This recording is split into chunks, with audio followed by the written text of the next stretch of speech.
And I believe, Mr. Mark Stone, we are live on the internet this Friday night. It's Battle Streams of Middle Earth. Hello, one and all. If we could allow a few seconds for that glorious news to reach the internet and to see if we wake up, to see if we go live, and we will see. So if one of you fine folks out there in internet land on Friday night could let us know that we're live and that you can see and hear us, that would be special. Yeah. How are you, my friend? I can see us moving. I'm good. Yeah, I can see we seem to be moving around. We're getting some confirmations that sound and video is working. So all the immense amounts of testing has paid off. Delightful. So indeed, welcome one and all to Battle Streams in Middle Earth. It's Friday night. Woo woo!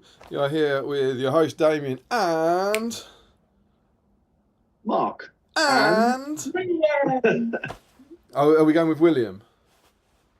Is it William? Okay, fine. It's William's section is back. As ever, when we host with Mark, we get a half an hour of William, high quality William content. If you got any questions for William, get them in early. But yes, we are here with Battle Streams in Middle Earth. This is, of course, our regular series where we take a look back through the past and we have a little look at this, dear lady. Dick Steeney's artwork, Battle Games in Middle Earth. But William, I don't know if you've ever realised, but we changed the word games to the word streams. I was just explaining to him the mug as well. He was asking me why it was Middle Battle Streams Earth. And take a little bit of explaining, but we got there in the end. It's have you seen the Parole Officer with Steve Coogan? It's Get Kirsty In. I don't think I've seen that. No. It's like a van smashes a door open and it says, "It's Kirsty, get in," and he reads it as, "It's Get Kirsty In." Very funny stuff. But yes, we are here, and of course the point. Are you ready, Mark? It's your first time. The point of Battle Streams Middle Earth is to help the community. Oh, he's gone backwards. Clear your backlog. This is the first time I've used my new mug as well. So. Yeah, it's not easy, is it? It's not easy. Everyone thinks it's easy to drink from a mug and turn it around on the internet. It's not. The pressure. You try doing it up here. It's like watching the 1% Club. Yeah, you can do it at home. You try doing it under the bright lights. Folded early. The pressure gets to you. But of course, what we do is in every episode of Battle Streams in Middle Earth, we take a look through an issue of this. Look how we're doing. We're on issue 76, if you can believe it. And we have a read through it. We see what the special rules were like. We see what the scenarios were like. We see what the modelling guides were like, and all of that sort of stuff. And the main thing we do is we hang out. We hang out together for a few hours on a Friday night, or when you're with Dale, like a third of the day, and and we paint together, and we paint purely for the joy of the hobby. Not because we need those models, but because it's fun to paint. And that in doing so, we will hopefully help to clear our backlogs. So, Mark. Yes. Do we have a theme this week? We do. I think, seeing that he's in all glorious Technicolor on the front, the theme is Legolas. Do you reveal the cheeky optional extra now? Oh, I think let's big up Legolas a bit first. You can big up Legolas first. It is Legolas week. I am so excited. As long-time streamers will know, Legolas is my favourite character in the whole of Middle Earth, the whole of Lord of the Rings. And yeah, we've got an entire stream focused on Legolas. And you know what's kind of crazy? Do you know when the last Legolas stream was? I mean, he's right back towards the start, isn't he? He's issue 6 or 9 or something.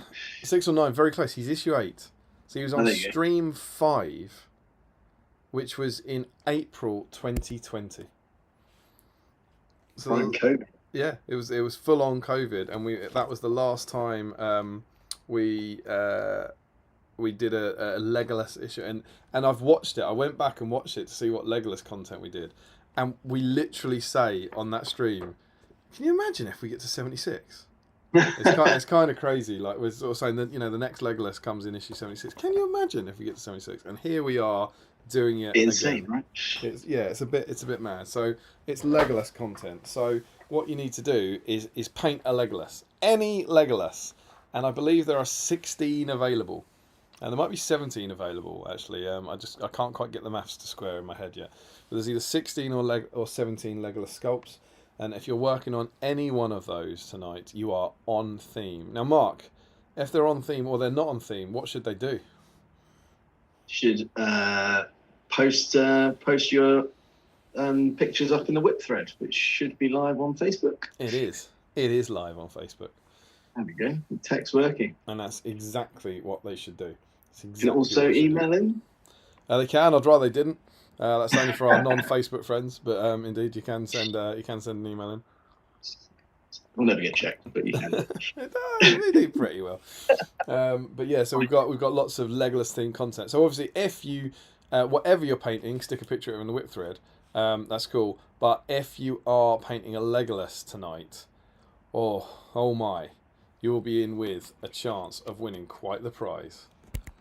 Because one of you fine folks out there, if I can ever find Zoom, one of you who is painting a Legolas tonight or working on a Legolas tonight, come on. All going so well. There we go. Lovely stuff. Is going to be in a chance of winning. Not these purple ones. These are not a prize that money can't buy. These are a prize that regular installments of money can buy. But this, no money. Whoa! It's a classic 3. Look at that. Solid. That's Legolas with his elf blade winning a roll-off. This is a black Battle Streams of Middle-earth dice. Only way to get your hands on one of these is to win a on-theme draw. So anyone who's painting Legolas and then puts a picture of it in the whip thread will be entered into a draw at the end of the night. And one of you get... Oh, it's going up. There's the 4. There's the big 4. Get it better. Let's see, if only it wasn't blurry. Come on. I believe in its ability to work itself out later. But yes, that is our prize. That is our glorious prize for tonight. And one of you will get it. So, wherever you are in the world, go and grab a Legolas. Who cares if you need a Legolas? Just go and grab one out of your backlog, clean it up, get some paint on it. Mark, do you have a Legolas? I do have a Legolas. He is base coated and ready to go. What? The one from this issue. That's the correct Legolas. Heroes of the West Legolas is the correct Legolas. Mark, you wouldn't believe. I don't actually have a Legolas, Mark. Unfortunately. I don't believe that. Sorry. I can't believe. Yeah, I don't. I was wondering, Mark, if you wouldn't mind lending me yours. Lending you mine. Yeah, if you pass me yours from the cabinet side, that would be great. This way. Yeah, but I mean, it needs to be in front of you. Yeah, now pass it to me. Oh, there we go. Thanks. Oh, you can't hold it up now. You don't hide it. Hide it. You're just giving it to me. Unbelievable. You're rubbish at this. There you go. Thanks, Mark. Thanks for passing me the Legolas from Guernsey. All the way. Must try harder. I've got the same Legolas. I'm working on the same Legolas. Gonna slap some base coats on him. Try and get him painted as well. So yeah, that's our theme tonight. But the last couple of weeks, we've got a bit wacky. We've got a bit rogue. We've had some crazy Battle Streams in Middle Earth entries. You were allowed a magician a couple of weeks ago, and oh god, what were you allowed last time? What was the special last time? I can't remember. Oh, was it Gurits? Was it the double Gurits? Yeah. Oh no, that was the same week as magician. That was time before. What was last week's? I can't remember what it was. It was Armies of Lord of the Rings, and there was anyway. I don't know, but there was a super special extra entry that you could get, and so Mark doesn't want to miss out on that sort of thing, and so he has suggested a super bonus extra entry. Mark, it's your thing. Do you want to talk about it? Do you want to tell him? Yeah. So when reviewing the magazine, I saw a cheeky little entry on page 8 for the combatants in the Capture the Fleet scenario. And it's talking about a Corsair captain saying you could use parts from your Heroes of Middle-earth conversion sprue to create a suitable-looking fleet captain for use in this game. There it is. So what are we saying, Mark? I think that's got to count. I think if you get him in there, that gets you an extra shot at dice, right? So what are the parameters for a fleet captain? Well, I mean, I think it's got to be... it's got to be based on one of the sort of the Umbar or Corsair models, and ideally with parts from that conversion sprue. So, I mean, I guess any conversions perhaps all do but on the base sort of Umbar, Corsair models. Maybe Harad or something. Harad and Wildmen are in there Right, as well. yeah. So anything sort of southern. But do they have to use a part from the conversion sprue? I mean, no, I don't think so. As long as it's obviously a piratey Corsair type captain. To a conversion, if they convert a fleet captain in the spirit of BSIME, they go in. Yeah, absolutely. I think that's reasonable. Lovely. I like it. So yeah, there's your bonus entry. So that does mean as well, guys. To be clear, just like the last 2 weeks, if you're working on Legolas and you do that, you get 2 entries. They're good fun. So yeah, if you want to convert a fleet captain, a Corsair fleet captain, you get another entry. Joe Holzman's helpfully pointed out that it was the King of Dale was the bonus entry for last week, of course. So yeah, fleet captain as well. And when you send us these photos, we want to know what you're eating and drinking as well. So let us know your snacks of choice. Mark, do you have some BSIME snacks on the go? I do have some snacks. I have some top quality Sensations Thai chili peanuts. Oh, lovely. Lovely. Begin with, and then along with a classic bag of Tang plastics as well. Lovely. A monkey bag of jelly beans. A manky bag of jelly beans. Which I still like. They've been sat there a while. Classic Guernsey. Presumably, are they the ones that we throw away? Do they end up with you? Float across the channel and wash up on that. Sure. We go down and scrape them off, and then basically pray thanks to the mainlanders for sending us their the bounty. The bounty of the sea. Oh, so it begins. You love to see it. So there we go. Now, normally, of course, we would jump straight into saying hi to everyone. We've got 32 people in watching this fine Friday night, but I know that William is on a bit of a deadline, so I thought we'd jump into Ask William. And we've got a few questions. William, what's your favourite Linkin Park album? Hybrid Theory. Hybrid Theory, excellent, good choice. It's a strong contender. You've done well there. Excellent. Do you like DVDs? I've not watched something off a DVD in quite a while. Old format, right? Yeah. George watches my old Transformers DVDs, doesn't he? Yep. Nice. And that's like Gen 1 cartoon DVD. I'm not talking about the newfangled Michael Bay stuff. Is that the end of your answer there? I don't have a strong take because I haven't watched them in a while. Yes. Wonderful. Now this one might need some explanation. Do you have any hot takes? And what that basically means is, do you think you have any controversial opinions that would excite the internet? Any views not shared by the majority? And careful not to say anything that will get us demonetized. No. No. That's a big question for a 9-year-old. Any big existential crisis you could put upon us? Anything you've noted out in the world and you've got, God, that's weird. Anything like that? Performance isn't a problem. Yeah. What was that, a year to? Man United's football performances of late. Oh, very good. Okay, good. Yeah, they're doing well actually. We got a draw just the other night, so you know. I don't know where you are on this. What Legolas scene do you like the most? That's from Richard Clammer. You've watched The Fellowship, haven't you? I don't remember it. No. No. There you go. Yeah, education is not where it should be. Fair enough. And then I think there was a pause, but I do think we've got some more.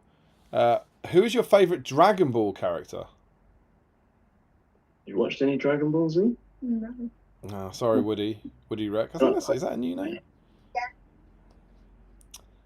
Yeah. Rory says, "What's the best thing about being 9?"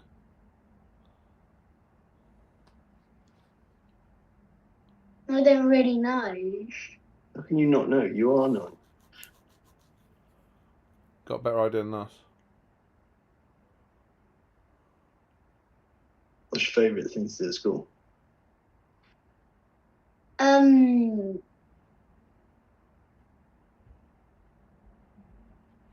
This is good content. Right, what about this? What's the worst thing about being 9? Also from Rory. I also don't know. Getting told to clean up your room? Yeah. I'll tell you what the best thing about being 9 is. It's not being an adult. Like, don't grow up. It's a trap. Like, you make the most of it. You have no idea how good you've got it right now.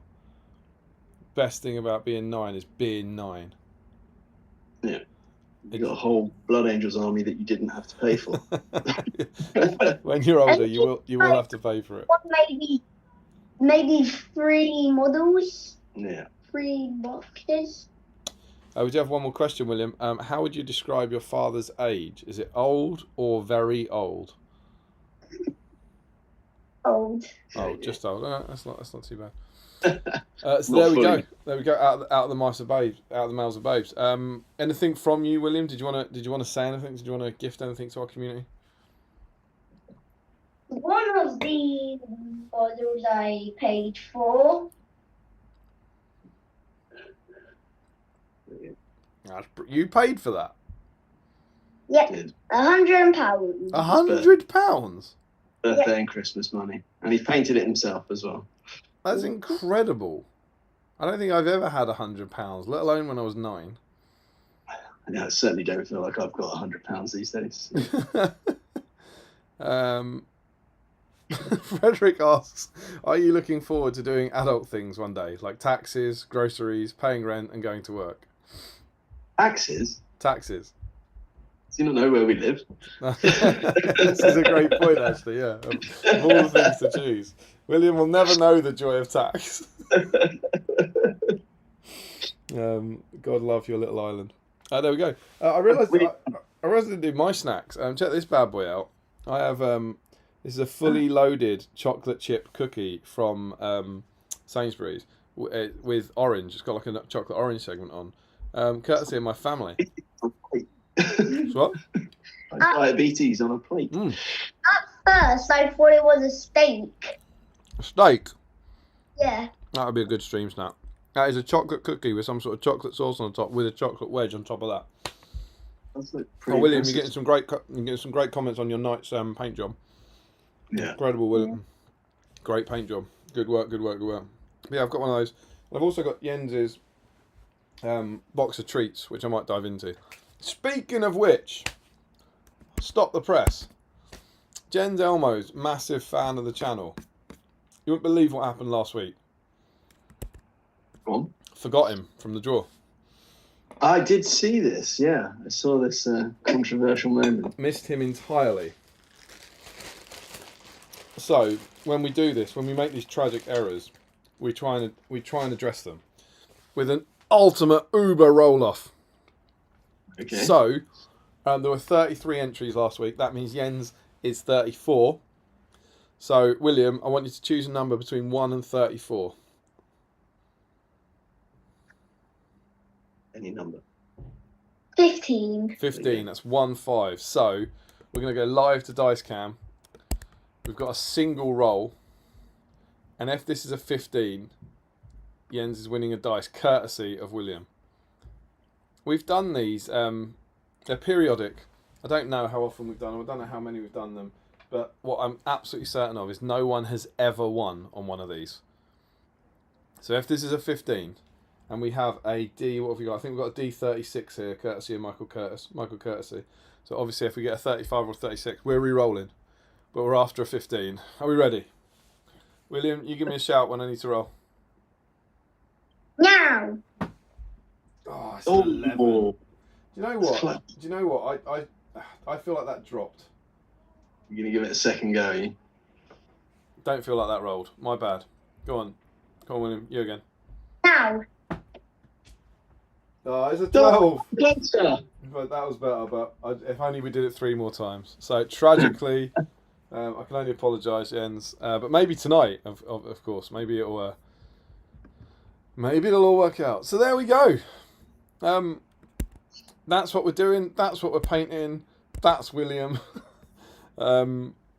party. I hope you have fun joining us. We've got so much planned. We have a magazine to go through. We have some BSIMEs are going to like this. A deep dive! We're going to do some good deep diving into Legolas content. We might have time for a profile review, who knows? And we got some news. We had news happen. Indeed. We got some news to discuss, which is super exciting. So, Mark, do you want to kick us off by seeing who's in and catching up with the chat before we jump in? Yeah, let's go with that. Right. So starting off, we've got Frederick Schultz with a hello there. Jen Elmo says greetings. Sam Page is in. Hi, Sam. I'm here. Hello. Richard Clammer's in with a good evening all. We've got Joe Holzman. Good evening, everyone. Frederick Schultz exclaiming right on time. Incredible. Yeah. Must be our super prompt kickoff of the stream. Only took me 113 times to get it right. He says he's still setting up over here, so we're ahead of the game there. Cal's in. Evening, guys. Hello, mate. Hope you're all well. Josh Coles is in. Evening, guys. Ricky Drinks Paint with a good evening, everybody. The post-teen spirit says, hey all. We've got Woody Rec, evening all. Jakey's here saying, evening all, watching with a curry and the dogs before heading to the desks to hobby. Curry's always a good shout on Friday night. Fantastic night. Well, I was out for a curry on Tuesday night. It was a glorious, lovely. glorious. It's usually I'll go to whenever I come and visit you, isn't it, Damien? Oh, got to get a curry in. Absolutely. Woody Rex says, Jakey wins best night planned. Anyone got second place? I mean, anybody here is a winner, right? So we're all... Frederick saying sound and video works for both sides. Hurrah! Yep. We can hear you from Richard. Woo, internet land from Davey McShearer.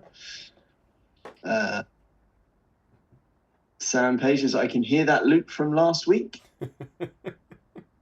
I missed last week, so there was I was with Dale, and something went wrong with his YouTube on his end, and it was skipping, and I can't remember the words. It's me saying like, so I was just like, so I was like, so I was like, so I was like, so I was like. So you just hear for about a minute just me saying, so I was like, so I was like, so I was like, so I was like, as he desperately tries to work out what it's wrong, and he's like flicking every button on his computer.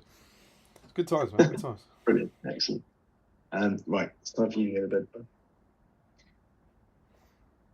Sometimes when the computer's not working, I just press every single button. And then I come in and wonder why my computer no longer works. Solid work, dude. Is that Billy off? Yeah, say bye to everybody. Thanks for joining us. Bye. Congrats on your night. Looks awesome. Hello, buddy. Billy Stone. Was that Kath Stone coming to collect him? No, he's been given a time that he needs to go back across. He'll be able to watch for a little bit over there on his tablet or something. All right, see you later, dude. See you later. Right, wait. So Sam Page says I can hear the loop. Michael Curtis says I can't hear Steve. God rest his soul. He's not dead. But no one's seen him. Can we confirm that? I'm sure he'll be back at some point in the future. Posting Spirit, we all miss Steve. Sometimes it's like he's still here in the chat. Jen Elmo says, what is William's favourite Linkin Park album? We covered that. Good shout with Hybrid Theory. Do you like that one? Sorry? Do you like that one? Yeah, I do. So strange that he picked that as well. I know. It's like it's coincidence. Then we got, so we're into some of the William questions that we already have. And does William like DVDs? Legolas scene does William like most? I have to work harder on that. Clearly, he's not watched the films enough. What about you, Mark? What Legolas scene do you like the most? Whoa. That's a good question. Thank you. I think it's the "Would you like me to get you a box" in Helm's Deep. Oh, yeah. That genuinely made me chuckle. Solid satire. And it's almost like Gimli's sort of paused response before he grins and laughs as well. I just think that's a really good moment.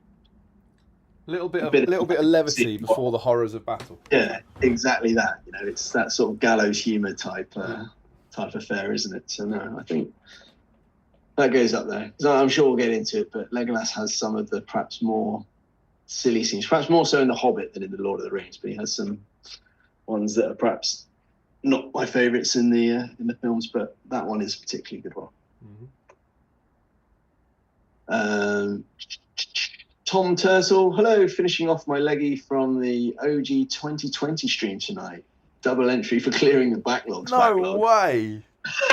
That's mad. I mean, thank you for staying with us for 5 years beyond anything else. Yeah, that is impressive. Crazy. And also very slow. It is incredible. That's almost my speed of painting. It's going to be posting soon. It's going to be a bit of grind for Damien. Famously hates Legolas. Rory Campbell, greetings to our low tax friends.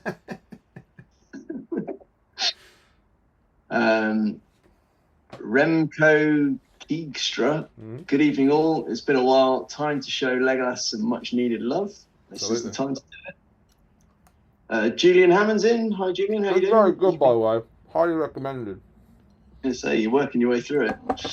Do you have Sainsbury's on Guernsey? Do you have supermarkets on Guernsey? We have Waitrose, M&S, and Morrison. Of course you do.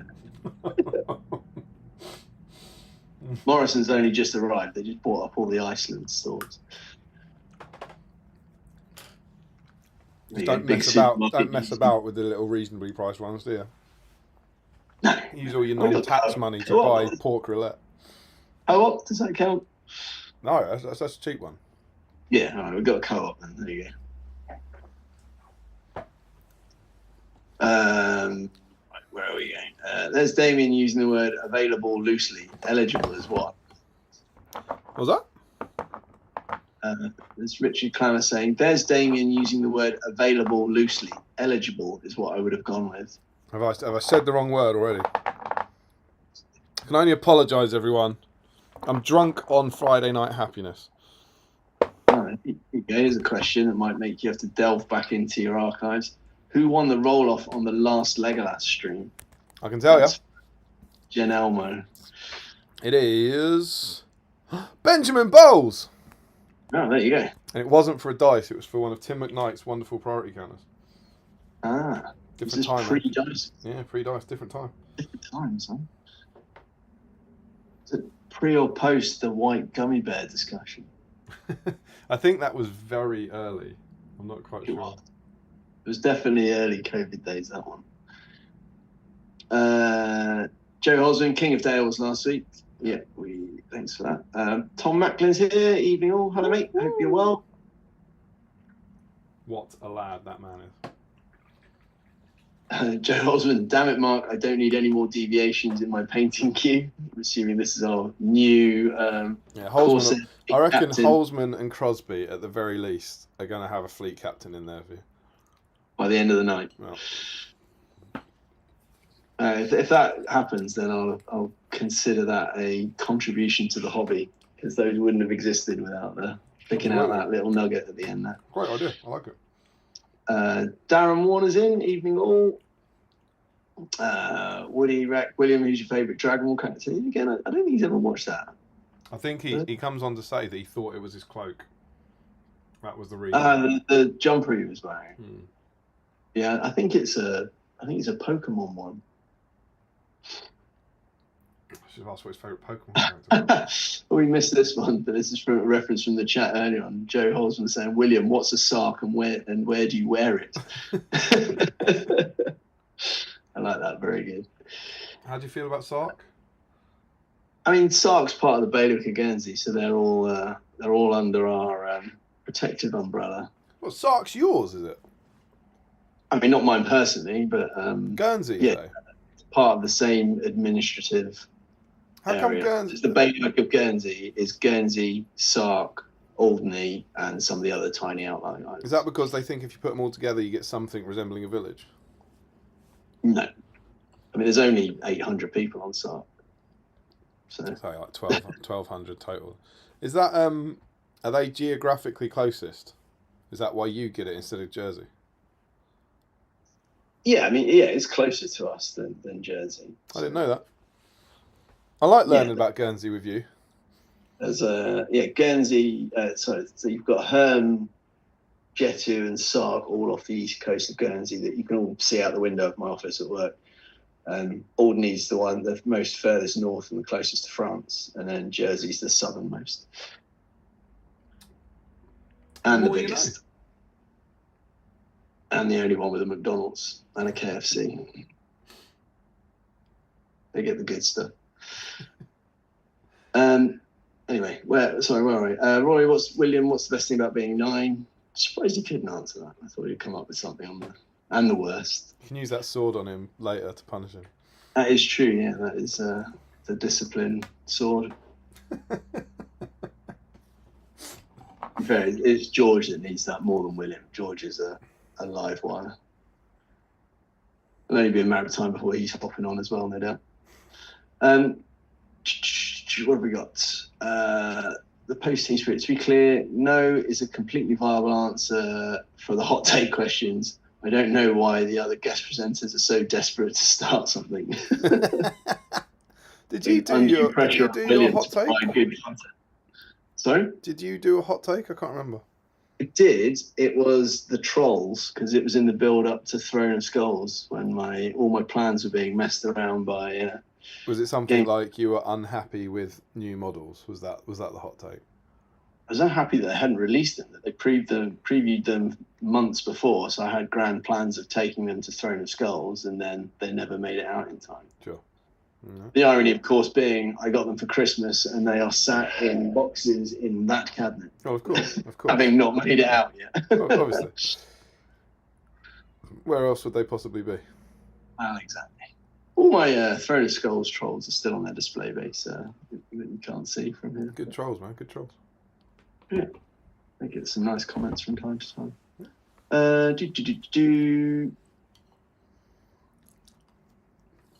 Yeah, so that's Woody Retson. I thought that was on his hoodie. I look like a fool. No, I think it's just generic Pokemon-y, dragon-y type things.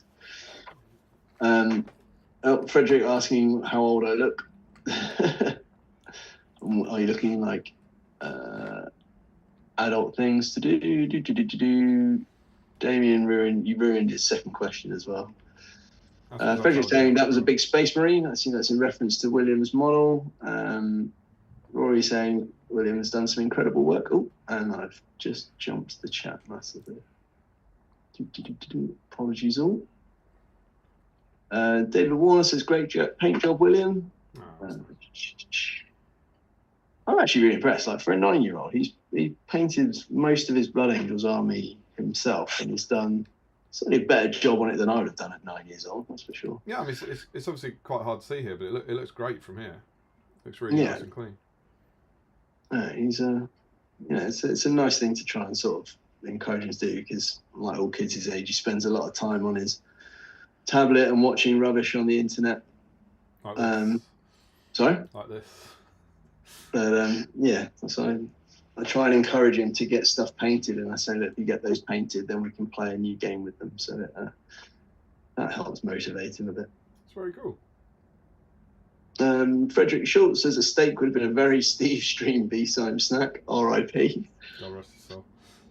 I did have a big cheeseburger before I came on. The thing is, do you know what the irony is? It's a joke. It's an on-running joke in the Patreon chat and all that we think he's dead. But I feel like I have to keep saying it, because there's people who watch this who aren't patrons, and there's people who dip into one of these every 6 months or something.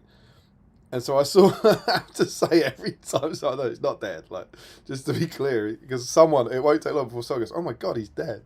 He's not dead. No stream where like both hosts are wearing black or something like that. Yeah. Gary George, good morning from down under in South Australia. Very cool hoodie, William. Always good. Always appreciate you joining in at ludicrous o'clock in the morning, my friend. Hey, it must be silly o'clock in the morning over Frederick says, hashtag justice for gens. That's in relation to your leaving him out the drawer, I'm sure. Ricky Dreams Paint. Wait, what? Jersey and Guernsey do not pay taxes. I lived in the Isle of Wight all my life. How come we excluded? Totally unfair. We do pay some tax. We don't pay UK tax. We pay our own local taxes. They just happen to be less than you guys. No VAT, no inheritance tax. That's probably the most exciting part. I love the idea that he's like, I lived on an island. Why don't I get the same? Yeah, I mean, Isle of Wight's part of Hampshire, isn't it? I don't honestly know. Own county. It's administratively part of the UK, whereas we I was are. going to say, I not like it a lot, UK. but I don't know which county administratively deals with it. But we're a crown dependency rather than part of the UK. You're a bullawak. A what? A bullawak.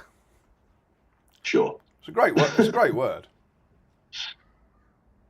It sounds like something that might be Guernsey-ish. Posting Spirit says, a roll-off at 8:30, pre-watershed. What is BSIME becoming? Right, there'll be more. There'll be more. Do a D6 roll-off for young William before he heads to bed. Oh, we missed that one, unfortunately. Why did he get a roll-off? He was painted in the Joe Holzman says in response to Team Spirit's post, it'll get more Ofcom complaints than Sabrina Carpenter. Is that just about the way she ends songs, or has she done something recently? I haven't followed that. She's not the one. Was there a lot of complaints from the Brit Awards? I don't know. I haven't followed that. In that, I think it's not really the sort of thing that I follow, but I'm sure I saw something on the BBC that there was something to do with skimpy soldier outfit. Was she wearing something sexy? I might have happened to see the pictures, but Yeah, I didn't read the article. I don't know anything about that, but I'll have to go and investigate that because I'm a big fan of Ofcom and I can't stand complaints. That's it. It does need some thorough investigation, I think.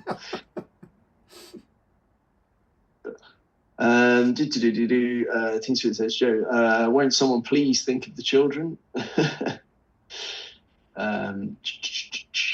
Frederick Schultz, a deep dive from the Corsair ships into the Anduin because you get scared by Leggy's ghosty friends. You got Warwick Greggs. Hello there. Good evening, everyone. Hope you're all looking forward to enjoying a Friday night stream. Yes, we are. Hey, dude. Jakey says, does Guernsey curry also come in a carton? Yeah, of course it does. It comes in one of those tin cartons with a cardboard top on. Is that a carton? You think you can have a tin carton? Are those cartons? What do you call them? Take away. I'd probably call it a tub or a pot, but I don't know. I'm not confident on this. I thought a carton might have to be cardboard, but maybe that's just because of the car starting. Yeah, maybe. I'm not googling it. Something to the comments. What do you call the things your takeaways turn up in? I think I'd go with takeaway container or tub. If we're talking about the metal ones, right? Like the so metal ones with metal top. container with the cardboard top. I don't think I'd call that a carton. I might be wrong. It's always just great to hear people from different cultures like talking about this stuff, so we get different viewpoints. But yeah, for me, not a carton. That not in our household, but maybe for other people. Who knows? I'm sure they'll tell us. Okay, yeah. Well, I look forward to the comments. That's what we're here on BSIME, sharing cultures. That's what we're here for. Demystifying. Closing the boundaries between different peoples. Cultural gap between Guernsey and the UK.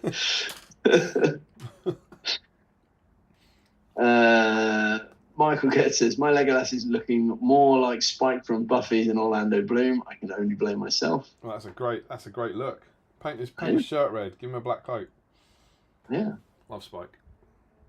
Alex White says, hi all, I've got a Legolas to build if that counts. I love it. I wish it would, but no. That's very cool to do. Get it in the whip thread. This is a good one as well. Posting Spirit, my favourite Legolas scene is where Gimli tells him how he blew the 17-2 lead at Helm's Deep 43-42. I mean, don't get me wrong. I'm sure I've said this several times on the stream over the years, but he got more than that, right? I don't know where you are on Legolas, but you know, like you say, 17-2 up, and then they fight for hours, and he comes over and goes, "How many did you get, Gimli?" He goes 43. He goes, "Oh yeah, nightmare. I only got 42. Oh, well done." And you think he's throwing the dwarf a bone? Yeah, he got like 250, obviously. Of course he did. Of course he did. He's like, go on, you have that. You have that. Doesn't he shoot off one of the ladders? Yeah. And that flattens like. It flattens about 50. Yeah. Still only counts as one. Gimli making the rules. Joe Hosman says, mine is a scene where he walks into the doorway and Frodo smiles at him awkwardly. Having never really spoken to him at all. It's good. Josh Cole says, very underrated Legolas scene from the Lord of the Rings films are his reactions to when members die. Orlando sells the immortal being, seeing mortal beings in their final moments so well without dialogue. Yeah, I agree with that. The little look on his face when Boromir dies is very, very cool. I think the other one that I liked, I don't know if this was planned or genuine, but it's the I've seen it on like a number of like Facebook things and stuff like that. But it's the Legolas's reaction to Gandalf saying that it's a Balrog, and that effectively Legolas is the only other one that would know what a Balrog. Yeah. Like, how. Yeah, we'll have a chat about that when we do the deep dive, because it's a toned down version of what happens in the book, which is a very toned down version of what happens in the first draft. But yeah, it's meant to be him having the terror because he's the only one who. I don't think Legolas has ever seen a Balrog, but he understands. He would know from his what people. it's from. And it is. It's a great look. It's a great look.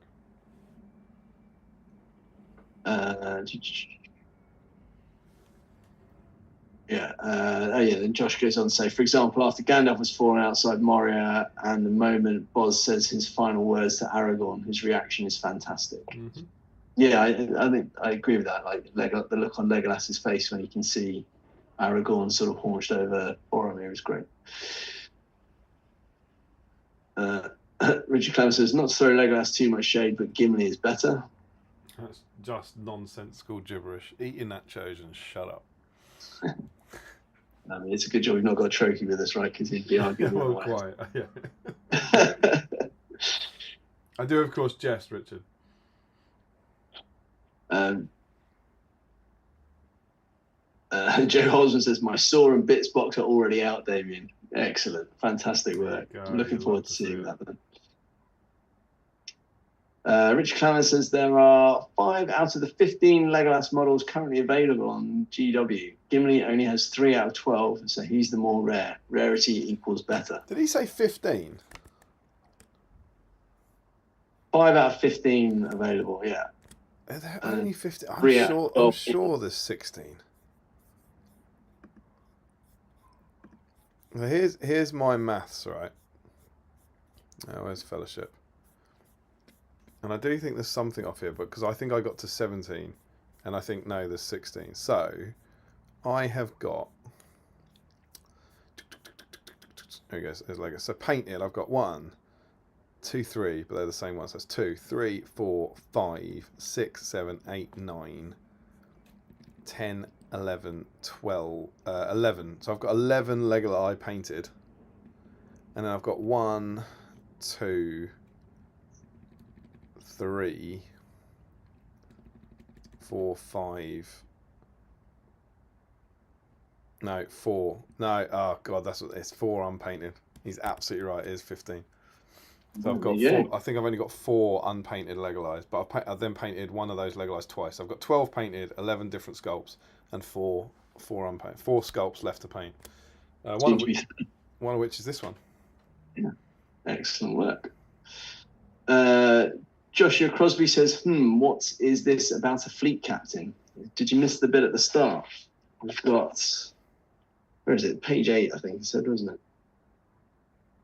A little snippet in issue 76 saying, here, that basically you can convert a fleet captain for your Corsairs of Umbar And if you can do that, that gets you a second shot at winning a dice this evening. I'm going back. I'm screeching back. I've got 5 unpainted sculpts and 11 painted. That's 16. I think there's 16 leggies.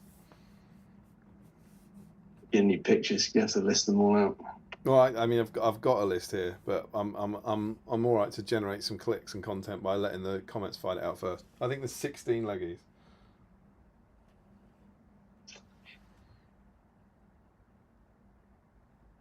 Okay, I will take your word for it.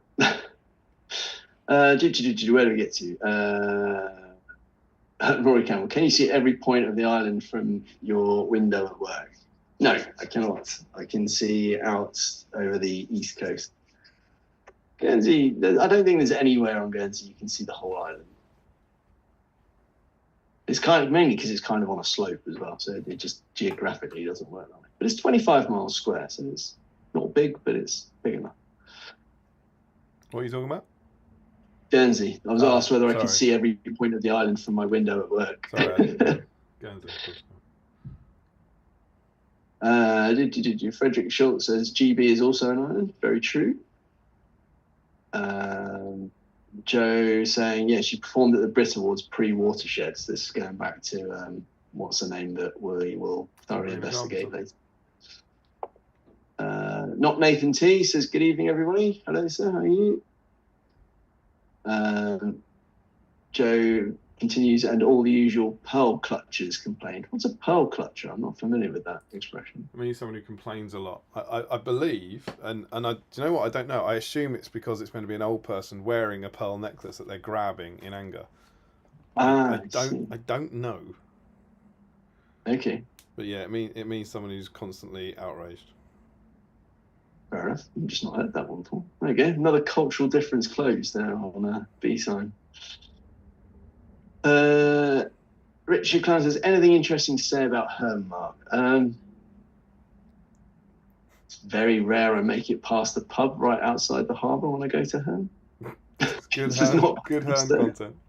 I've got from the academically rigorous source Urban Dictionary, an uptight person, usually but not always female, usually but not always of conservative morals, who reacts with shock, feigned or otherwise, at other people's violations of decorum, proprietary morality, and so forth.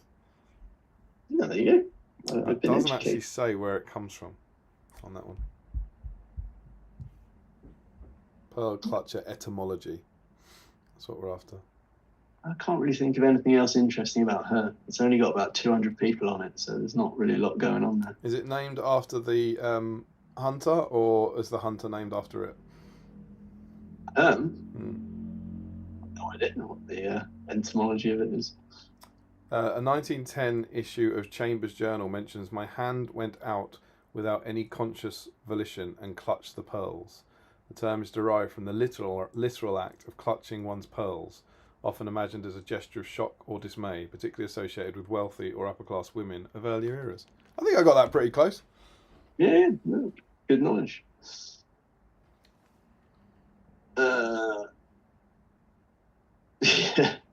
this is true. Host Team Spirit says, sharing cultures and then slapping them down if they're Guernsey. That's the classic B-side way, right? It's just out and out rancid Guernsey hatred, really. I like Guernsey. You have been, haven't you? Yeah. You mentioned you've been when you were a kid. Islands a lot.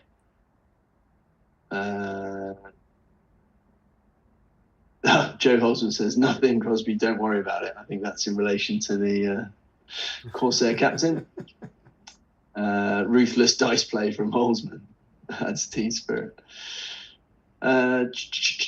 Joshua Crosby, if only I was working on a group of slavers using Haradrim models that would perfectly suit a fleet captain like the one in the mag. Oh well. I told you, I didn't know. I said Crosby and Holzman would be all over that like a tramp on chips.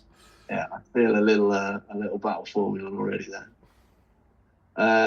So Joe says there are 15 Legolas sculpts according to the unofficial collector's guide if you include the Leggy and Gimli on horse. I do include that. So my question is, does that unofficial guide have the Defenders of Lake Town Legolas in it? Has it been updated? Ooh. That would be my question, because otherwise, where the hell am I getting... I'm looking at my spreadsheet. Where the hell am I getting this 16th one from? Yeah, not Nathan T says checked the unofficial guide. I'm getting 15 Legolas as well. But I don't. Has that been updated since that one? I don't know if it has.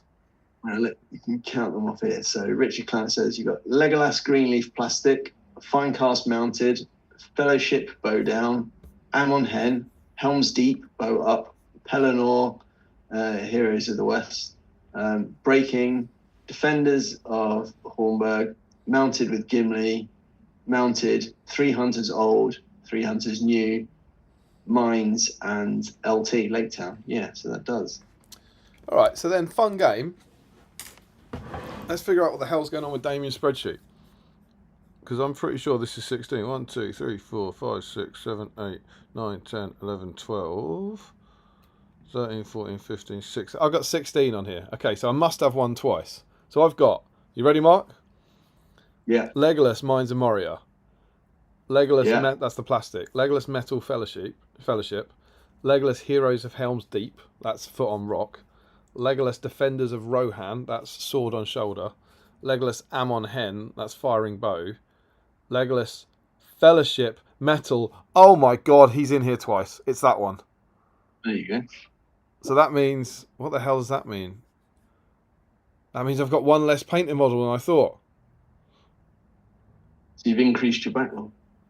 Well, the model doesn't exist. I mean, not, the model doesn't exist, right?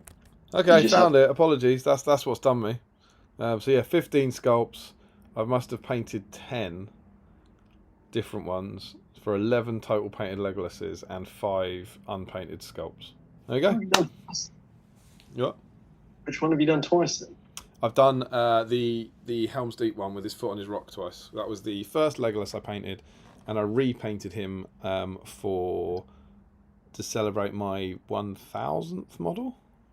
Yeah, that one. Beautiful model. Was it my 1000? I can't remember what. I think it was 1000 models. Me and Tom both passed 1000 models in the same few months, and so we both did a model to celebrate for the mag. We painted our favourite hero, and so I redid him because I love that model so much. Cool. There you go. Little mystery solved as well. Yeah. Joe says, does it have the Defenders of Lake Town sculpt on it? Yes. Nathan T says, yes, it has. And that is us caught up on the chat, my friend. Good lad. Good lad. So, hello to everyone. Welcome to Battle Streams. We're going to have a lovely Legolas themed evening. But before we go anywhere near Legolas, we have to talk about the news. The news. The news. We have news. We had an article yesterday, and it was quite bountiful, the amount of news. Let's also say like why the hell we're here. I think that's quite important because we streamed only last Saturday, and I said see you soon, and it worked out. I worked out that after this weekend, I can't do the next 2 weekends, and that then means that if there's a 2-week gap before I can't do a weekend and I can't do 2 weekends, that means it's 4 weeks without a stream, which I find an unacceptable amount of time. So we snuck an extra one in here. So that's why that's why we've appeared early, and whilst it's not 100% locked in, I'm relatively confident that the next stream is going to be Friday the 28th. So that's 3 weeks today. That'll be the next one. So a 3-week wait for the next one, but of course only a 1 week wait for this one. So hopefully that balances out. So that's why we're back so soon. But yes, news. Mark, did you see what happened yesterday? Did see what happened yesterday. What did we get? Got a new plastic Imrahil, which I'm delighted but surprised about. I thought he'd be one that would end up as a like a fine cast, not fine cast, sorry, a forge weld resin or whatever they call it these days, kind of like the Enar or Findle or something like that. But for him to come out in plastic, it's a. I wonder if that's a little bit of Adam's lasting legacy on the Middle Earth team. They're sneaking that one in as plastic. No, he wanted it.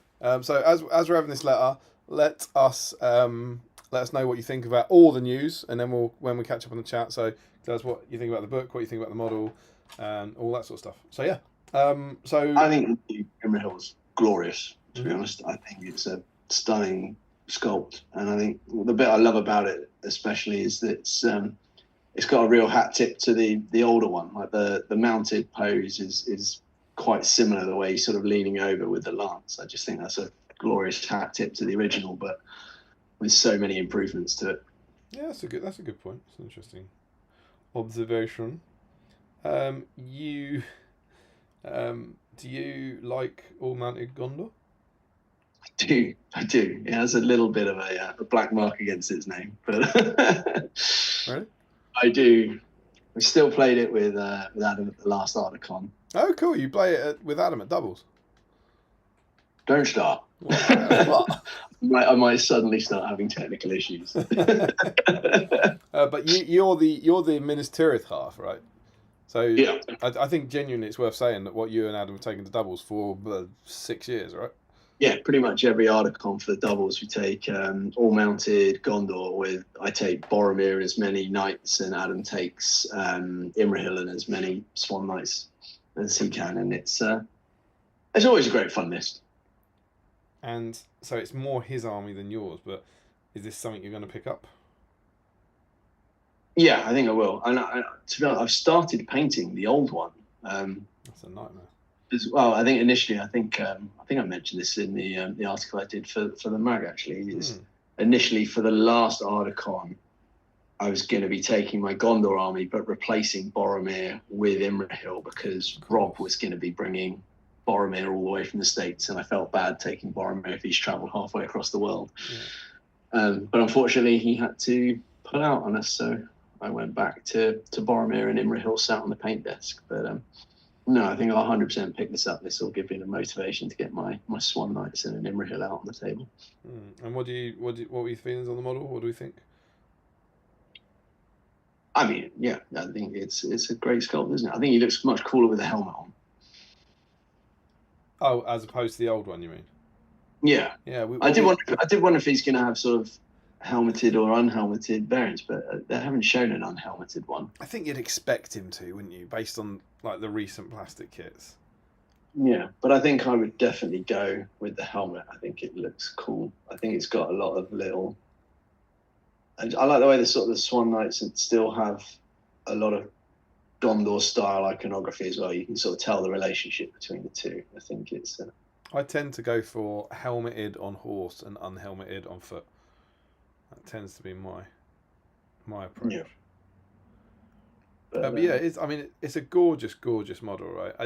I think the one on foot's kind of like all right, but the one on horse, the mounted one. Yeah, the mounted one is just stunning, just absolutely stunning. Why the hell have we got an Imrahil? I mean, I don't know is the honest question. Like I say, it feels like a bit of a left field one from me, unless there's something coming up that I'm not aware of. But it's a gloriously pleasant surprise. I mean, my sort of like the point I'm at now is I truly just don't care. I just like new models, and so it's like, oh, that's cool. Whereas I know this will send the internet into absolute overdrive. Like, you know, it happened with Bulk like last week or whatever it was. It's like, oh, we must be getting a Hobbit supplement. We must be getting a Hobbit supplement.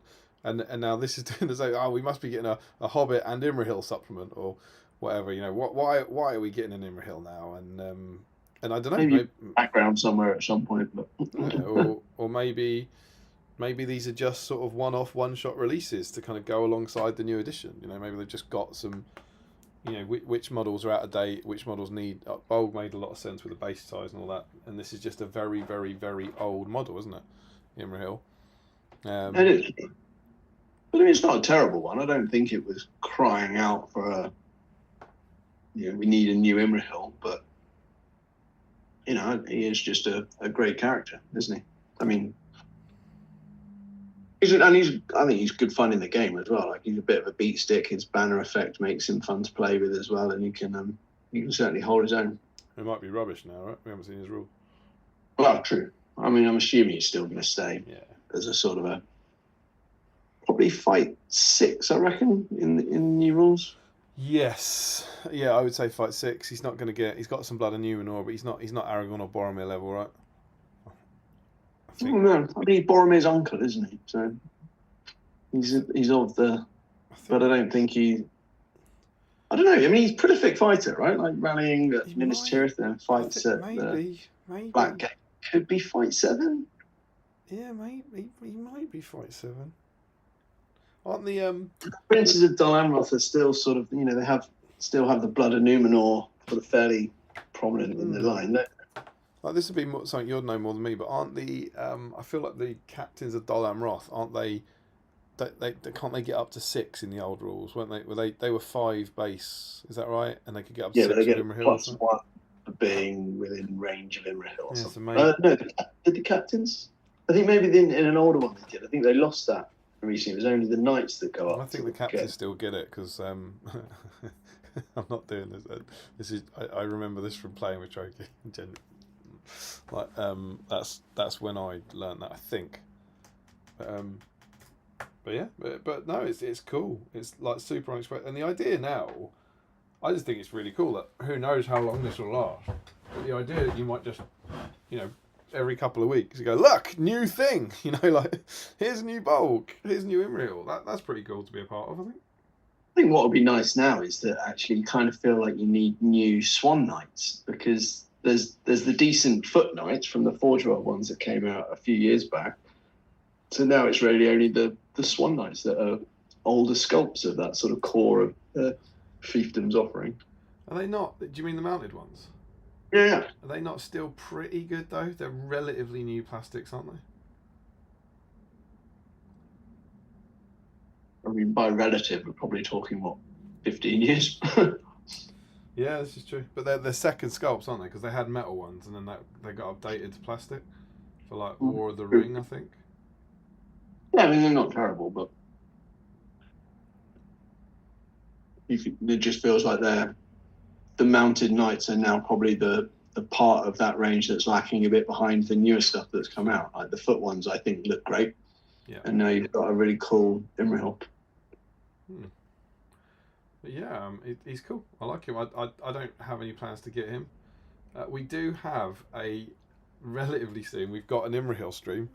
I thought it was sooner than he is, but I was put in my place by Frederick or Jens, I think.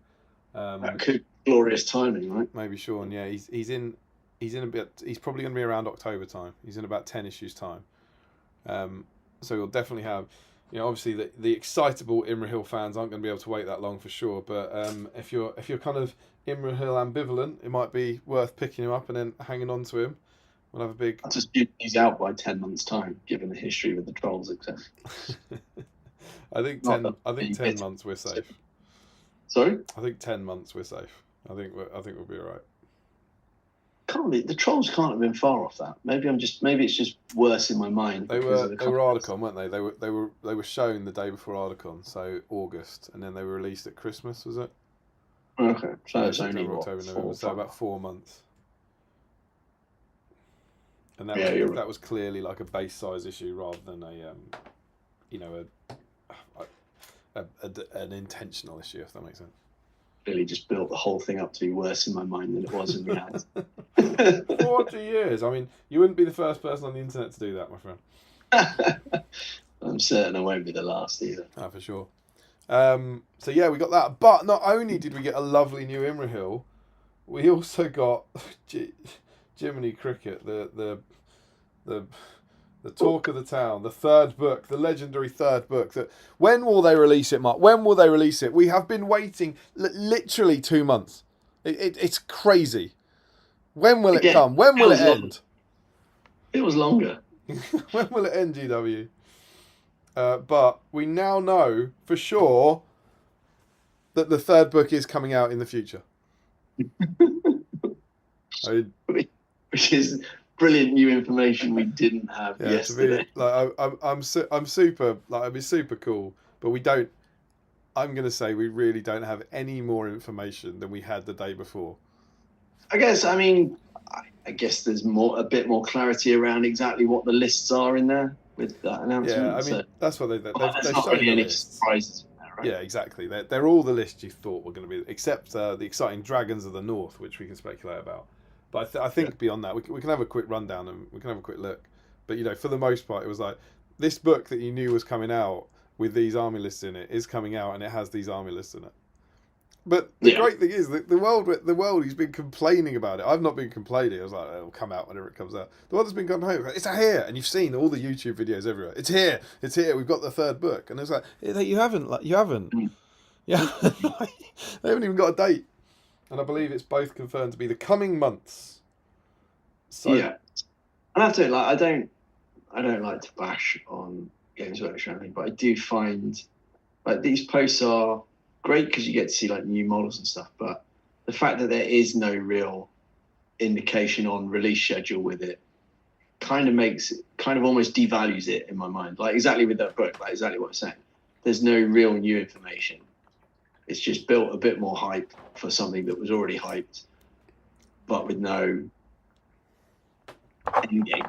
It is a bit strange, isn't it? It's a strange sort of marketing choice. Like, yeah. Why wouldn't you just say March, April, May? Like I don't. I mean, I imagine it's probably because they've been stung with that a number of times by saying it's coming in March, like delays and stuff. And then everyone's even more up in arms because you've said something and failed to deliver. So I guess there's no chance of them failing to deliver by saying it's coming in some months. Yeah. Like all the months are coming at some point, right? They will all arrive. They will. I just Exactly. think, like, bear in mind, I don't think we don't really know too much about the inner workings, but I don't think they often get those delays. Do you know what I mean? They sometimes get those delays, but I think most of their stuff generally comes out when it's intended. So I would imagine the amount of people you will piss off by delaying a product unavoidably and having to apologise is going to be significantly less than the amount of people you piss off by never announcing any release dates. Do you know what I mean? Because that like it's not just our community, right? Surely Sigma and surely 40k must feel the same. It's like just put release dates on it. So they're kind of pissing off their community every week. And so I think it just feels a lot more scattergun since sort of post-COVID, and I'm not sure they've really sort of caught up and realigned and got back up to speed on all their release schedules since the pandemic. Yeah, you could be right. It feels like, again, maybe it's just because I don't buy too much off the web store, but it feels like recently that it doesn't matter which game system you're looking at least half of every range is out of stock. Yeah, I do think that's important when people are complaining about our stuff being out of stock. Like, everything's out of stock for so many games. I try and pick up a couple of bits for my Imperial Guard army, and they're just not there. And like, you have to sort of keep checking the website to see when stuff's in stock, and it's, you know, for a company, it's difficult to criticize, right? Because they're still flying in terms of sales and share prices and profits, etc. But it makes you wonder what they could be doing if it was run how you'd kind of expect a company of that size to be. I assume it is like just a capacity issue, isn't it? I don't necessarily think it's I've never bought any of this artificial scarcity nonsense, you know. I just think I don't know. I think for the last 5 years they've been saying that we're opening new factories and this is the time we'll be fine. And I believe they're still in the midst of opening another new factory somewhere. And do you know what I mean? It's like it will get better. It will get better. I mean, I know there's been some sort of releases that they've got sort of wildly wrong the other way as well. Was it one of the Age of Sigmar starter sets apparently go for next to nothing on eBay because there were millions of the things and they didn't sell them? Oh, really? And it feels like there's like a correction of that going, well, it's and there is some logic to this in sort of the manufacturing world. It's better to have some stuff out of stock rather than having warehouses full of stuff you can't shift. Yeah, absolutely. That's the thing. It's like the counter argument, almost like the logical argument is, if they're selling stuff, they don't care if anything's out of stock. It doesn't. Yeah, it doesn't matter because they're just selling something else. Whereas they do. They'll get around to making more when they tool up that machine, and then they'll sell all that, and then you'll have to wait for it again. Well, they do care if there's a whole load of stuff that's not selling in their warehouse. Yeah. Sorry, that was a bit of a digression. Oh, that's all right. It's cool. It's cool. What about the lists themselves, though? What are we? Have you got those? I have. I'm quite excited. I mean, the one I'm most excited about is actually one that was available through the PDF, because I think I had quite a pleasant surprise when I found out that I could reclaim all the filthy VAT I'd spent on stuff I bought from the Games Workshop web store. So they refunded me 9 years worth of orders VAT. which was enough money for me to buy a whole Battle of Fornost army. I was going to say, have you got them up? Have you got the Warhammer community article? Can we have a look? I've got it in front of me. So what have we got? The good armies we have are the Battle of Bywater, Arathorn's Lost Stand. That's right. That's Scouring the Shire Hobbits. Yeah. Arathorn's Stand. So Arathorn and Rangers. I think that's in the Angmar book at the moment. Yeah, so that one's got a picture. So yeah, it's got Arathorn. Is it Agadir? Agadir, I believe. Yeah, with Rangers, some knights. It's got Malbeth in there as well. So yeah, all the cool new. They're not the same, are they? It can't be Arathorn's not around it. Oh no, that's not Arathorn. Arathorn's not around with Malbeth. You're looking at Arvidwy, aren't you? Yeah, so I'm looking at it. That's the yellow one, yeah. Come on, Mark. They'll be all over you in the comments. I know, get hammered. Grey Company, Beornings, Fords of Eisen. That's Theodred, I assume. Probably with Grimbold. Yeah. Paths of the Duradan. Yeah, so we get our Woses going on. Yeah. Fiefdoms as well. Yeah. Grief of Aemir. So why is that one in there? The Grief of Aemir rings a bell. I'm not sure if we've had it as an arm. Did we have it as an army list before? I don't remember, but it was. It's definitely been a scenario. That's like. Yeah, and wasn't the scenario more like the book version of events rather than the film one? So like, hasn't it got Imrahil sort of is there because he rides out from Minas Tirith, doesn't he? Yeah, I suspect that's what it is. I suspect it's sort of fiefdoms and Rohan in the middle of the Pelennor. Yeah. With a sort of super beefed up angry Aemir, I would think. Yeah. There you go, Arnor. Yeah, so we've got that. We've got that in the PDF, right? Yeah. Cool. Army of Dale. Army of Dale. So that's going to be Brandon Bard with their Dale. Yeah. Battle of Fornost. Which we've got in the PDF. And that's the one you're excited about, right? It is, yeah. And I'm not big, this will sound silly being on the Legolas stream, but I'm not a big elf fan. Mm-hmm. But that Glorfindel sculpt that came out, a year or two ago now, is just such a glorious model that and then seeing the Battle of Fornost list, which is my go-to Army of Gondor in there with the new sculpt as well, was like, I can't not do it now. Well, I feel quite similar to that because I've done BSIME Gondor for the Knights, I've done BSIME Elves for the Warriors, and I've just painted all my Hobbits. So all I need is I basically need Glorfindel and Eärnur, and I'm up and running with that army. So that was definitely on my to-do list for this year, just to get those two heroes, which I think are super cool models, like really cool new models with really cool new rules. So I was quite excited about trying that one this year. Yes, I threw together a 750 point list for that. I'm hoping they don't change the points for Ardacon, which I know has been mooted now, because that was my plan. I've literally bought a 750 point army to take to Ardacon, but they might reduce it. And then if they reduce the points, then suddenly the army becomes a lot harder to work, because obviously you've got two heavy hitting heroes in there in Glorfindel and Eärnur. And they kind of want to take the Ranger and the Hobbits because that keeps you on theme, right, as well. So, yeah, fingers crossed Ardacon stays at 750. So last three good lists are Kingdom of Khazad-dûm, which I'm sure will delight a lot of people. I think the lack of dwarves in the first two books has been a point of contention. Yeah. And then you got Army of Erebor and Defenders of Erebor. So I'm assuming that's Army of Thror and then Champions of Erebor. No, they're in Armies of the Hobbit. I think Army of Erebor will be the Old Dane and Thorin III. Ah, okay. And then okay. And then Defenders of Erebor will be them and Dale combined. Ah, right. So that makes more sense. So we've got those ones you mentioned. They're in Armies of the Hobbit. I have to admit, Armies of the Hobbit is the one I haven't looked through as much as Armies of the Hobbit. Might be looking through it in a few weeks. Oh yeah. Right. So the bad dudes, Army of the Great Eye. That must just be a big Mordor army, right? Yeah, I was thinking that might maybe sort of like Blackgate style, so kind of everything that's left. Yeah, it must be. I mean, what haven't we got? What came out of Mordor? Is it that hasn't been legacy. Like, I want to say Black Numenorians, Morgul Knights. Yeah.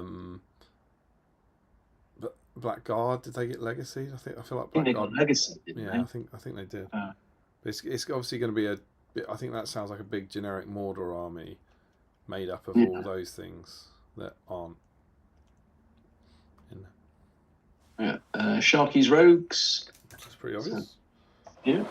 Moria. So I'm assuming that's sort of more your Monster Mash Moria, because the Balrog Legion, as he was in Lord of the Rings. Bats and Dragons. A lot of that and got cave legacy though, didn't it? So what's going to be in Moria that's not in the film? Like the drum. I don't think the drum got legacied. But cave drakes and dragons didn't get legacy. No? No, I'm just curious about them in terms of what the probably next one on the list says. The Watcher wasn't in there, was he? The Watcher's in Armies of the Lord of the Rings, yeah. He's in the existing one. In the Moria list? Yeah. Okay.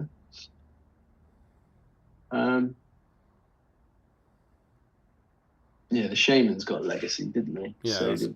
Shamans didn't get legacy. Shamans would be in there. Prowlers didn't get legacy either, did they? That's what I was trying to think of. Prowlers, that was the other. And Marauders have been legacy, haven't they?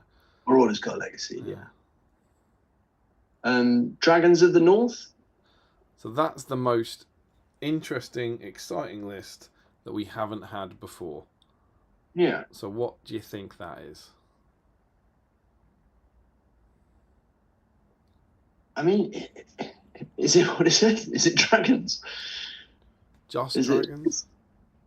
Well, I mean, I wonder if they're going to have like different scale of dragons, because obviously, you go right up to your sort of your Smaugs, but are they going to have like the small ones, almost kind of like they've done with the eagles, and you've now got fledgling eagles and great eagles, or maybe like the trolls, where they're the 50-point upgrades. Yeah, because dragons have already got those, so maybe there's some more of those.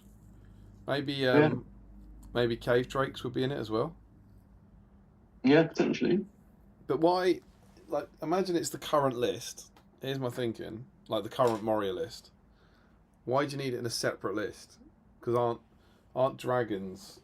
Unless the dragons won't be in the Moria list, unless Moria is going to be. Yeah, that's potentially what I'm thinking. The missing goblins and a few other bits. Yeah, that's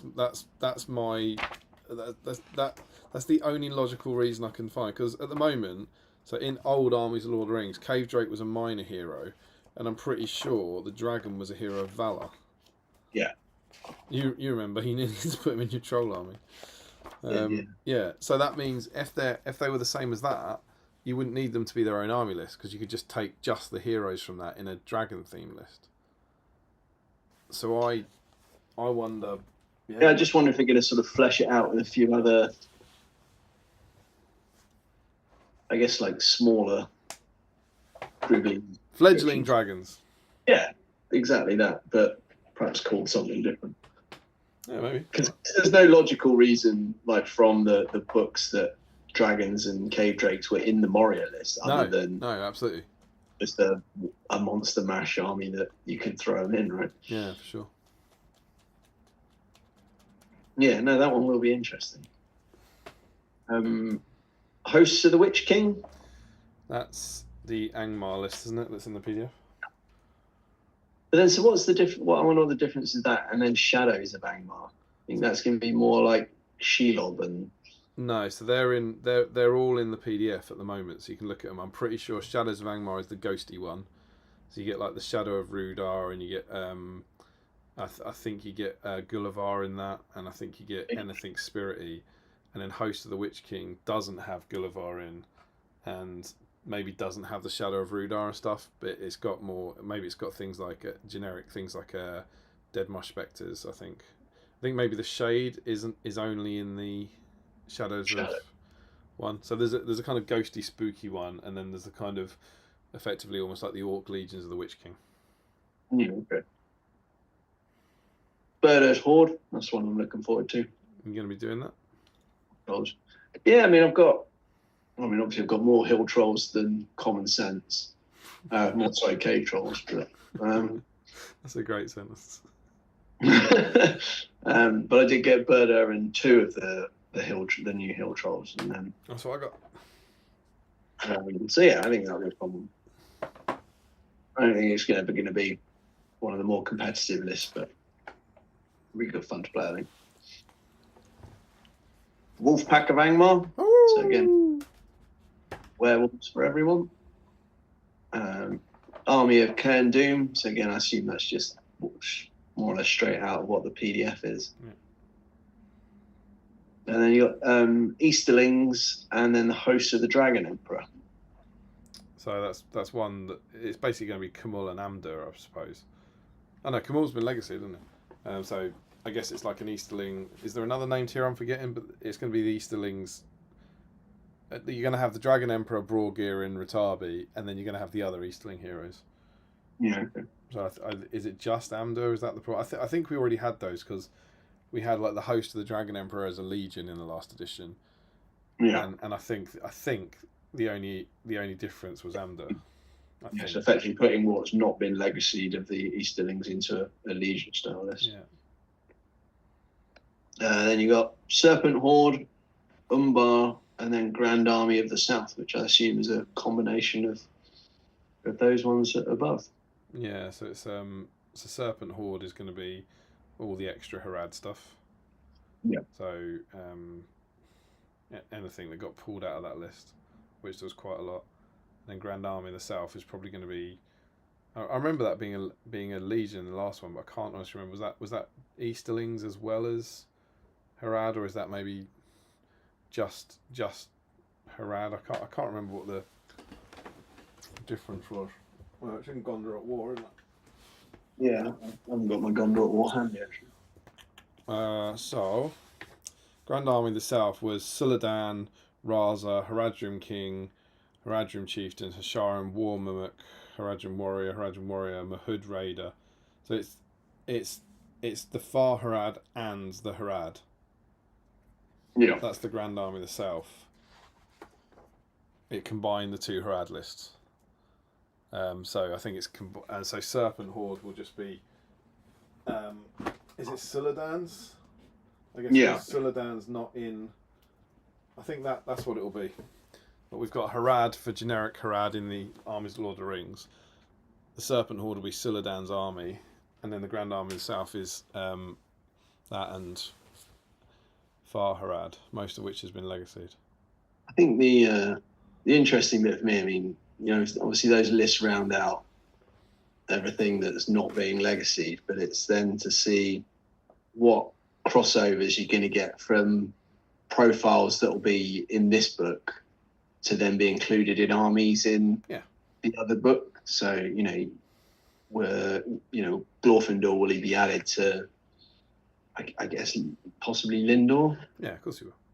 And they confirm. I mean, they said it before. They did say it in an early article, but they have confirmed what was bloody obvious, which is that the profiles in here are going to be added into army lists from the other books. Yeah, so, I mean, I know there's obviously been issues around with the licensing and stuff and things, but again, it just feels a very odd way to do it, because now you're going to have to effectively take multiple books to run a single army list, which is kind of a bugbear of mine. This is the only thing that I'm absolutely certain is licensing. You can clearly see that it's a license thing where they have the film license, which is a separate license to the book license, and you now have all the book stuff in one book and all the film stuff over here. They've clearly divided those two. Yeah, because it's not like just for a good player experience.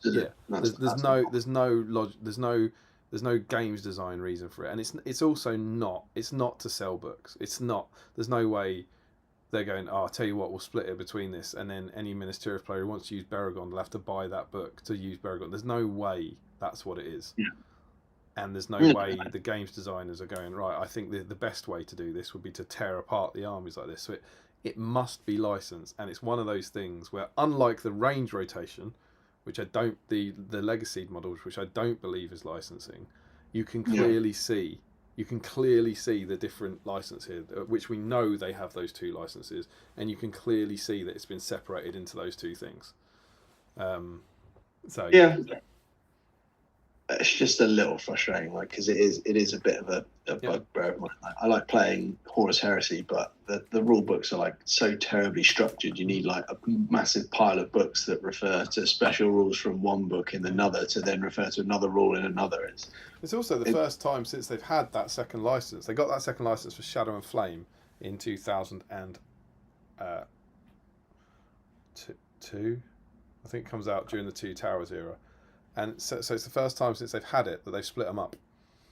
Like ever since they had it, the books have always been combined. So there's a real kind of shame. There's a real sort of end of an era stuff. But yeah.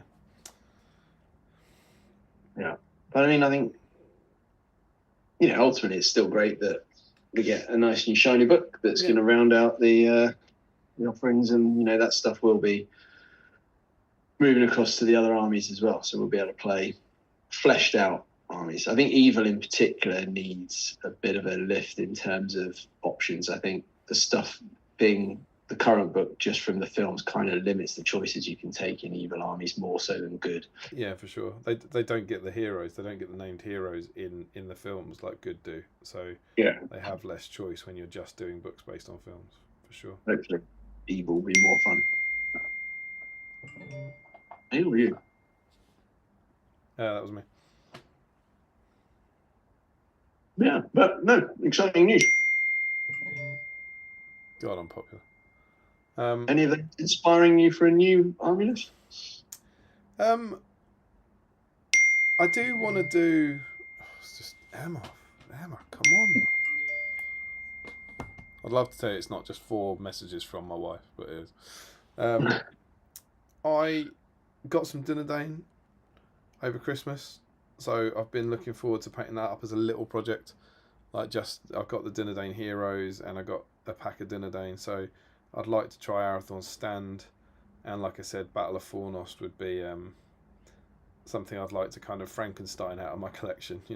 I don't think it will look very pretty, but I'm curious to give that a try on the table for sure.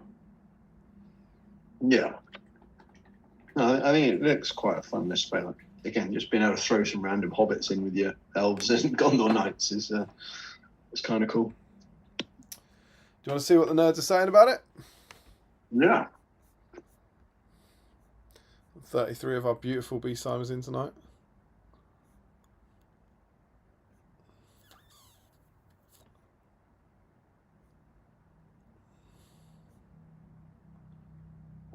So we're on to Josh Crosby. Shouldn't news be saved for the next Palantir episode? There's going to be a lot of news saved for that next Palantir episode. Right. It'll come one day, I'm certain of it. Enough people will badger you that you'll have to do it. Yeah, I don't disagree with that. Trouble is, you've got to live up to the hype now. That's the biggest challenge. That's the thing. Careful what you wish for, right? Right, Tom Turtle dipped into the 2020 stream too. Actually, so nostalgic. Half wondered if my leggy would need a salvage, but I think my painting may have actually been a bit sharper then. Never had to practice. There wasn't much else to do at that time, really, was there? Right. Happy Friday, dude. Nah, that's a good idea. Before I get into that, I'm going to grab one. What beer have you got? I got Bud tonight. Yeah, classic. I've gone for a Camden Pale Ale. Very nice, very nice, very nice. Well, that's a good noise. It's a good noise on a Friday night, isn't it? Yeah.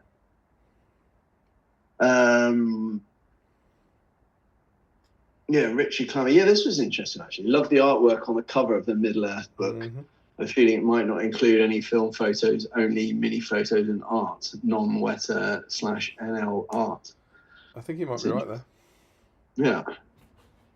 It is quite a cool sort of shot of those banners there. Yeah. A lot of discussion about that. We don't recognise that artwork. We don't think it's been anything before. Yeah. Teen Spirit says one one sip of beer and I've gone. One suggestion in our local chat was that Armies of the Eye will be all the northern Orcish armies, Razgush, Mazga, etc. Yeah, are they in that? Were they not legacied? I thought Razgush and Mazgur were legacied. Were they the two Forge World ones that came Yeah, the out? two like Assault on Lothlorien type ones. Yeah. Yeah, they could have been actually. Joe says, pretty sure I played you and Adam at the second Ardacon with that list. Quite possibly, I'm certain we've definitely played in doubles at Ardacon before. It's a fun list. I do enjoy it. I just don't enjoy the stories that you tell about. It's just a very powerful list, and when well piloted, you can do really well with it. I think when you get someone softening up the community in the way that I've done for the years, then it was an open goal, really, wasn't it? Did you loosen the lid? Do you think? Yeah, it's exactly what I'm saying. I lulled everyone into a false sense of security by thinking all mounted Gondor is useless and impossible to win with, and then just opened the door for you. It's very kind of you, man. It's selfless. It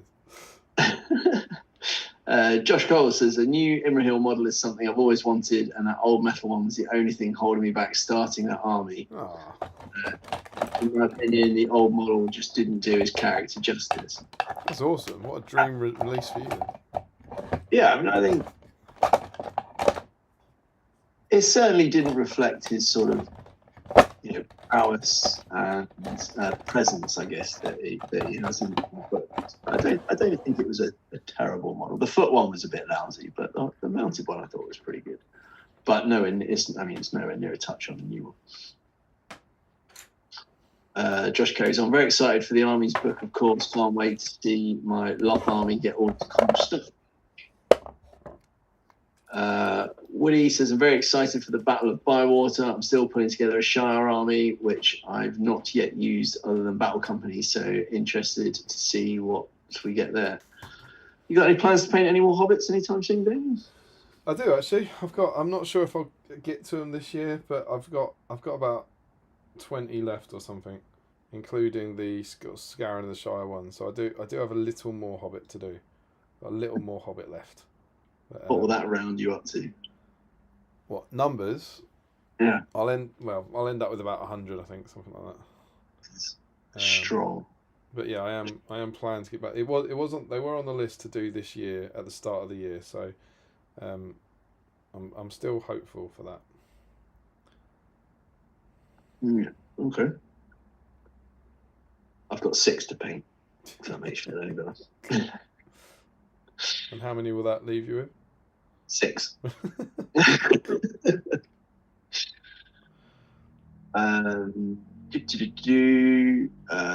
Josh says the model itself is absolutely stunning. Love both foot and mounted options. If he adds the option for helmet off, I may have to get 2 of the kits, and that's where GW get you, right? But yeah, I'd be surprised, particularly being plastic, if he doesn't have unhelmeted options. Agreed. Team Spirit says maybe Fiefdoms might be getting the coming supplements. Be interested to see if supplements sort of follow the same kind of pattern and theme, whether they'll be, done in the same manner as they would, because I guess they've still got to tread that licensing tightrope. Agree. Tom Turtle asks, Mark, why are you guys not? Why aren't you guys administratively part of the UK? Never really thought about it. I mean, the historical reason is that the Channel Islands were part of the Duchy of Normandy during the Norman conquests, and then as sort of all the various wars and stuff pressed on, we just never got sort of fully incorporated into England. The islands remained self-governing and sort of self-ruling.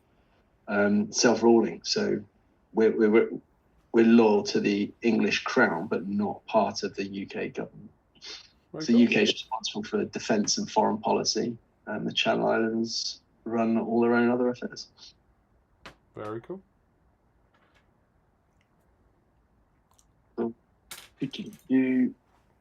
Not Nathan T says updated Minas Tirith warriors in the pipeline. That would be glorious. That would genuinely get me excited. They got to be high up the list. They must be high up the list if they are doing more. They must be. Yeah, the old ones are showing their age a bit, I guess. I'd like to see new Knights of Minas Tirith as well. Yeah, I think it's got to be like Riders of Rohan and then like Mordor Orcs or Warriors of Minas Tirith. I think they must be the next most popular thing. That you need for the most things. I think. Yeah, I'd be surprised if something like new Minas Tirith Warriors didn't coincide with like perhaps another box set rather than just a release on its own. Yeah, you might be right. Feels like that'd be something that you'd get two army boxes, whether it's a not necessarily a new edition, but how they do sort of updates to.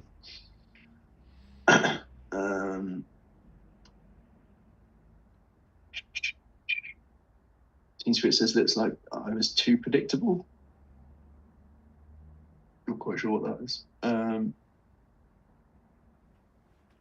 Joe Holmes says he's arguably the biggest hero who'll be in that third book. Imrahil. Yeah, quite possibly, actually. Can't think of anyone else. Certainly on the good side, that would be, because all the main protagonists are in the films, right? Mm-hmm. Josh Crosby says, love Imrahil, the character. I think the sculpt is great, except the face doesn't feel fair enough. The paint job could have been better. You have to have a quick look at it. Doesn't Legolas remark that he looks elvish? Yeah, I mean, he's very much supposed to be sort of the embodiment of what, sort of that old blood, right? Where are we?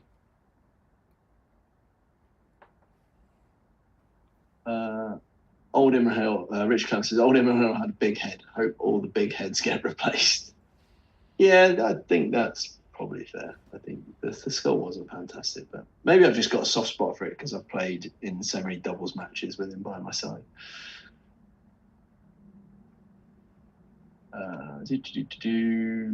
Josh says, I think they're going to try and update a lot of the Finecast and Metal heroes if they can, as to new players used to Games Workshop plastics. Working with that stuff can be daunting. Expect him to be Forge World though. Yeah, I really thought he'd be a Forge World one. Agree. But I mean, hopefully, like if people buy them, right, it will keep encouraging Games Workshop to do more and more of these hero packs and plastics. Yeah, sure.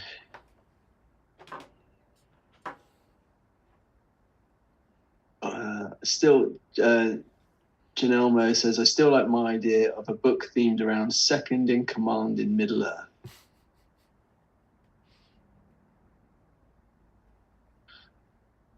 I think he's saying because of Bolg and because of Imrahil. So the right. supplement, Okay, I get that now. Josh says, I expect him to be fight 6. To be fair, though, he is one of the big boys in the third age of the race of men. Does have some elvish blood in him too, does he not? Yeah, exactly. I think, yeah, my brain says fight 6, but I think part of me wouldn't be surprised if he came out fight 7.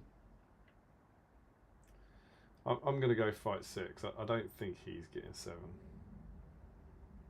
Maybe with a way to buff him to 7 or something. Yeah, I could see that.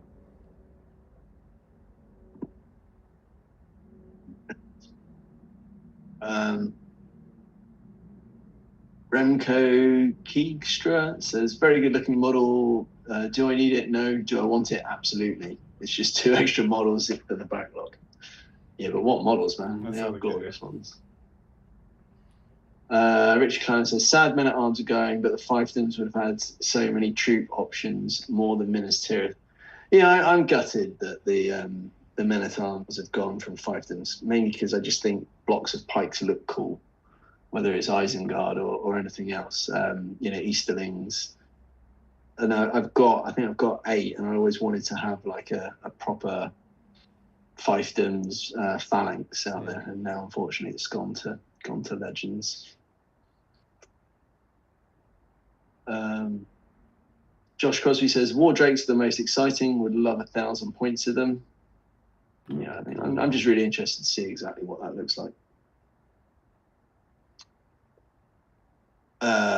Rory Campbell says, does the Corsair captain need a piece from the conversion sprue, or does it just need to be a conversion? I think we said just a conversion, didn't we? I think that's what we landed on. As long as it was clearly a Corsair captain, then yeah, convert it from what you like. Yeah.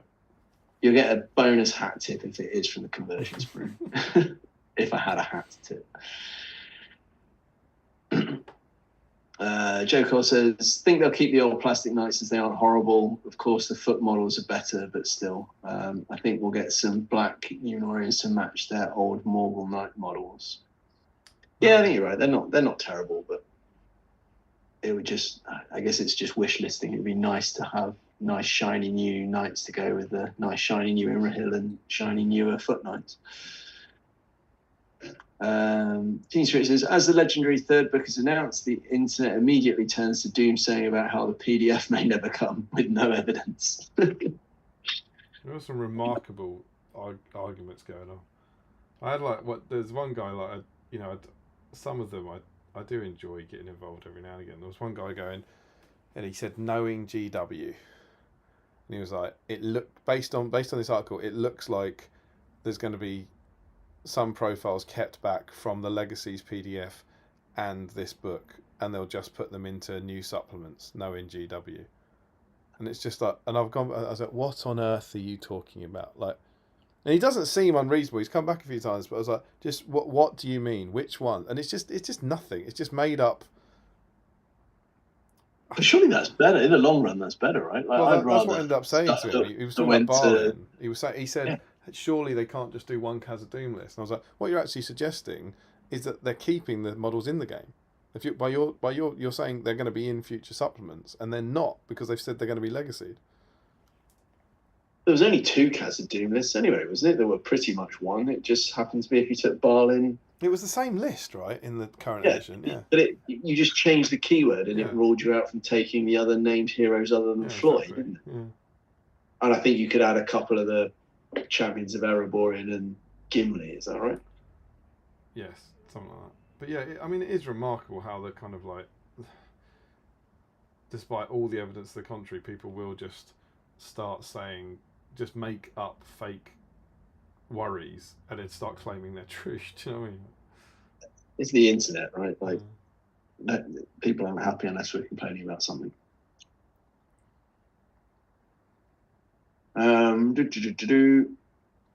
Then adds, I'll stick my neck out and say the third book will release pre-order on Seven Stones weekend. There you go. That would be exciting, wouldn't it? That would be awful. We need it. We need it before that for the tournament. That is true, but let's be honest. It's 7 stones. You can be able to take what you want anyway, whether it's in. That's pretty much what we are working on the rules pack. We've had a lot of chats about it this week, and it kind of says we're assuming the book will be out.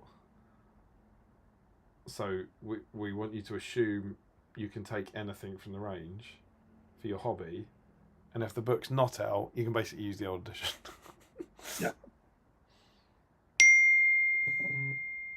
I don't know what Chris and I are taking to 7 stones yet. We've had some preliminary discussions, but we're definitely not settled on them. Cool. Have to come up with something soon, because otherwise it'll take me too long to paint it. Mm-hmm.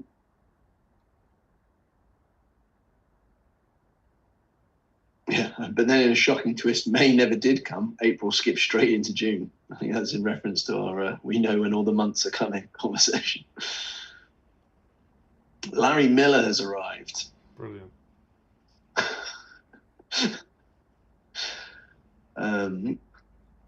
Joe Holzman, if the Battle of Bywater includes Bill the Pony and he counts as a banner for VPs, I will be purchasing Hobbits. Teen Spirit says, at Larry Miller, dun dun dun. Joe Holzman says, won't be with Grimbold, he's legacied. He'll probably be inserted into the PDF though. Yeah, but I think Grimbold will be added. When I said maybe Grimbold, I mean that once the Legacies PDF comes out, which will be the same day, I think he'll be in that list.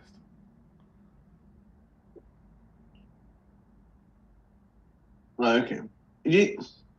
So do you think that when the Legacy PDF comes out, it'll say what army list that they can go in? Or see, I thought it would just be profiles with points, and it's just kind of a, if you want to chuck them in, No, you chuck them in. you got to be. You can't use them at official events, but you got to be able to use them.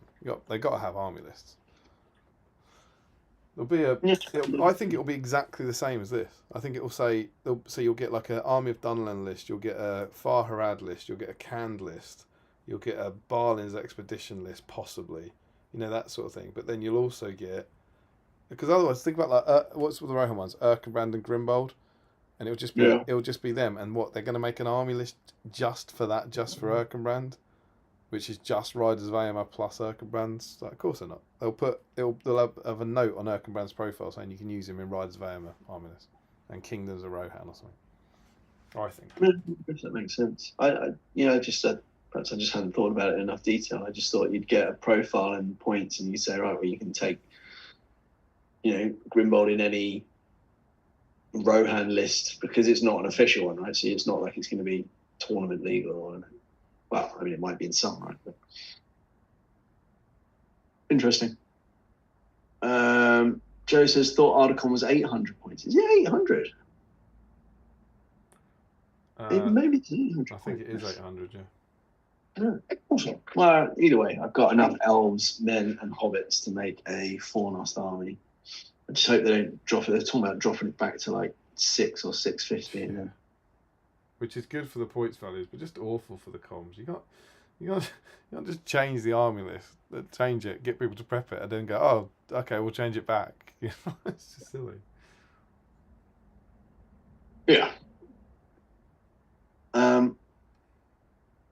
James Wilson, evening all, joining a little later than plans. No Legolas for me, as I'm cracking on with the last few models for my GT armies. Hello, mate. Welcome to the stream.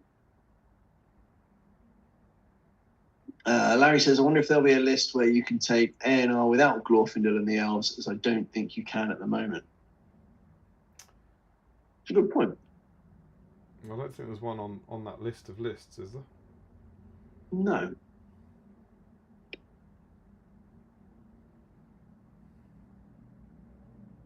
No, unless they maybe say that you can be taken in a, what do you call it, Men of the West or something, or...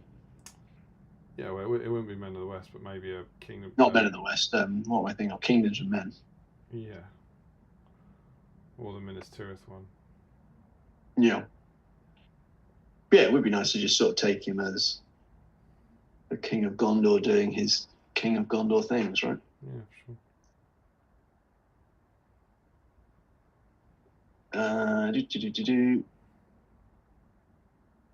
Durber's the drum and metal shaman. I'm proud. Not actually the other one. I think these are the ones that are not legacied, but not in the Lord of the Rings book for Morrow. Is dragons going to be banned though? Asked Larry. Why would dragons be banned? I don't know. Why would dragons be banned? Not sure. Joe says probably dragons. I think we might have missed something now. And T-Spirit says Druzag. He didn't get. Did he get legacy? No, Druzag didn't get legacy. Groblog got legacy. Groblog did. That's right. Yeah. So Druzag will be in there as well. Frederick Schultz says, wouldn't it be cool if Dragons of the North would almost be a Kings of Men style? You choose the type of army, they gather around them, orcs, goblins, trolls, and then build your army. Yeah, that can be quite cool.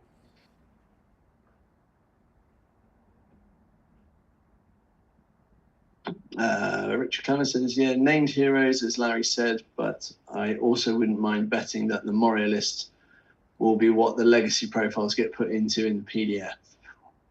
Yeah, I think that makes sense. That's sort of saying what you were just saying. Yeah, I agree with that. Yeah, I don't think any of those legacy profiles will get put into the Armies of Lord of the Rings one.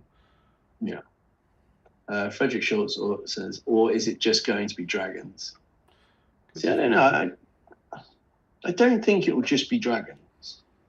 Certainly not 250 point dragons with upgrades, because I just think there's not a lot of flexibility in that, is there?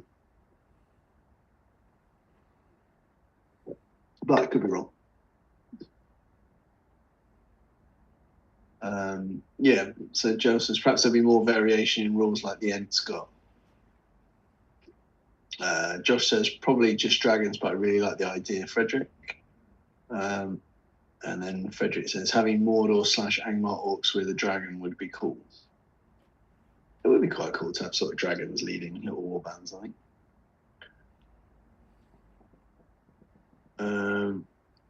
Larry says it would make sense as dragons don't really make much sense in Moria if you're going with fluffiness. Yeah, that's sort of what we were saying, wasn't it? There's no real reason for dragons to be in Moria other than they perhaps didn't have anywhere else to put them previously.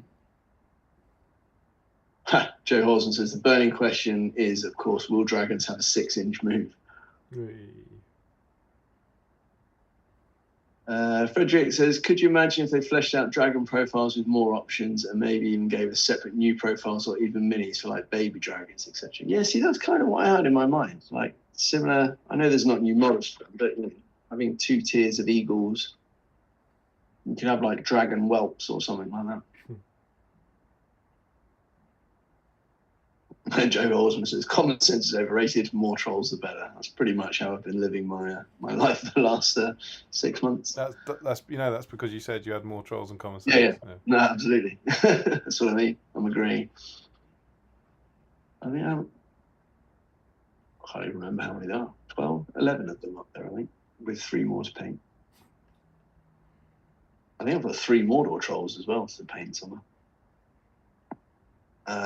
Larry says it was the War Leaders Legion. Yeah, Grand Army of the South. Yeah.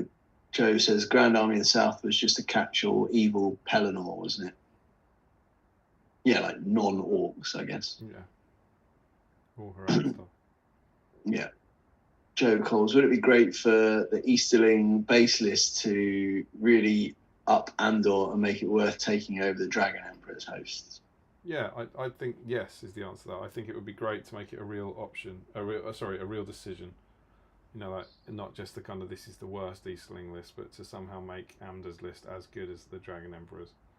Yeah, because he was kind of an auto take last time, wasn't he? Yeah. Frederick says, wasn't Grand Army Mahud and Serpent? Yeah, it was the 2 Harad armies together. Yeah. Frederick then says with the war leader.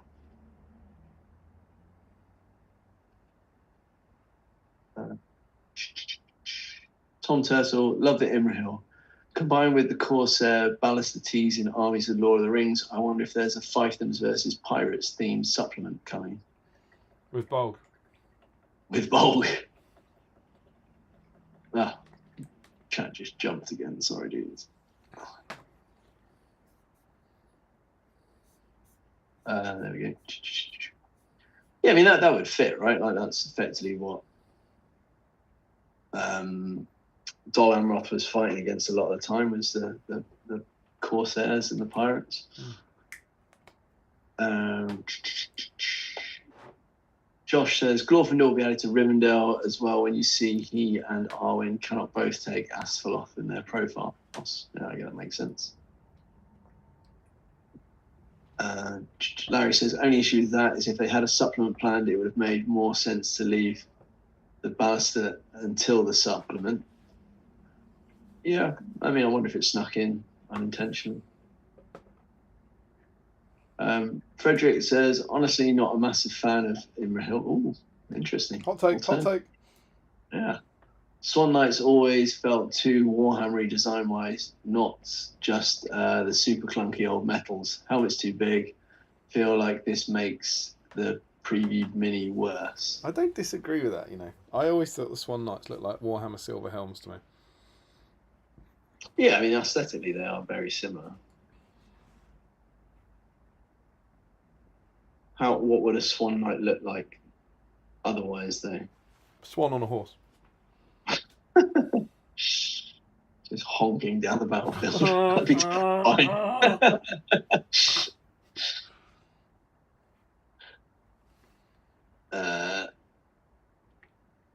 Destro the Dexterous, Houstonian greetings all. Hello there. Frederick says, but great that Fiefton players get something new. Yeah, I like the new Emrakul. I think he's great. Tom Turtle says, even if there's no link supplement, I would think it would definitely make sense to do a wave of unrelated gap-filling releases. Example, Beachbone, Eastling Drakes, like they used to do in the olden days. Very good. Yeah, still a few gaps. Frederick says, the licensing stuff is really annoying, but at least they're still able to merge book and film lore and aesthetic into one game. SGB would be much less enjoyable if they can. Yeah, I think 100%. I guess we're just nitpicking a bit, right? We understand the reasons why they've done it. It's just some frustrations about what it means from a gameplay perspective. Not even gameplay, just game admin, having to carry multiple books and not having all your profiles in the same place, that kind of thing. It's just a pain in the bum, really. Hopefully they haven't released any cards yet this edition, have they? Hopefully they do that.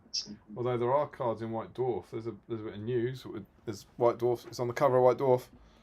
Oh yeah, that's true. 30 pages of SBG content. I believe that goes on pre-order tomorrow. I didn't really know White Dwarf was a pre-order thing. It seems ludicrous to pre-order a magazine, but I haven't picked up a copy of White Dwarf in a long time. I might have to grab that one. Yeah, for sure. I think it's 30 pages of it. It's worth it. That was my mini rant.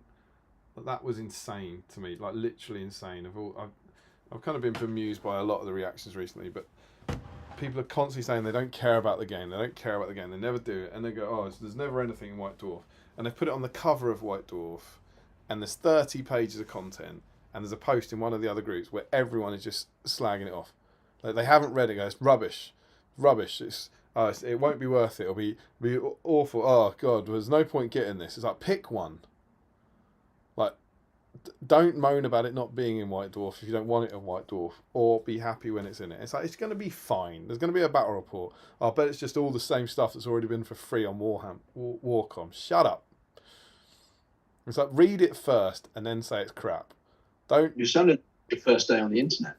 Yeah, it was just like that one was just so stupid. So stupid. It's just like, oh come on, like you can't. Don't moan about both of them. Like if you're an SBG fan, I think you should pick up that White Dwarf just to say thanks. They've given you an issue. They've given you an issue, and yes, it's not going to blow your mind. There's going to be a cool bat rep, and there's going to be an article with different pictures and different words that kind of tells you stuff you already know. But you'll spend an enjoyable hour with a cup of tea reading it. And yeah, absolutely. Yeah. Absolutely. Frederick says very loud Bing sounds. Sorry about that. Play my word. Yeah.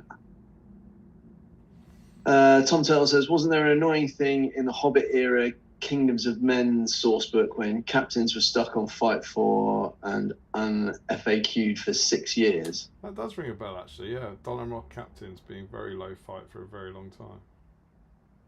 Yeah, which sucked being the same fight as your infantryman. Tom then says, as Plastic Swan Knights aren't bad, but interesting how they switched from by far the best versions to the oldest. Yeah, I think that's kind of the point I was sort of trying to get at is they are now the most dated part of that range, or certainly that core sort of knight range. Larry says the art is good, but whence did it come in capital letters? Yeah, Larry's very, very intrigued by where that. Some would say obsessed with where that art came from. And I think it's just a new bit of art they've. Someone's drawn it. Yeah. Razzie and Muzzy were legacy, sadly. Yeah, Larry confirms that.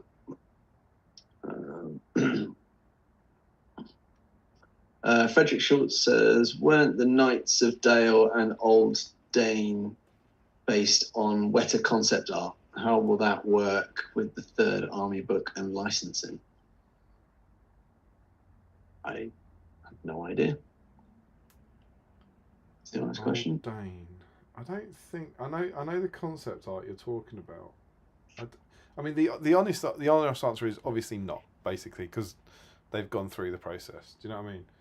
But I know I can picture Brand, I think it is, or Bard looking like Luke Evans. I think they used Luke Evans for it. Right. I'm not sure the old Dane model is based on what a concept art. I could be wrong though, but yeah, it's obviously, they will have known that, they would have had those discussions, and Yeah. Yeah, I mean, Richard then makes a good point here. Is that this just occurred to me, but if the photo thing is correct and non-Weta art, might that explain why the book is so much later than the other two? I'm unsure how much original GW art actually exists. oh, well, they'd spend time making the art. Possibly, yeah. They can't put photos or pictures from anything outside or from the other license. Larry asks, will he have a melted face option though?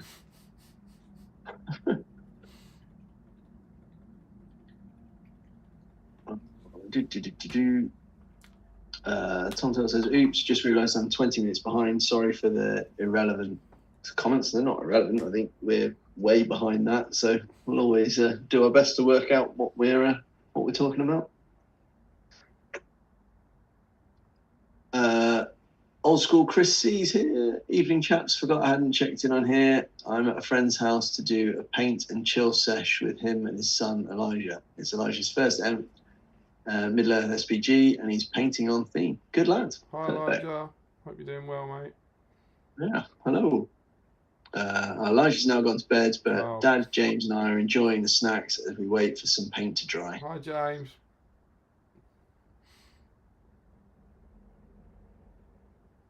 Richard Clemmer says, do the Channel Islands have their own church, or do they fall under the Church of England then? I mean, there's a mixture. I think the predominant churches are Methodist, but there's Church of England, there's Catholic churches, there's a number of different ones. But there's not a Guernsey religion. Church of Guernsey. Yeah, certainly not that I'm involved in anyway.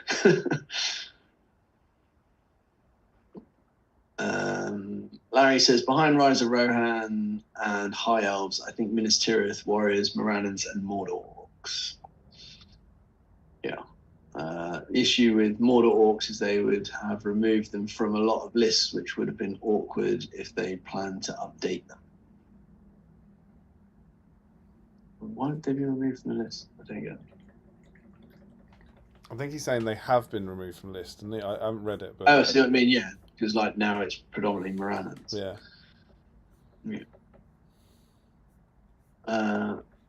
Josh says they should only redo Mordor Orcs if they keep the beaked helmet.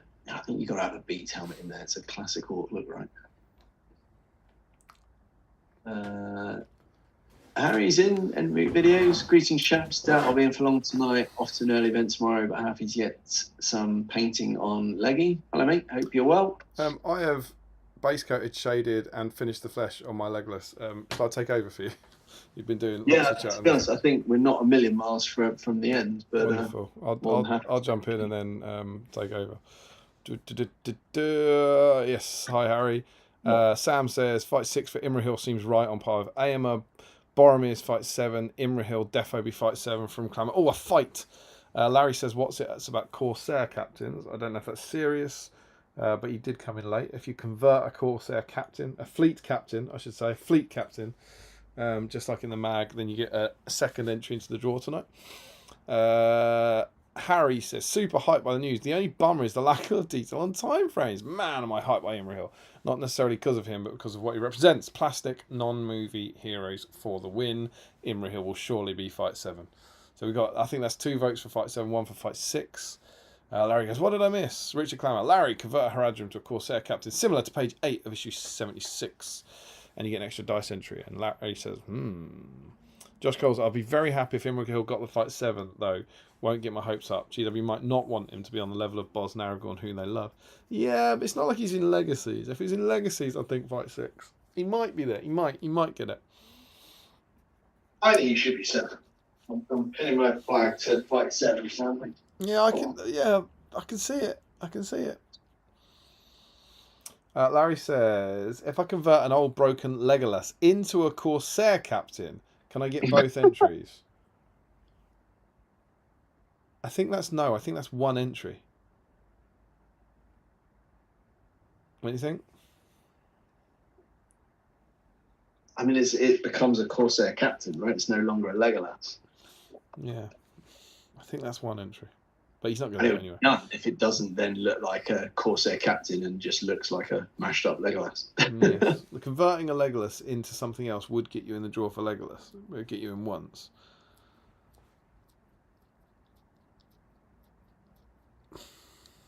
I don't know. If you do it, we'll decide. Yeah. Joe Holzman, I wouldn't be surprised if some of the legacy stuff eventually makes it back into main game. If it's the theme of a supplement, I think it'd be fair game for revival. Possibly.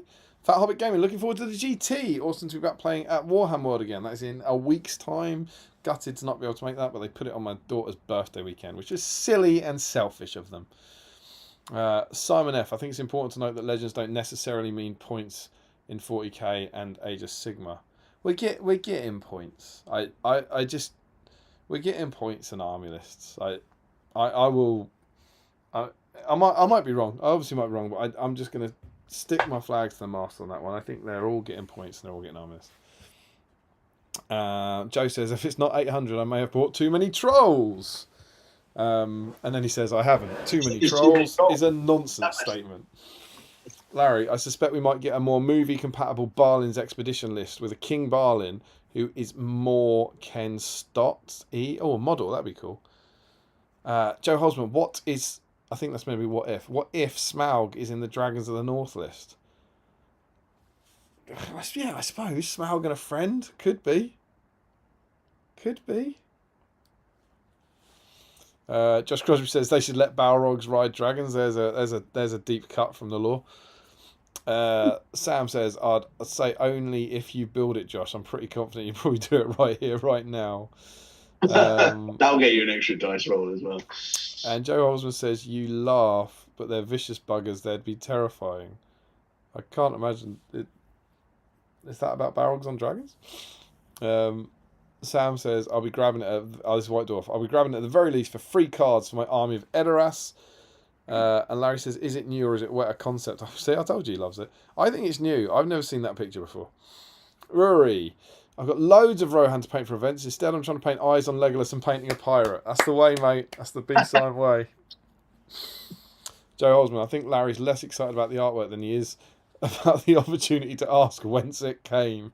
I think you're quite right. And Joe Osman says, I just sort of assumed the Guernsey religion was similar to the Wicker Man. They've got a giant effigy of Mark. They could well be.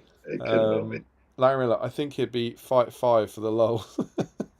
Imra could be fight 8 as long as he's not a 12-inch banner still, says Simon F. Completely agree. Hate 12-inch banner. Stupid rule. Down to 3 inches for me. Joe Holzman, fight 6 for me. Should be on par with Fazza and Aemma. Fight 7 puts him on par with the best of the best, and that's just nonsense. I think from the books, he's up there with the best of the best. Is he up there with Aragorn? Sorry? Is he up there with Aragorn? See, the thing is, I don't think Boromir is up there with Aragorn. I think that's the issue. I could see Imrahil being up there with Boromir, but not up there with Aragorn, and they've put Boromir at fight 7. I think he's got to be at least Boromir, right? It could be up. Ow! Fucking Christ! Did you see he was fight 6 or something? I just dropped my phone on my foot, but my phone's plugged in like this, so it actually dropped the pointy charger into my foot. Oh, sorry for saying rude words. Larry Miller, Damien's rules are based on base model. Marks are based on end result. Yeah, it's a good one. It's a good moral problem you've given us, Larry. And as I said, all I'm going to say on it now is do it, and we'll talk about it. Don't do it, we won't. Sam Page, I'm adding another vote for Imrahil at fight 7. He's mentioned in the book as one of the only heroes outside of Aragorn and Aemma to emerge from the back. I was just going to say that, actually. I was thinking that. There's that wonderful line where it says Aragorn, Aemma, and Imrahil come back. But the only reason I refute that is because people used to use that as the reason that Aemma should be fight 6 in the last edition. And that used to wind me up. It was always like, oh, there's this line here where it says they're unscathed. And it's like, yeah, but there's lots of lines in the Lord of the Rings that say different things. I don't think it necessarily means that Eomer's as good a fighter as Aragorn, for example. And he's not even now. So, yeah, just because he's one of the three, he's a good fighter, but I don't necessarily think he's that. I also don't believe it. I think it's Tolkien writing romantic fiction. Like, are we honestly saying that every single other soldier in the battle got wounded, and just the three of them didn't? I don't buy it. I think that's written by Aragorn. History's written by the victor, you know. I think that's them writing their big story, and there's like Jeff on the field going, "I didn't get hurt." Yeah, I should be fight 7. Yeah, absolutely. Just Crosby, nice try, Larry. Very greedy. You already have a black die. Tut tut. Says 7 dice Crosby. Sam says Smaug doesn't have any friends. Nobody likes him. Larry Miller, not just model, but a profile that isn't Fight 6 and is more like his Hobbit profiles. What? Not just why? Who's that? More like his Hobbit profiles? What's he talking about? Is he talking about Legolas? Not just model, but a profile that isn't Fight 6 and is more like his Hobbit profiles. Don't know what it means. Joe Holzman, swans on horses. Larry Miller, it's just one swan, actually. Just Crosby, I'd be tempted to do a dweller on dragon for the scale. Joe Holzman, good job. Elijah's gone to bed. Let's hope Ruth's not still up. This is about me saying naughty words. Damien's physically pained by Boromir's Fight 7. Josh Coles, totally agree, Damien. Boz, I would always said, shouldn't have gone to Fight 7 with Aragorn and Thranduil. Still wouldn't be a beast. Now you say about Boz could be on that level. Larry Miller says you got your like for dropping your phone on your foot. Thanks, dude. That was obviously made him laugh. That's Larry's rule. And Joe Holzman goes, being unscathed just means he stood around doing nothing. Exactly. But Boromir is spoken about in the books as being sort of one of the mightiest of men. In horrifying news, Larry Miller also says, has it died or is it just me? There's no one else saying it's died, and it doesn't look like it's died to me. Larry says, has it died? Have I lost internet? I don't think it's died. Does it look good to you? I don't think it's died. I mean, I can... Obviously, I'm not listening to it through YouTube, but I can see us moving around. We're still moving, and the streaming software is still streaming. So I think we're good. I think it's Larry. And that is me caught up. So there you go. Lots of exciting news from that. That's really cool. I do have one more piece of news. I wish I could show you it, but I forgot to kind of print it out. We have got BSIME Hobby Bingo. People are saying streamers alive. It's fine. It seems as though we are not getting a Middle Earth Hobby Bingo this year. It would appear, and that makes me sad because Hobby Bingo is a major part of my my hobby year. I really like it. You'll now be seeing the stream flashing. Fear not. That's absolutely fine. That's because I'm messing around with things. And so I kind of threatened to do this. I can't do a PDF. Okay, it's going to flash again. Don't worry. And I was like, well, I still want Hobby Bingo in my life. And so what I have done is created a Battle Streams Hobby Bingo. And so I've already put it into the Patreon chat, and I'm going to put it up on our Facebook page. But I kind of wanted to announce it today, make it sort of go live, as it were. And my hope, I'm not sure you'll be able to see it, but I'm transitioning to Middle Earth Hobby Bingo on the interwebs now, so it should be up. And who knows? I have no idea if it's gonna work, and that sort of thing. But hopefully it will appear before your lovely eyes very soon. And the basic idea about this is it is just Hobby Bingo. Yeah, there it is. It's good. It's working. It's just Hobby Bingo, exactly the same the Middle Earth team did it, and it's basically it's a homage to the Middle Earth one that we've had for the last few years. It's taken my favourite squares, so it's fairly subjective. It's taken my favourite squares from the last few years and combine them, and got rid of some of my less favourite squares. I also put it in our patron chat and asked for feedback and asked for suggestions. So there's some patron influence squares in there as well. But the idea is, in the absence of a Middle Earth hobby bingo, we're going to be playing along this. So if you are a patron of Battle Streams of Middle Earth, there's an extra bonus for you. But if you're not a patron, if you just watch the streams, you're very, very welcome to join in. I hope you like it. It's meant to be a bit of fun. It has the same rules. Anything you paint this year can count. And I've tried to clarify something that we always used to debate about, that you can paint a model for a single model counting and also for one of the army counters. So you can see on the screen I've got white squares and red squares, and basically the white squares are paint a model of this thing, and the red squares are paint an army of some sort. And the idea is that your model can count for one white square, but it can also count for a red square. So for example, it said, what have we got? We've got 2 white squares. Paint any member of the Fellowship and paint a man, a dwarf, an elf, and a hobbit. So if you painted Legolas, he could be your paint any member of the Fellowship, or your paint an elf square, but not both. But also down at the bottom in the red squares, we have finish a good army of 600 points, and Legolas could count towards that as well as being your member of the Fellowship. So them's the rules. And then what I'm hoping to do, and what I want to do, is have a prize for. I can only do this for patrons, but there's going to be a prize. It's going to be BSIME backlog busting bingo or something. I think those 4 words in some order. And anyone who completes it, I'm tinkering with a logo, and I'm going to put it on something. I don't know what. I was asking in the patron chat. It might be a dice bag, might be a ruler, some little piece of kind of merch, and any patron who completes it will get that.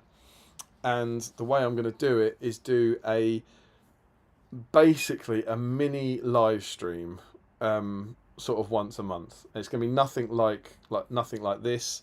I'm going to ask for I think I'll ask for a photo submission thread on BSIME. Harry, I've just seen a comment saying, Harry says, please take your phone away from the mic. It's so loud compared to the chat. It's rousing Archie. It's not my phone. It's the Messenger app on the laptop that's hearing it. I apologise for the effect on your night's disturbing small children success. My phone is very much on silent. And I'm not sure why I'm getting notifications on Messenger. I don't mean to get notifications on Messenger, but it's just happening. Let's see if there's a message received sound. How about none? None. Let's try that. Let's see if we have successfully done it, Harry. I'll do my best for you and for Archie. And I want to do maybe once a month there'll be a Facebook thread where it's put your photos up here, and then I'll sort of go through it almost like we do with the whip thread here, but just do that probably just on my own, and that will be the proof, because I don't want anyone to. It's a bit like the dice thing. The dice is worth having, but anyone could be lying, so it's not worth enough that people would lie. Does that make sense? And I want it to be something like that. I want it to be something cool that people can get for completing it without going, oh yeah, I've finished all my models, I painted everything. So the idea is it's meant to be a further community thing for Battle Streams of Middle Earth, and it'll be something like that. So I reckon once a month I might jump on here. I might ask someone, does anyone want to jump on with me and have a look at some pretty models? And then we'll go from there and tick things off with people. So yeah, the main thing is to give you Hobby Bingo, because I think Hobby Bingo is awesome, and I think it's a shame that we don't have it. So yeah, it's on the screen now, and I'll upload. It's definitely in the Patreon chat, and I will upload it to our Facebook page as well. And if anyone wants to play along, take it, do what you want with it, show your friends, and maybe tell them about Battle Streams of Middle Earth. And that, my friends, is Battle Streams of Middle Earth Hobby Bingo Busting Backlog BSIME Bingo. Easy for you to say. You gonna do it, Mark? I'll have a damn good go. That's Pardon my French. I'm gonna do it. Beyond anything else, I want to do it. Larry's annoyed at the middle square, which is the clear backlog. You got a clear backlog. Paint or sell more models during the year than you buy. Why were you annoyed at that one? Because you just want to buy so much. Well, you can still do well. Get 24 out of 25. It'll be fine. Oh, Harry said, thank you so much. He's calm. Let's be absolutely clear. I don't think I've had any messages since. I don't think it's worked so much as I've stopped being ransacked by messages. But we'll see. Maybe it has worked. Don't know. But you're welcome. I'm a man of the people. So, yeah, there we go. Hope you guys enjoy that. And so on and so forth. Boom! Hobby bingo. Done. Gone. I think could be a challenge. Gary George also says, yay, hobby bingo. Nice one, Damien. Sam says, appreciate it, Damien. We'll have a proper browse a bit later. And Larry says, how dare you make me keep track of my backlog. Also, Calman, Steele's right. Ever the Loki-esque mischief maker is messaging me saying, sound check, bing bong. He's messaged me on Facebook, which is not the problem. It is a text message sound. That's where you haven't got me. It's the text from my family coming in. There's text messages these days. Well, yeah, it's weird. We've got a few. There's a few. I was actually chatting about this with one of the guys I text. I've got a fairly arbitrary list of about 10 people that for some reason I still text instead of WhatsApp. I don't really know why. But one of them is Emma's side of the family has a family group. We've got FAQs in here. Stephen Ryan says, could mounted Gimli and Legolas count as both an elf and a dwarf? Unbelievable. I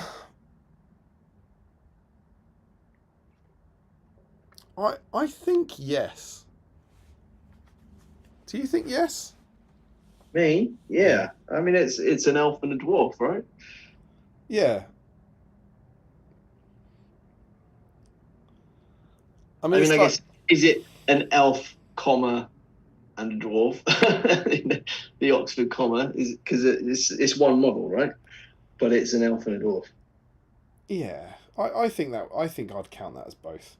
You are It's not a cheat. You are painting both a dwarf and an elf. They just happen to be on the same model, I think. And I think similarly, if you painted Arwen with Frodo, I think that should count as a hobbit and an elf. Yeah, I think so. I think you've done it. It just happens. That's very reasonable. I think so. I think that's right. I think it's in the right spirit. Yeah. Joe Holzman says, been a big fan of Hobby Bingo. Glad you're keeping it alive like Steve's memory. And Larry says, I've bought 3 starter sets this year. No way, I got 1 last year. We're fine. Sam says it doesn't think it should count. He says, absolutely not, Stephen. The fun has to be controlled somewhere. And Joe, oh God almighty. Joe says, can an army count for both start an army and finish a good evil army of 600 points? I think yes. I'll have to go and check where they actually were. But I've always believed they should count for those. I know I put start. No, I didn't because I separated them. I've changed my answer. I separated them. I made them red squares. Start a new army and finish a new army are different things. So yeah, they have to be different. But the start an army is easy. You just have to paint a model from a list, don't you? But there we go. Harry Parkhill. I've had a text message from Calman Steele's right. Did not go Bing. I think we're there. I think we're golden. So yes, glorious scenes. So there's some hobby bingo for you. What do you want to do? Can I interest you in magazine or leggy deep dive? Should we do the magazine first? If you like. Yeah. You want to do that? Do you want to jump into the mag? Let's do the mag first. Wonderful. So we're going to be. I want you to pause your. What have we got?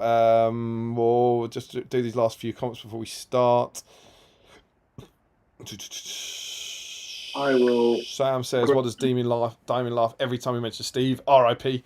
Joe Holzman. So you have to paint 3 armies in a year. Slave Master Damon. You don't have to paint 3. You have to paint 2 and start 1. Easy. And does that mean every year you have to make 3 new armies?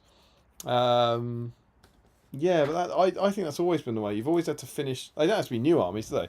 Finish an army of 600 points. Can be, as long as you paint 600 points of Mordor, it can be 600 points more of Mordor than you had in the. As long as it's a 600 points of Mordor, it doesn't matter if you've already got 600 points of army. Janelmo, for the watch an entire stream, would it count if for part of it you only had the audio on but not the video? Yeah, I think that could be fine as long as you're there for the whole thing. But anyway, pause your comments. I'm stunned that no one would want the video. It's definitely one to watch, not listen to. And we're going to have a look at this, dear lady. This is issue 76 of Battle Games of Middle-earth.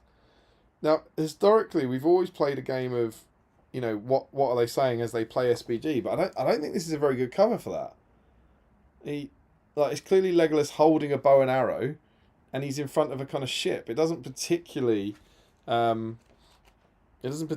look like he's playing SBG, does it? No. Particularly the way that the sea kind of blurs into him a little bit. But if he is, he's really pissed off and he's going to shoot an arrow at you.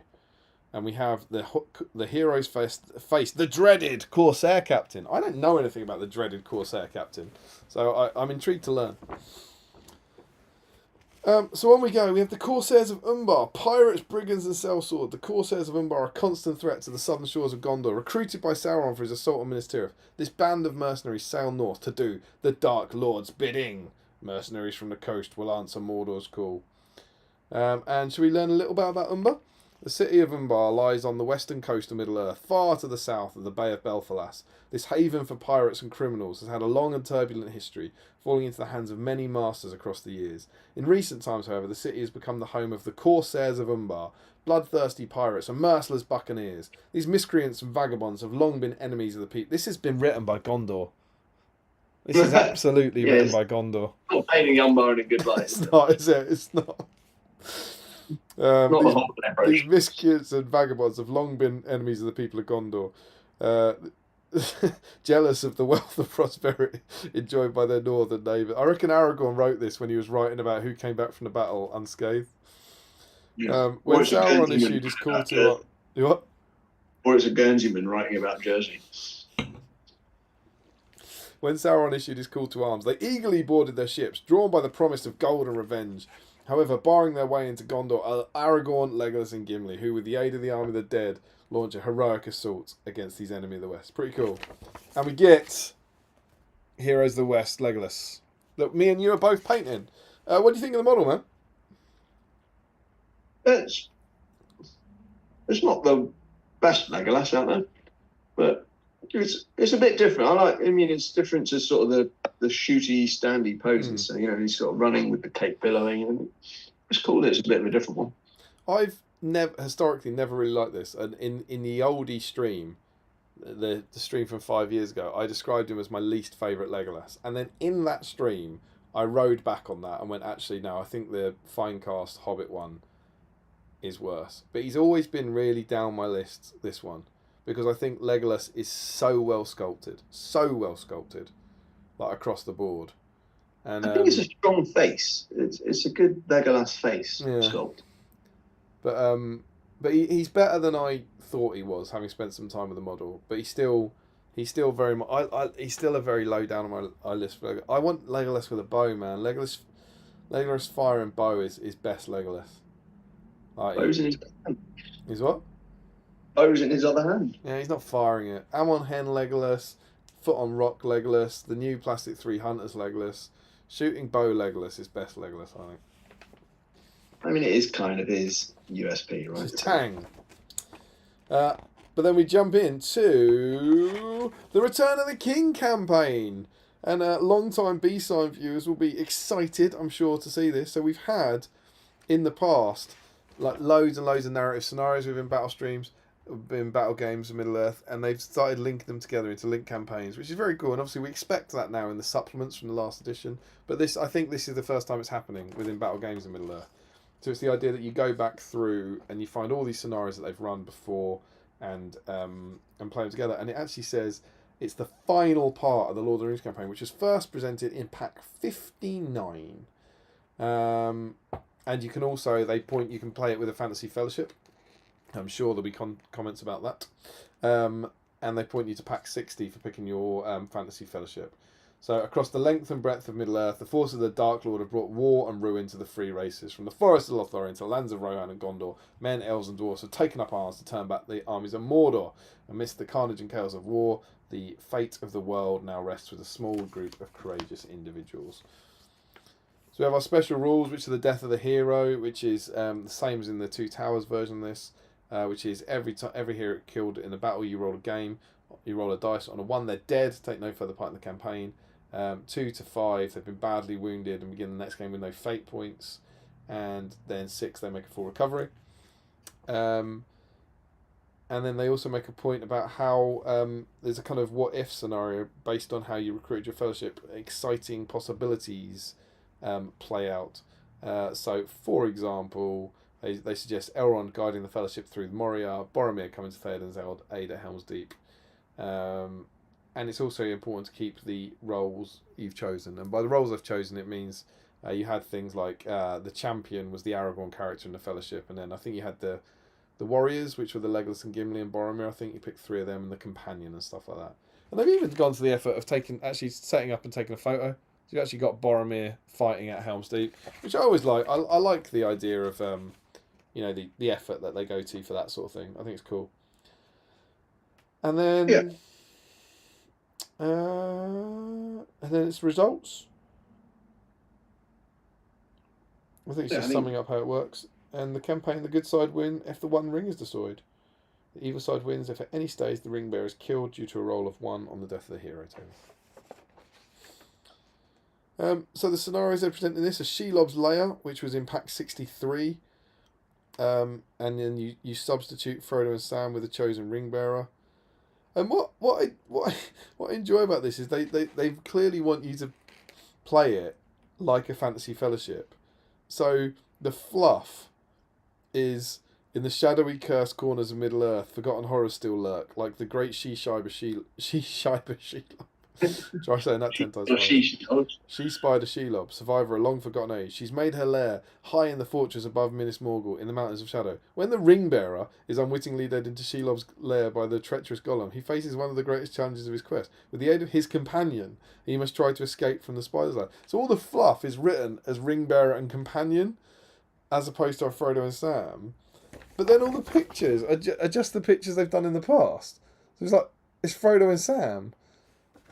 And then next to it says the ring bearer and his companion find themselves, and it's the same. You say like Aragorn and Glorfindel as your ring bearer and companion. Yeah, well, I think that I can't remember the rules, but there were some rules for it. But it's similarly in the Cirith Ungol one. It's Sam, running through Cirith Ungol, and it says with orcs and uruks locked in furious battle, the ring bearer's companion sneaks into the Mordor fortress. It's like I just find that incredibly odd. Yeah, I mean, I guess it's just showing you the exact scene from the film, right? Yeah. But it doesn't tie into the fantasy fellowship they're clearly trying to dig. But so the results are: if evil wins Shelob, you have to go treachery at Cirith Ungol because they take Frodo there, and if the good player wins, you go straight to a River Assault. You skip Cirith Ungol, which is kind of cool. So then we get the Cirith Ungol one, super cool, played over the Cirith Ungol scenery that I believe Harry Parkhill has a version of it. It's exactly the same, but you swap Frodo and Sam for the ring bearer and the companion. Evil player compares the... Oh, I like this as well. This was fun. So there is a way that you could choose the companion to be Aragorn, right? Quite a good companion. And in this scenario, the good player chooses the orcs and Sam. And then you try and the good player. I remember the scenario. The good player basically tries to use his orcs to fight the uruks to get Sam through. And this, if the good player's chosen companion is Aragorn, then he must play the changing the sides alternative approach. In this version of the scenario, the good player commands Aragorn, while the evil player commands the orcs and the Uruk-hai. So Aragorn's got to fight everything. Yeah, it's like if you got Aragorn, you don't get the orcs. And then a lovely note of Aragorn cannot use the One Ring in this version. If the evil player wins, good player must make a roll on Death of the Hero table for the ring bearer. Oh.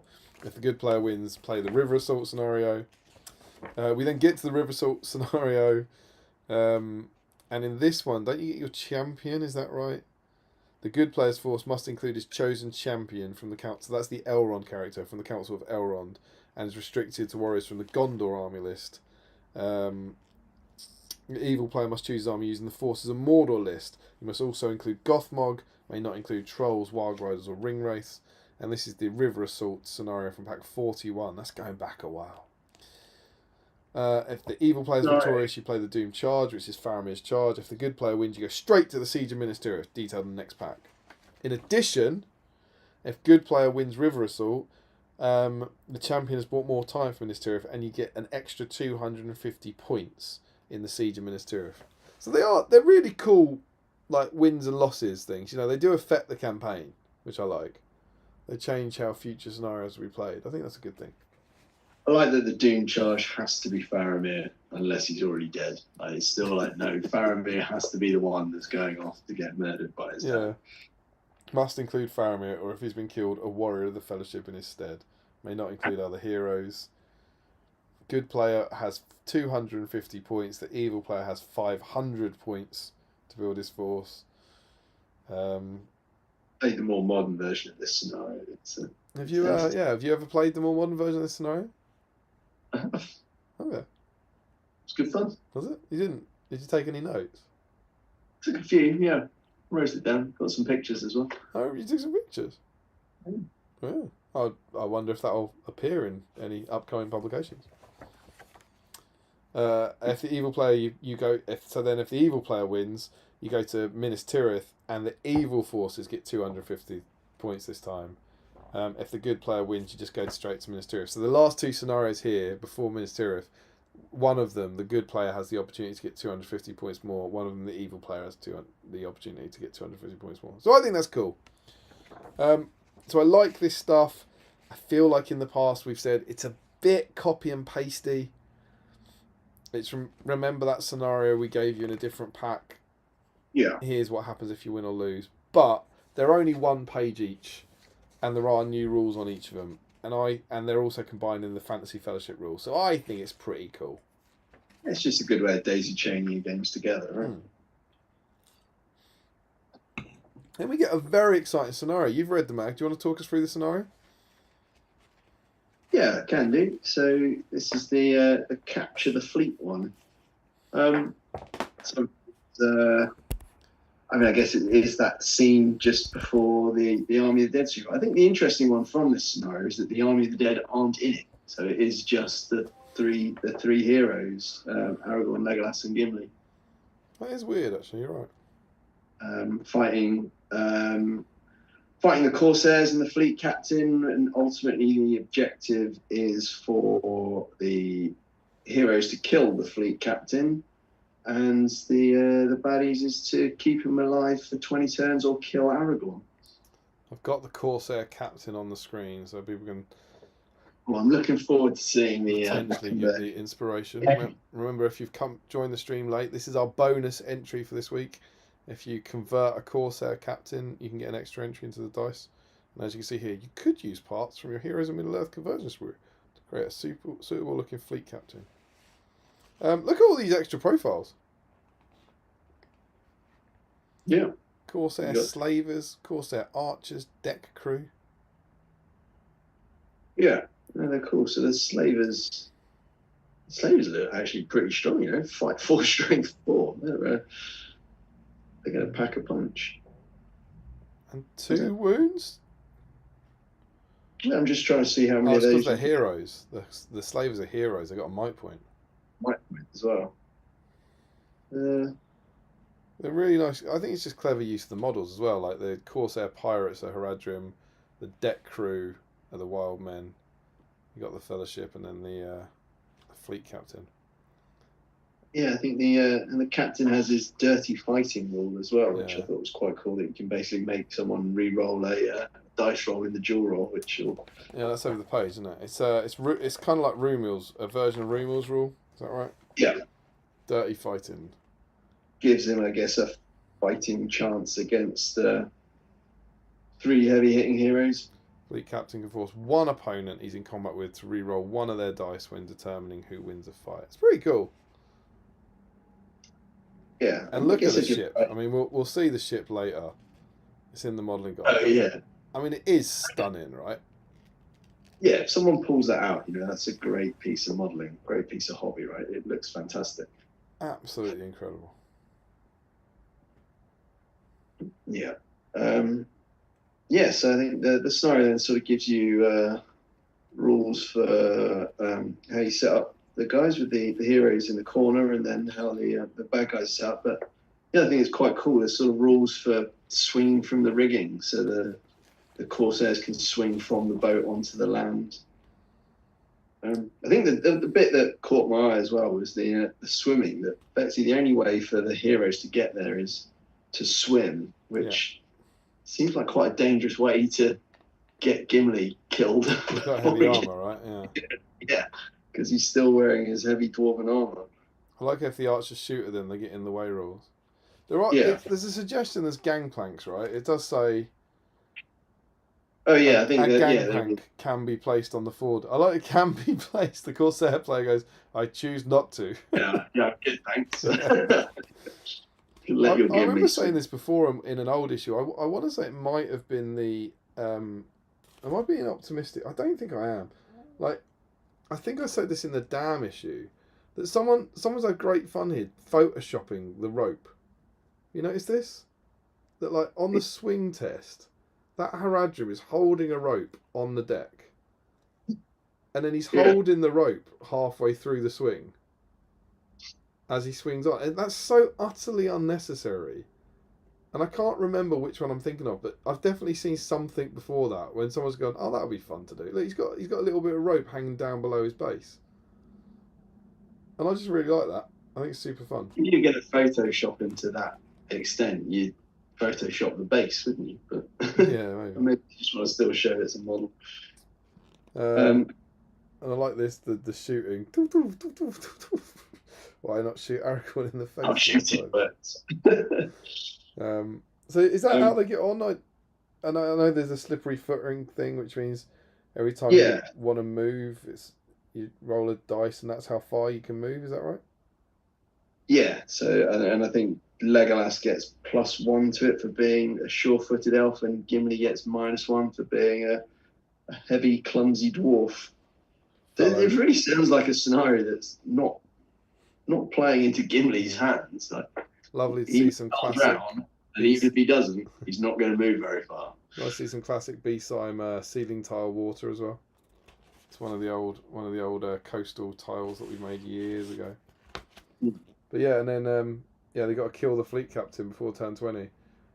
I have honestly, it's very hard. I can't picture it if this is easy or hard for either player. Do you know what I mean? I can't really see. It feels hard for the good guys. You think? And I guess, the Corsairs are fairly chaffy, right? Deck crew, defense 3, fight 3. So Aragorn and Gimli are going to whale through them. What they get a lot though, right? 16 Dunlending figures, 6 Haradrim bows, 4 slavers. So he's got 27 models or something. It would be fun, but you just need a really cool model ship. Yeah. But yeah, I guess the other thing that could swing it is you'd probably want to make sure Legolas can't just shoot the Corsair captain, right? Because that would make him quite a... If he just machine guns him down in 2 turns, then you're like, okay, cool. Yeah, that was fun. I'm glad I built that ship. Yeah, it's a good point. Just leave Legolas on the thing, just shoot the crap out of the captain. Yeah. But they do have there's Corsairs on the shore, right, to begin with.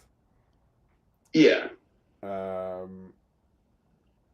8 of the deck crew are placed on the ship, with the remainder either being placed along the shore on the ship. So you can charge Legolas pretty quickly, I think. Yeah. And in those days, he couldn't shoot when he was in combat. Yeah.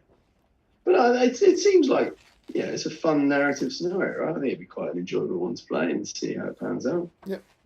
There you go. Someone build us a ship and send it to us, and we'll play it. Yeah, I imagine it's one of those that plays out quite quick, so you can perhaps swap sides and get a go with each one. Yeah, for sure. And then we've got a painting guide for my boy Legolas. And I always like these things where it says painting this model provides an excellent opportunity for you to display all the painting skills you learned over the course of the battle games in Middle-earth, and allows you to judge how much those skills have improved, as you can clearly compare this new model to the one you received back in Pack 8. 68 fortnights earlier. Crazy scenes. About 3 years, I guess, since you had a Legolas. So do you think they deliberately did a much better paint job on this one than the first one for that very reason? Well, I think they deliberately did a bad paint job on the early ones for sure. Yeah. Like we've been following this, and they deliberately try and paint like you should be able to paint, so the paint jobs do improve. And it's very good. It's nice and detailed. Really lovely colours. Lots of stuff about using bleached bone to mix the colours in. A wonderful thing about flesh. That painting skin. Yeah, I was just looking at that. I think that's a really good sort of guide on how to sort of get the tones through the skin. It's got 4 colours plus white, so 4.5 colours, I guess. And you keep mixing them. You mix the darkest with the light. You paint the darkest, then mix the darkest with the next darkest, and you paint that. Then you make the next darkest, and so on. So you end up with here. It's 8 different layers, and it does a very good job.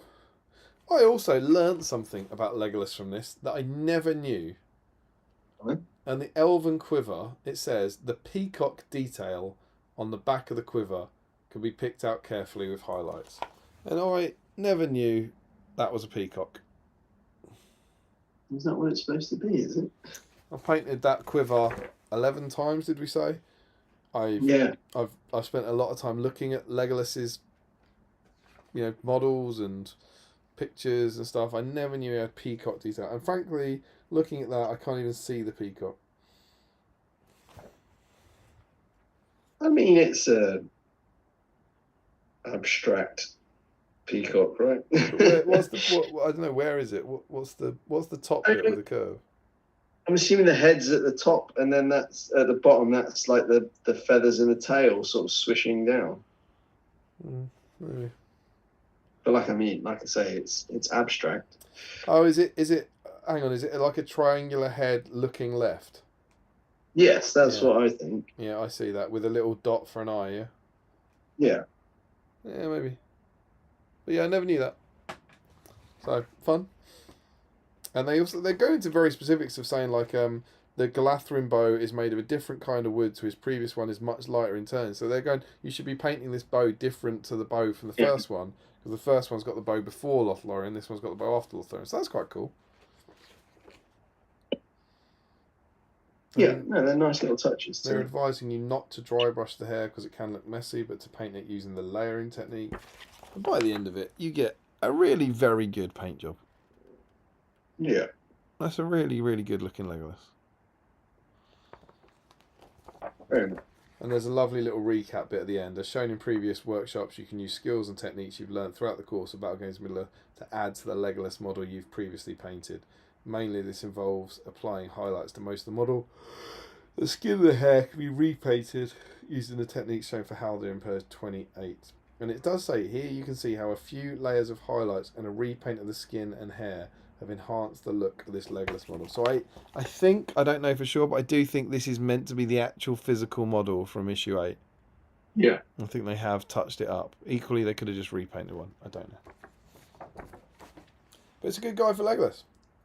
It is. Very good. And then we finish. Oh, what a finish. With a thrilling denouement of how to build a Corsair galley. You get 6 pages of this.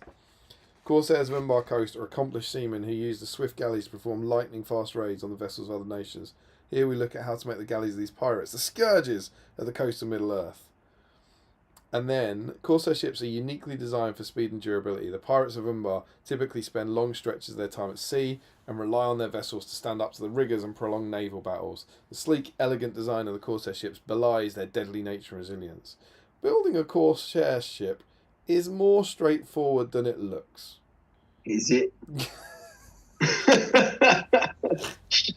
Is it? You, my friend, have chosen the exact 2 words I would have chosen in that situation. Having read the guide, I too would go with, is it?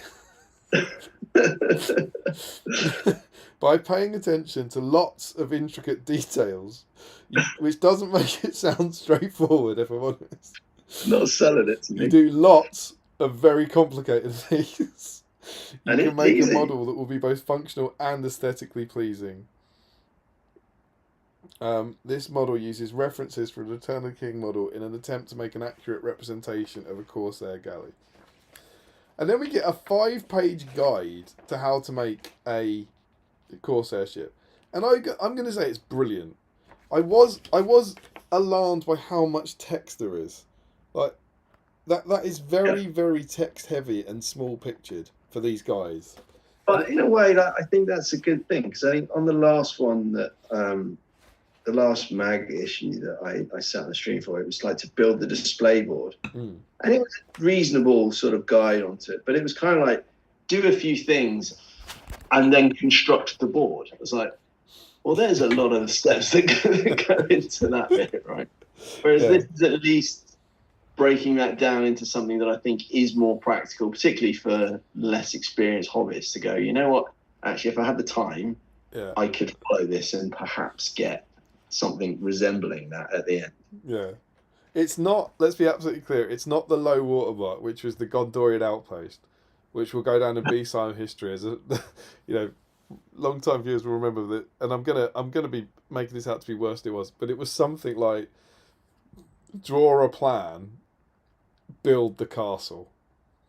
You know, is that sort of like, and it was this incredible Gondorian castle, and it was effectively draw a plan of what it might look like, and then just build it. Just do it. But we had a good giggle about that many streams ago, and it's nothing like that. But the way I'd describe this one is, to use their term, they say by paying attention to lots of intricate details. And I would describe this as, if you do an awful lot of things incredibly well, you could have a Corsair ship. Yeah, I think that's a reasonable summarization. And you know, I would describe myself as a very experienced hobbyist and a kind of like decent hobbyist, a sort of average hobbyist in terms of, you know, my abilities to build stuff like this. But I looked at this and it just made me feel a bit ill, like right from the start. And so you have a curved piece of polystyrene to make the base. That's fine, and then you glue card to the sides. Yeah, and it's curved, and it even warns you about, you know, this can be tricky gluing. It's a curved surface. And instantly I was like, that'll never glue. That'll never glue. I think it's one of those ones that, like, it's a commitment, right? This isn't a casual, I've got I was on a Sunday afternoon, I'm going to do some hobby. It's like, no, I'm committing a weekend or more to this. It says, simply, I love how it starts with simply. Simply cut 2 strips of card, 1 for each side of the hill, an inch higher than the raised platforms at the fore and aft parts of the deck. Glue these to the sides of the hull with PVA. You might find it easier to apply masking tape to hold the card in place, as gluing card to a curved surface can be tricky. Yeah, that was the bit I picked up on. I was like, it does. Well, I don't know. Maybe I mean, obviously it does work, but for me, PVA, are you drunk? Next, take a sheet of thin balsa wood and cut it into strips about 5mm wide. You've effectively got to make balsa wood planking. And to be clear, that is... It looks like it's about 15 strips up the side. In order to work, you will need the thinnest balsa wood possible, as it will need to bend slightly to follow the curvature of the hull. Glue your strips to the sides of the hill and then to the top surface of the deck in a similar fashion to the planking technique. So you got... Look at that. I think what's telling is, look at the photo of the guy's fingers holding the planking, and you can see, like, the blood has disappeared from his fingers. He's having to hold it down that hard. It just makes me feel sick. There's like... I mean, how many of them do you think you'd need on each side? Like 100? Yeah, I mean that is a significant time commitment. You're gluing 100 balsa wood planks onto a curve. There's no way. It makes me feel sick thinking about it. And what's interesting there that I picked up on is if you look at, I think it's when they do the rudder, they just kind of score it to get the wood effect rather than creating individual Sure. planks. Yeah. Like, surely an easier Do way, that. an Just easier do that. Yeah. do that. Yeah. Like, rather than effectively creating however many hundreds individual planks of balsa wood you need to create a real boat. It does feel quite a lot like building a real boat, this, doesn't it? Step one, lay the keel. And then we get this one that I enjoyed. That was then to the rudder. Both of these are made by cutting the desired shape from a piece of stiff card. You can try variation in shape on this. Both the keel and so you make them out of card. Both the keel and rudder are clad in thick balsa wood with planks and weathering scored in where desired. So you then have to cut that shape out of balsa wood.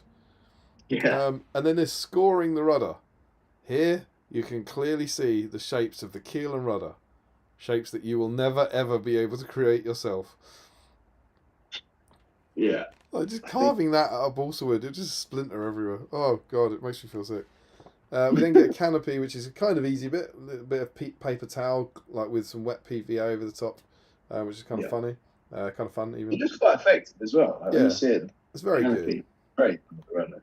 And then the mast, it has 3 masts, so that's fair enough. We're just going to make some like kind of wooden dowel, and then we're going to stick them into the boat like this. And it is looking great. You can see the canopy here with the rudder. It looks amazing.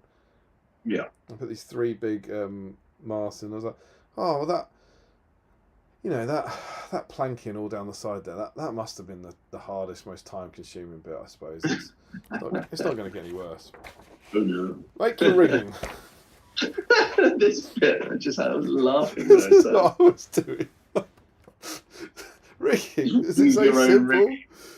The various ropes and near rigging are made from string. Each set of string is made by cutting 4 lengths of string long enough to stretch on the walls. Lay these out next to each other so they get progressively close to each other. Next, cut lots of smaller pieces of string. Glue them across the 4 strands with blobs of super glue, creating a net effect. One of the easiest ways to do this is to pin each section of string down to a piece of foam board or balsa wood to keep it stretched out while the glue dries. Just to be clear, 4 pieces of string, I think he's got 5 there actually, running all the way up here, and then little bits of string laid on top, pinned on either side. And this is one of the easiest ways to do this. What are the hard ones?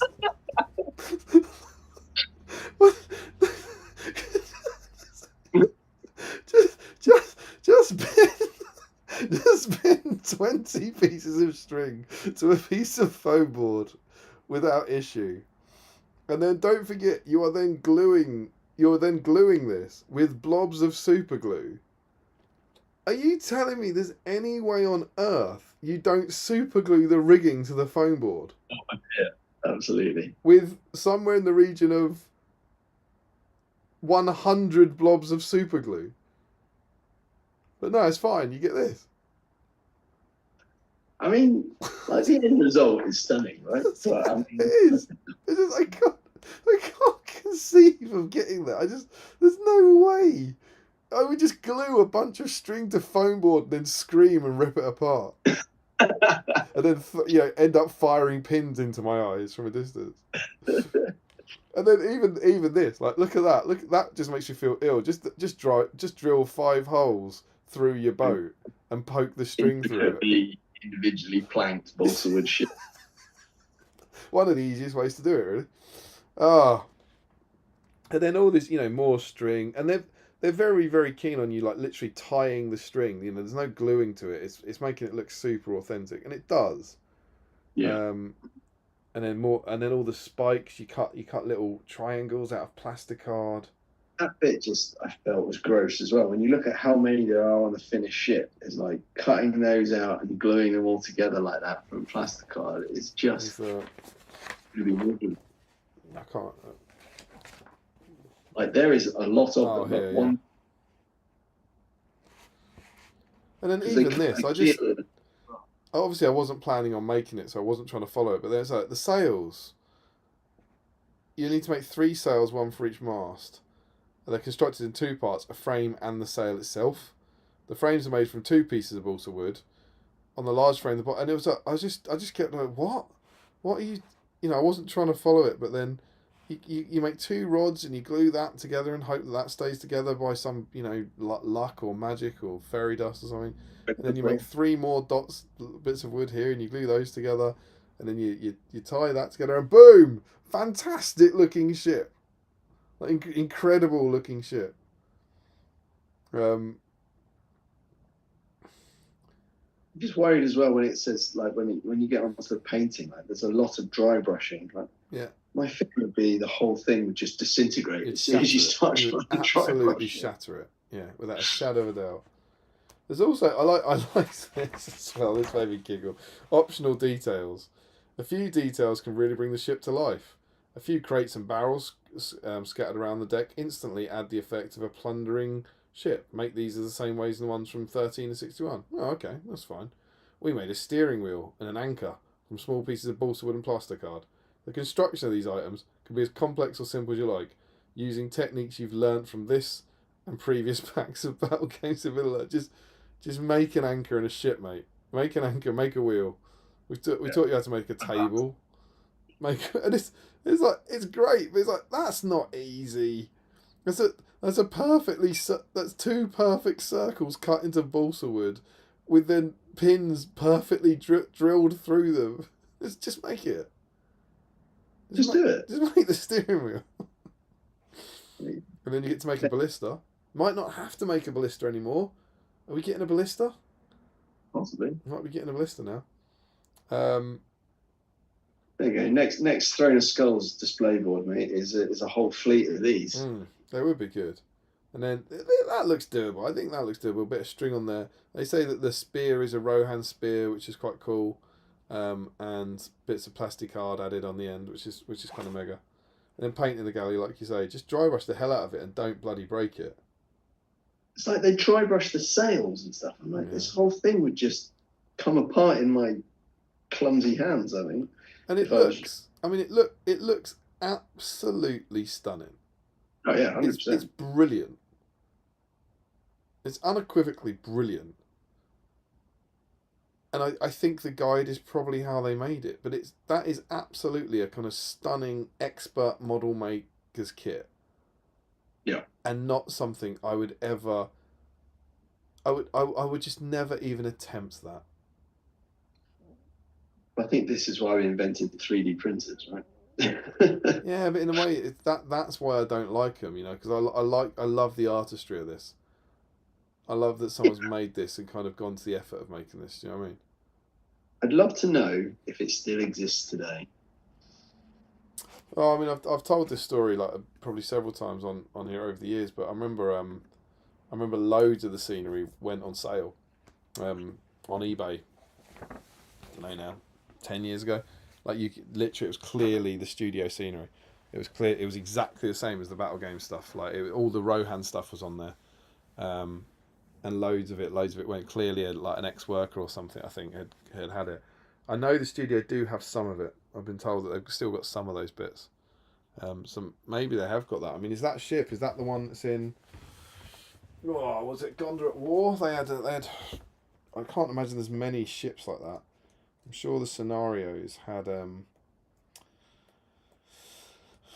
hope it does, right? Because, like you say, clearly someone's put a lot of time and energy and effort into crafting what is a work of art at the end of it. It is stunning.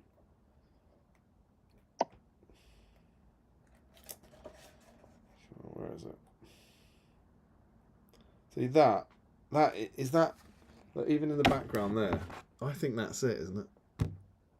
Well, I mean, the rigging looks like it could be, right? But there's definitely a couple of shots. That wasn't the one I was thinking of. there's like more close-ups of like I want to say it's Aragorn and the Army of the Dead jumping onto the ship or something. And when else would we Gondor at War? Would it be in? What else have we had any other legions since then for that sort of stuff?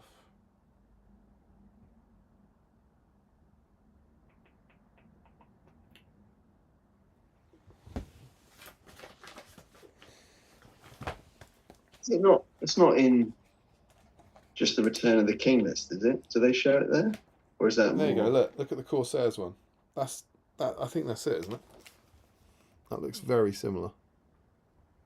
Yeah, I think it is. Yeah, because it's got the sort of the orange shielding on it. Yeah, it looks really super similar. Yeah. Oh, that's good. Yeah, that's it. That's the same ship. For sure. Makes you feel like someone's efforts have at least not been in vain. Right? So the studio still got it. Which is cool. So there we go, and that's the end of that. That's the end of that issue. What do you think, Mark?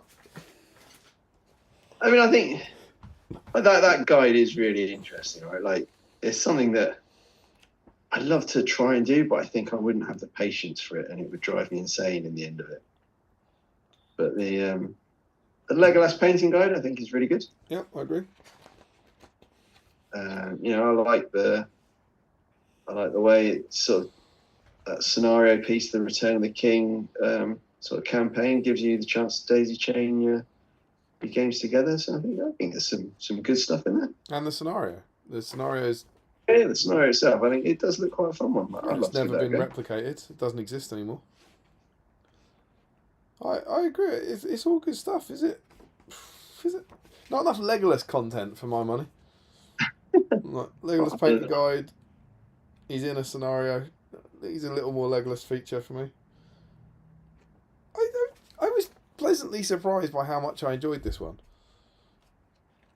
Yeah, I mean it's a decent. I think it's a good one. I don't want to hand out nominations, but I think I said. Let me have a look. When did we nominated one for best issue recently? It was the last one. It was when I was on with Larry. So we did nominate the last issue for best issue. Like, do you think could this get a nomination? Do you think?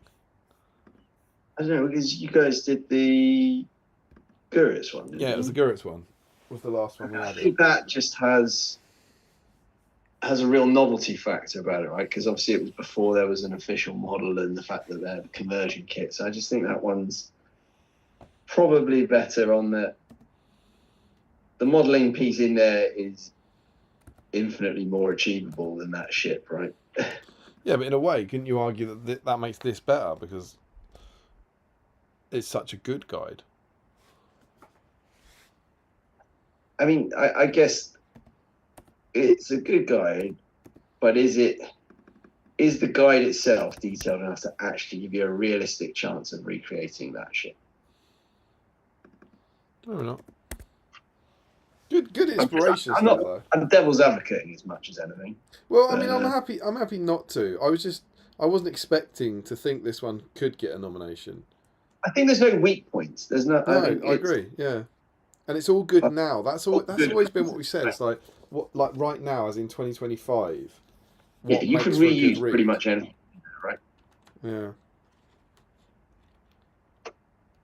Yeah, I'm happy to put it up there. I'm going to give one. I mean, bear in mind, as of right now, we don't have a clue what this means. me and Steve never worked it out. We were like, at some point when we get to the end, we're going to look at the ones we nominated for best issue and then try and work out which one's the best issue or something. So, I don't mind having it in there. I know I think it's cool and I like it, and it's got Legolas, so I'll tip it over. I'm nominating it. Damn it! I'm nominating it. I'm doing it. It's happened. Can't stop me. Don't stop you now. We have finished the mag, which is super cool. We can look ahead to the future. Let's look ahead to the future now, because I did mention that my hope is that the next stream is going to be on Friday the 28th, so 3 weeks today. But the next stream will not be the next issue, because we are returning once more to the new edition. And the next stream is going to be this bad boy, Armies of the Hobbit. So we're sort of alternating our new edition supplements with issues. And so yeah, we did the Armies of Lord of the Rings last time with Dale, and we'll be doing this. We'll be turning this to this one next, and I'm very excited about this. Of all the things we had a long chat about Armies of Lord of the Rings in the last stream. But I didn't actually mention the fact that I know I said this about the rule book. I did read everything in Armies of Lord of the Rings. I read it cover to cover, every word, every bit of fluff, and so really made the most of it. And as you can see with this, I haven't made much progress in the Hobbit.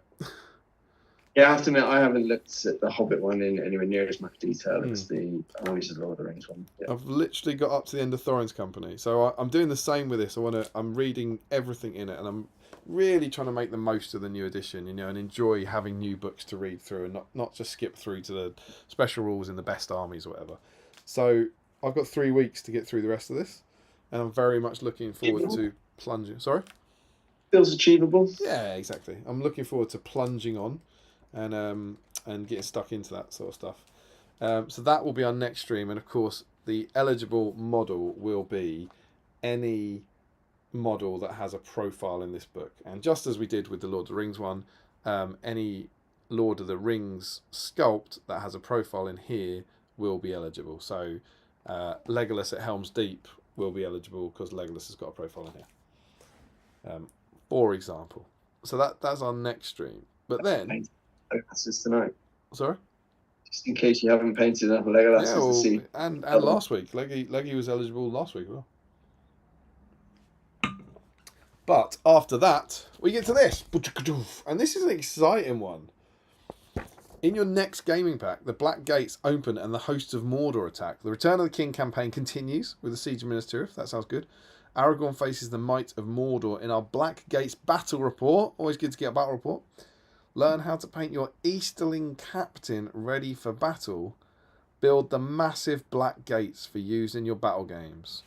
And you get a metal Easterling captain. Nice. This is the first Easterling model to come with Battle Games in Middle-earth, and I believe the only one. So, whilst it's a big deal, for Easterling players. We'll have Easterling week, and whilst it does come with a captain, I think we'll sort this out properly in the next stream. I think we'll just say any Easterling model. That seems fair. Rather than just saying you've got to paint this metal captain. I think Easterling week, given that we don't have any other Easterling weeks, I think is the way to go with that.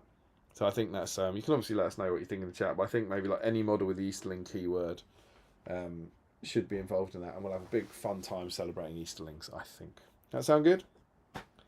Perfectly reasonable, my friend. Marvellous. I'm going to go for a wee and get a drink. Do you want to catch up on the chat, see how we're doing? Yeah, sure. Let me do this tiny section. And I will catch up until you are finished. We're in the BSIME bingo. Larry says, I always interpreted it that you start one army 1 year, then finish it the next year for the other square. I suppose that could be true. I think there's flexibility in that one. I think that I'm more than happy for people to do that one however they want. I think there's enough flexibility in there. It's only a bit of fun. Chris C. James is painting Smaug, who is 700 points. Can he count for paint a 600-point army? Yes, absolutely. And he could also count for one of the other ones if he fits one of the other ones. I'm not sure if he does. Stephen Ryan looks like he's just rocked up to a tournament. Oh, this is Leggy. Looks like he's just rocked up to a tournament, plonked an entire pirate ship on the table, and is daring the TO to tell him it's illegal. Janelmo says the audio, this is when he wanted to just listen to a stream instead of watching it. The audio is only because when the baby works up, I have it in my headphones, but the light of the screen would prevent her getting sleep. Yeah, I'm more than happy, my friend, for you to listen to a whole stream to tick that box. Joe Holzman, I always counted it as painting a battle company 1 year, then painting another 600 points of it the next. That's cool. Post-Team Spirit says Gondor with a thesaurus. I think that's about the Gondor describing the pirates. Yes. When they're saying, what was the line? The Homer Call says, remember, bloodthirsty pirates, merciless buccaneers, miscreants and vagabonds. Dale is in. Good evening. How are you doing, my friend? Joe Holzman, I like the irony of including the hero wound chart again for ease of reference. They're referring you to back issues for all the scenarios. It's a good point. It's a good point. Richard Clamp says, I missed that. Which Legolas pose? There are 6 Legolas poses actively shooting his bow. He missed what? You said which Legolas pose? Question mark. Which Legolas pose for what? Is that about favourites? I was saying he's the best one. My favourite is the Helm's Deep one where his foot's on his rock. Is that? I think. Is that what you mean? Want me to take over then if you need a week? Absolutely. Cool. So we're on to Larry. I was originally planning to use the conversion sprue eye patch head, but I just had a thought that maybe the best option is to try and go for a Will Turner look. Well, man, it's your captain. Are there alternate rules for having Aragorn as the companion in the Cirith Ungol scenario? Oh, there are alternate rules. Yeah, that's it. That's what we're saying. He has to fight all of the orcs and the Uruk-hai. Playing through Fancy Fellowship on TTS during lockdown, one of our guys used Dory as his companion. Dory didn't bother with stealth and Cirith Ungol just cleared the garrison out instead. Yeah, why not? If you can work through it, get through it.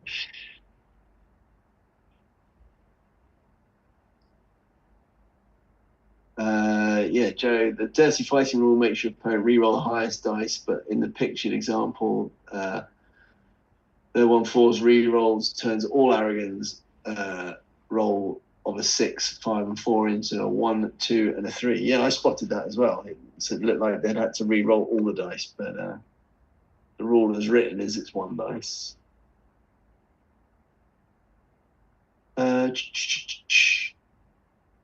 So, Team Spirit. So when the fleet captain forces a reroll, it's dirty fighting. When Rural does it, it's parry, malicious propaganda. Yeah, that's it. 1 rule for elves and another rule for everybody else, right? Josh said, unfortunately, no Legolas for me tonight, guys. Have I finished my first ever model during a BSIME stream? Hurrah! Yet another Mirkwood Archer done, starting a new one now. Congratulations. How many more have you got to get through? That's the big question. You can also swing into combat with him.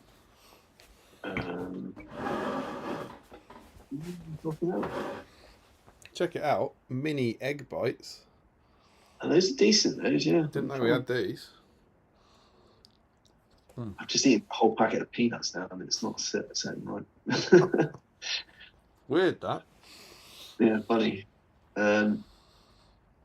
Why does Legolas look like Erling Haaland? It does a bit, actually, now that you mention it. Oh, what, in the painting guide? Yeah, you're right, he does. Yeah. Yeah, that one where his face is fully painted. Page 14, right? Yeah. Yeah. Second one down. There's definite Erling Haaland vibes there for sure.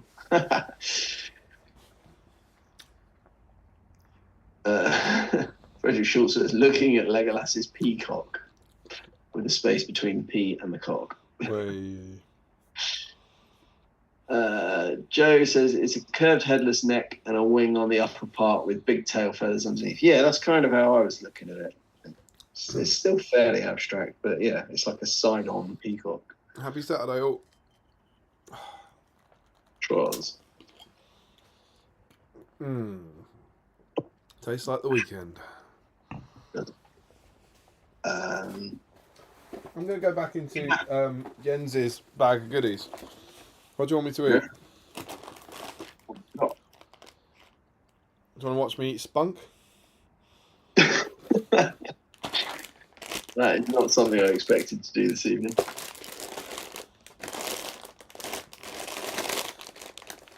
So good. They all equally filthily. What is it? Is it all what? No. That's the only pornographic one. I'm going to go for one of these because these look good. I'm going to have a Bailey's marzipan bar. Thanks, Jens. Enjoy. Where are we at? So, team at Tiberius. Evening all. No Legolas on the workbench tonight, but I might get some Rohan bits. Get to some Rohan bits, sorry. Joe says that guide makes my head hurt. Oh my god, that's fantastic. I do like a bit of marzipan. That is lovely. One of my weaknesses is a glass or 3 of amaretto after a meal. I think I have 3 glasses of spirit as a weakness. Your weakness is alcoholism. Like, that doesn't sound good. I have to find less blatant ways of describing that problem.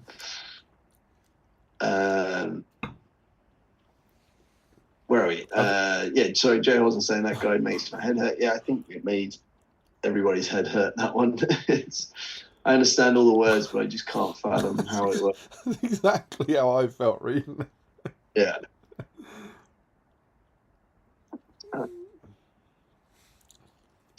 Team Spirit says, to be fair to the writers, it was 0506. There was less internet and more time to do 25mm carpentry.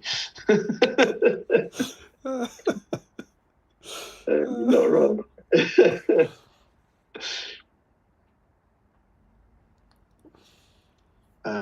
Joe says, I thought about that, Mark, but I wonder if the curve means you can't just score large plates and glue on. You might be right. Maybe. That'd be awful to find that out, wouldn't it? Imagine scoring like all the planks and then bending it.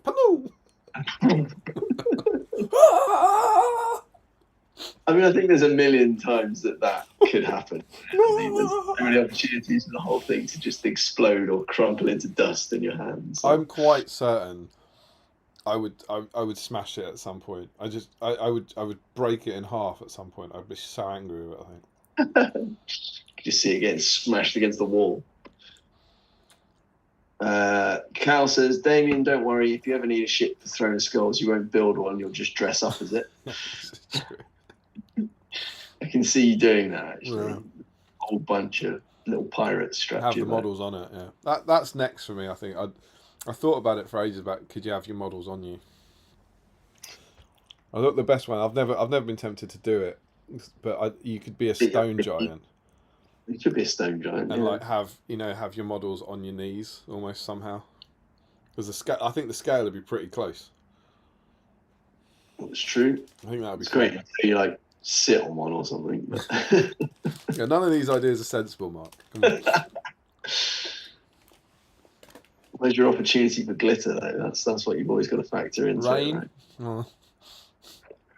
Rain's kind of shiny.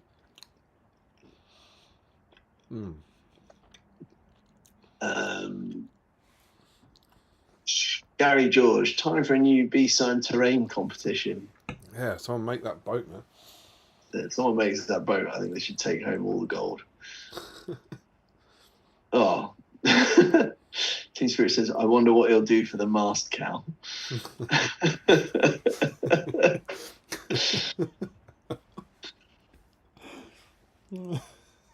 Keep it clean, boys and girls. Joe says, it does look really good and authentic. If I did it myself, I guarantee it would not. Yeah, I think that would almost be the most demoralizing thing. You'd spend days or weeks doing it and just go, mine looks nothing like what the magazine shows. One of the easiest ways to ruin your life is to build this Corsair ship.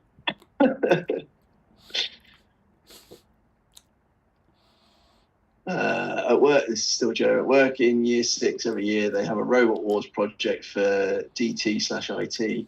As part of it, they have to build a robot using largely wooden dowels. There you go. Maybe that's the next one, is that you can make them motorized Corsair ships that can fight each other. He's got a second part. So I've worked in year 6 and assisted in the building of enough robots to say with absolute certainty I cannot build a ship that looks like that. Fair enough. Team Spirit says time and energy. It's easy, mate. Picks might be in the Battle of Pelennor scenario. Yeah, I can't. Yeah, that's I can't say for certainty it's just that one, but I just feel I got the impression I've seen a lot of. I think there's another photo somewhere of the Army of the Dead going onto the ship that I was thinking of. Yeah, that's the one I'm thinking of. I can't remember where that is. Larry says it might not be the same ship. They could have just followed the guide. It's fairly simple and straightforward guide after all. I mean, it's only 3 pages, right? I mean, you must be able to build a ship in 3 pages.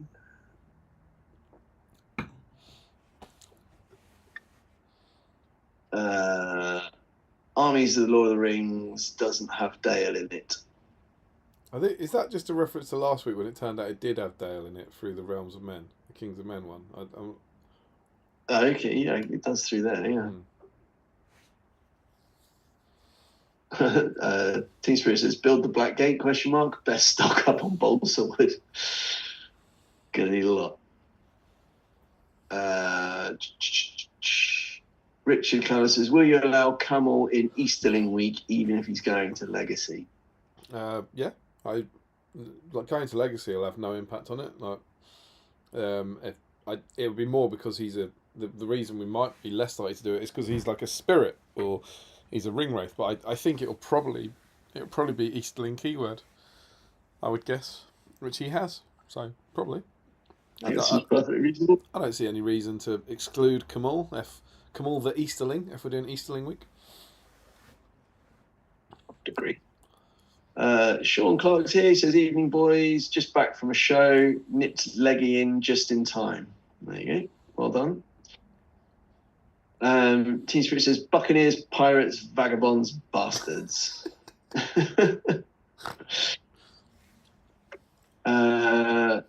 Harry says, been a joyful evening. Thanks, chaps. Signing out later than hoped, but with a finished leggy, one off the backlog. Oh, see you soon. Good work, sir. Have a good night. Well done for nailing that Legolas.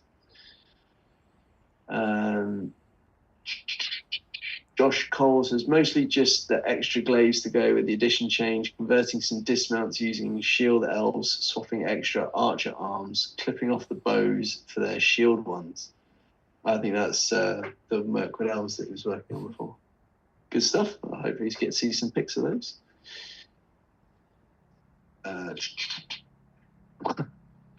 Michael Curtis, how many extra entries does one get for making the boat?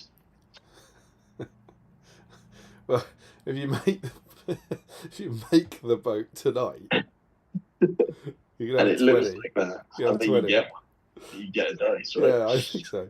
I think just put in some, people, and you have to roll off. Putting some balsa wood on your desk doesn't count. Yeah, with a flag in it.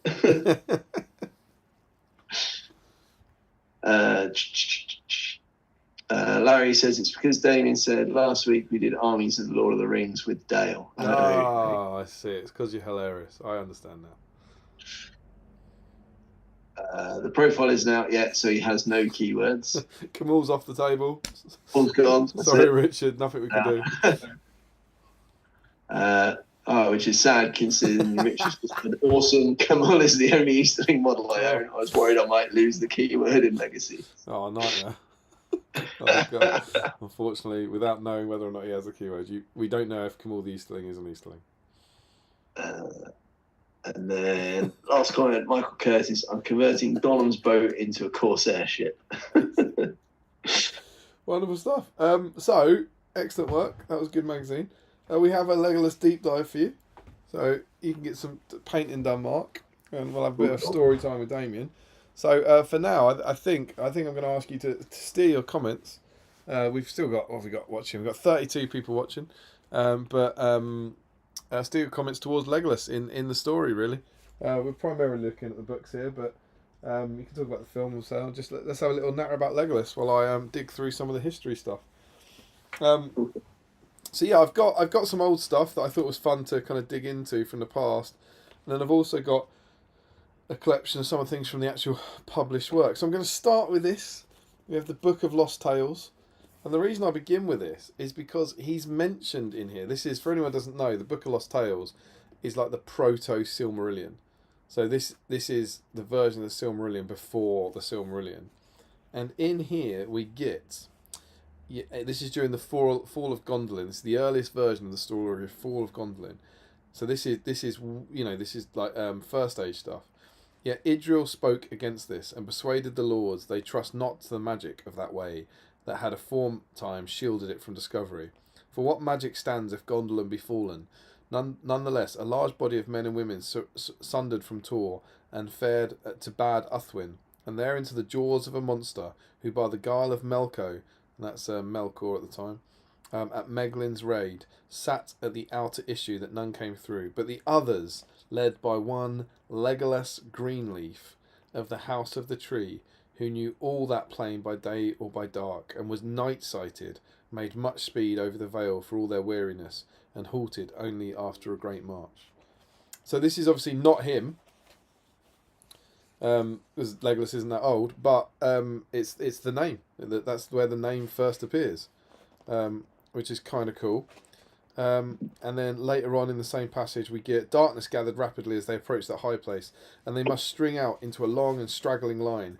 Galdor and a band of men spear-armed went ahead, and Legolas was with them, whose eyes were like cats for the dark, yet they could see further. So, completely different elf, a completely different time period, but you can see that he's got the attributes of Legolas, which I think is quite cool. And also, Chris Tolkien then goes on to say that in this tale appears the keen-sighted elf Legolas Greenleaf. That is the first of the names of the Fellowship of the Ring to appear in any of his father's writings. So, Leggy, first Fellowship member. Hashtag just saying. And it's worth pointing out that he then doesn't, that Legolas Greenleaf is not in the Silmarillion. He's removed from the Silmarillion. And presumably the name is sort of taken and put into Lord of the Rings. And I hate to say this, but when he starts, as we start to develop Legolas, he is completely different. Or maybe not quite completely different, but he's got a very, very different side to him. I actually just realised that I meant to compare this. If you bear with me, because I forgot to find the finished text. Where is it? Just trying to find something.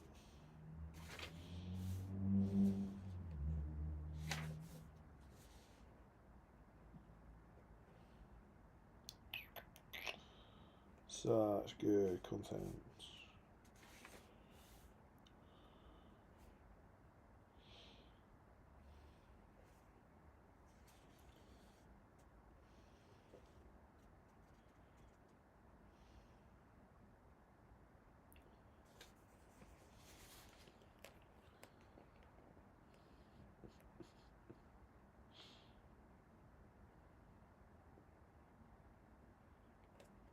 I'm trying to find the bit where Legolas is. They're on Caradhras, and Legolas is talking about Gandalf making some fire. There we go. Got it. So this is the published version in the Lord of the Rings. They're on Caradhras, and Legolas says, "If Gandalf would go before us with a bright flame, he might melt a path for you," said Legolas. The storm had troubled him little, #lad, and he alone of the company remained light of heart.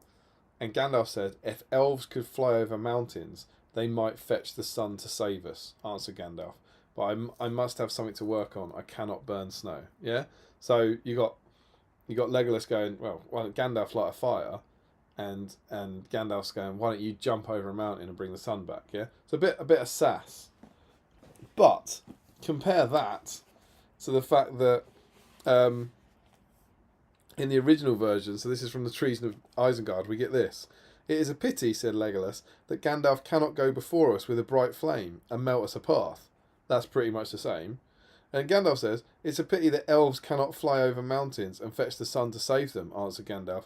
Even I need something to work on. I cannot burn snow, just like in the book. But then he says, but I could turn Legolas into a flaming torch, if that will serve. He would burn bright while he lasted. Spare me, cried Legolas. I fear a dragon's concealed in the shape of our wizard. And so you get him like, extra sassy Gandalf going, I will set you on fire. and then Legolas sounding a bit like I think like an irritating teenager. Spare me! I just get the impression that Gandalf's quite serious at this point and quite angry, and Legolas just couldn't give a crap. Winding him up. Yeah. Oh, whatever. Oh, the dragon is. I will set you on fire, elf. So you get that, and then also, you mentioned the Balrog scene. Like famously, and in that you mentioned it in the film, the way he the way there's a like Orlando Bloom has this look of fear in his eyes. That's all it is. It's a close up on him. It's just a zoomed in on his face, and he looks terrified. It's really, really good. And here in the published book we get this. Legolas turned and set an arrow to the string, though it was a long shot for his small bow. He drew, but his hand fell and the arrow slipped to the ground. He gave a cry of dismay and fear. 2 great trolls appeared. They bore great slabs of stone and flung them down to serve as gangways over the fire. But it was not the trolls that had filled the elf with terror. He then seized the Balrog and he says, I. That's AI. I'm not sure how it's meant to be. Wailed Legolas, a Balrog is come. So in the books, he's clearly more scared than the film, and I think that's probably a good change. Probably a good change. And so what do we get in the? You think that's bad? And I don't like telling the world about this as a fan of Legolas, but let's be clear, Tolkien changed this. Kind of similar time period. When they gained the door, they turned in spite of his command. The troll figures strode across the fire, carrying orcs across. The Balrog rushed to the bridge foot. Legolas raised his bow, and an arrow pierced his shoulder. The bow fell useless. And then, just because we've got to balance it off, seizing Legolas's bow, Gimli shot, but the arrow fell. Look, Gimli grabs his bow and then misses. Like, a bit pathetic, to be honest. The next version of this, updated. Following Legolas's cry of "Aye, a Balrog is come," it is told that he turned to fly. Don't like that. And an arrow struck him in the shoulder. So he got shot trying to run away. Yeah. And then he stumbled and began to crawl on all fours across the bridge. No. Hashtag not my leggy. Seems legit to me. So we get this kind of slightly rubbish leggy to begin with. That of course then does change. It does develop, and I've just got a few bits that then as I think Tolkien finds the character that he wants to have. There's a great line. When they're all blindfolded in Lothlorien. Yeah. This is in Trees of Isengard. It's not in the published book. As they appear, "What is this?" says one of the elves, looking in wonder at Legolas. "By his raiment of green and brown, an elf of the north. Since when have we taken our kindred prisoner?" And he says, "I'm not a prisoner. I am only showing the dwarf how to walk straight without the help of eyes." I think that's great. I think really good sass. That's a great answer to it. Which is cool. And then the book after that, as we get further into the story, is The War of the Ring, and there's some cool stuff in here again that wasn't published. Some really good lines in here. So this is in Helm's Deep. This is in the Battle of Helm's Deep. As Aragorn turned at last to run up the inlet, so you got Aragorn running away as well. An orc sprang after him, but an arrow whined, and he fell sprawling and lay still. For some time no others dared to draw near. "Sure is the shaft of the elven bow, and keen are the eyes of Legolas," said Aragorn as he joined the elf. I love that quote.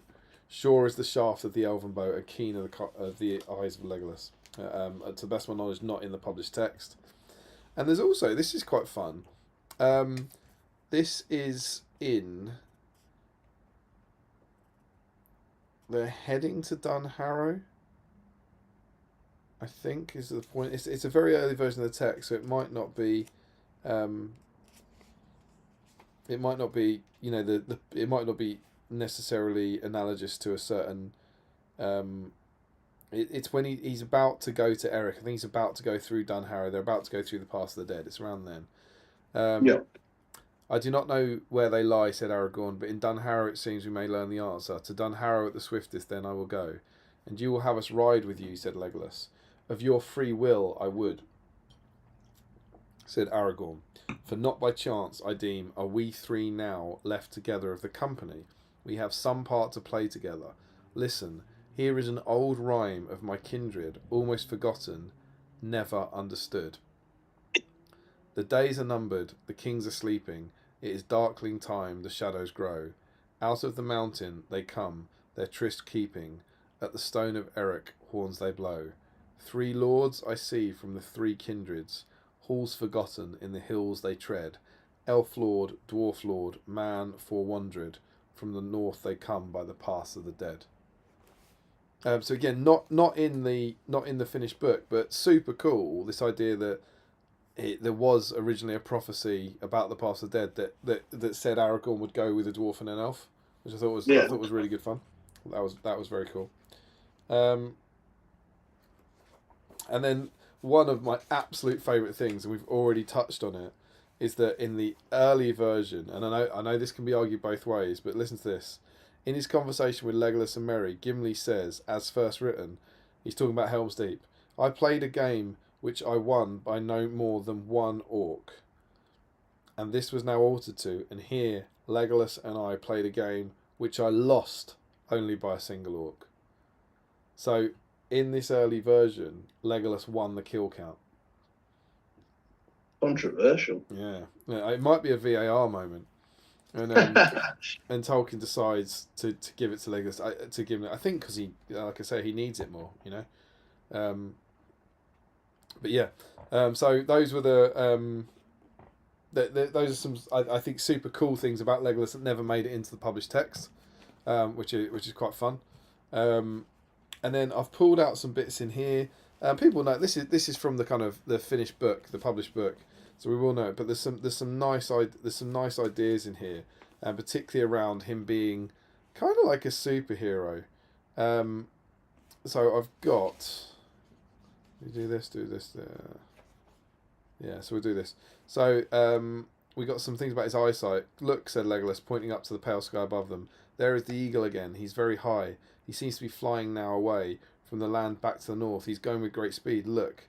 No, not even my eyes can see him, my good Legolas, said Aragorn. He must be far aloft ahead.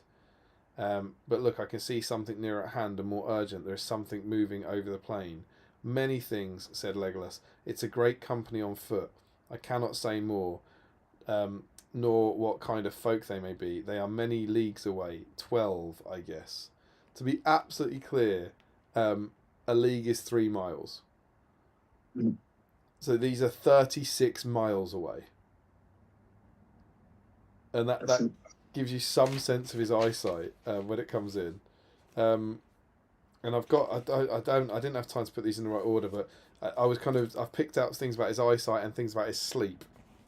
Legolas took so this is all in the Riders of Rohan kind of section, where I think we learn a lot about Legolas. Legolas took a deep breath, like one that drinks a great draught after thirst in barren places. Ah, the green smell, he said. It is better than much sleep. Let us run. He can drink air, and it refreshes him, which is kind of fun. And there's loads of stuff about sleep. I've got one passage from the unpublished one from War of the Ring about his sleep, where it says, is this Aragorn speaking? I think it is Aragorn. Yeah, it might be Gimli actually. Yeah, it's Gimli. Then followed the weariest journey I have ever known, wearier than our hunting of orcs over wide Rohan on our feet. 3 days and nights, and on into another day with little pause or rest. No other mortal men could have endured it and fought at the end of it, saved only the Dinardane. These ranges of the north, they are as tough as dwarfs, I swear it, though none of my kin should believe me. Almost I wished I was an elf and had no need of sleep, or could both sleep and wake at once, as it seems that Legolas can. And there's some cool stuff. You know, like that's kind of fun. Like, quite what this means, and it's the sort of like kind of mental superpowers that Tolkien seems to give Legolas. Yeah.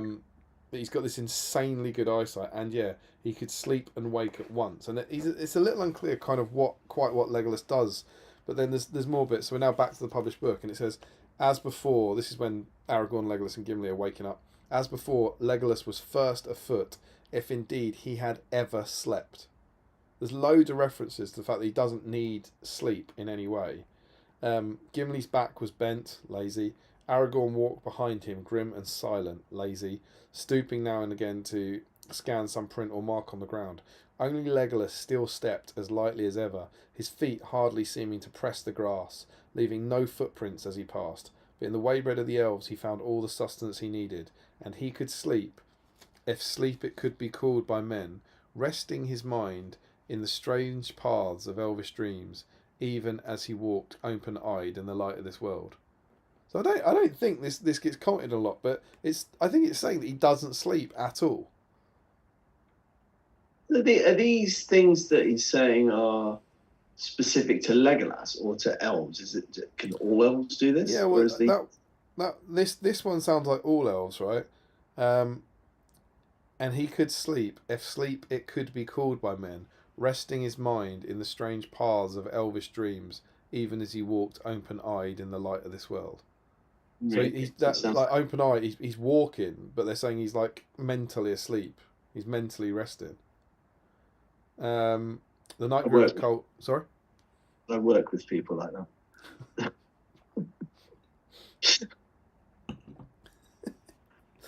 The night grew ever colder. Aragorn and Gimli slept fitfully, and whenever they awoke, they saw Legolas standing beside them or walking to and fro, singing softly to himself in his own tongue. And as he sang, the white stars opened in the hard black vault above. And then some more spectacular sight. Aragorn saw a shadow on the distant green, a dark, swift moving blur. He cast himself upon the ground and listened again intently. Legolas stood beside him, shading his bright elven eyes with his long, slender hand, and saw not a shadow, not a blur, but the small figures of horsemen, many horsemen, and the glint of morning on the tips of their spears was like a twinkle of minute stars beyond the edge of mortal sight. Such good language. And then Aragorn, like, you know, crap-eyed Aragorn. Riders, cried Aragorn, springing to his feet. Many riders on swift steeds. Yes, said Legolas. There are 105. Yellow is their hair, and bright are their spears. Their leader is very tall. And Aragorn smiled, keen in the eyes of the elves. And then I love this. Legolas goes, nay, the riders are a little more than 5 leagues distant. That's 15 miles away. And I just like that. Nah, mate. Nah, they're only 15 miles away. Yeah, what do you mean you can't see him? Yeah, what are you doing? What are you doing with your life? And then this bit, he just keeps going. We will wait, said Aragorn. I'm weary, our hunt has failed, or at least others were before us. For these horsemen are riding back down the Orc Trail. We may get news for them. Or spears, said Gimli. There are 3 empty saddles, but I see no hobbits, said Legolas. Just 3 of them. It's cool. You get the magnificent bit, which is almost straight away in the book. Éomer's eyes blazed, and the men of Rohan murmured angrily and closed in, advancing their spears. I would cut off your head, beard and all, Master Dwarf, if it stood but a little higher from the ground, said Éomer. He stands not alone, said Legolas, bending his bow and fitting an arrow with hands that moved quicker than sight. You would die before your stroke fell.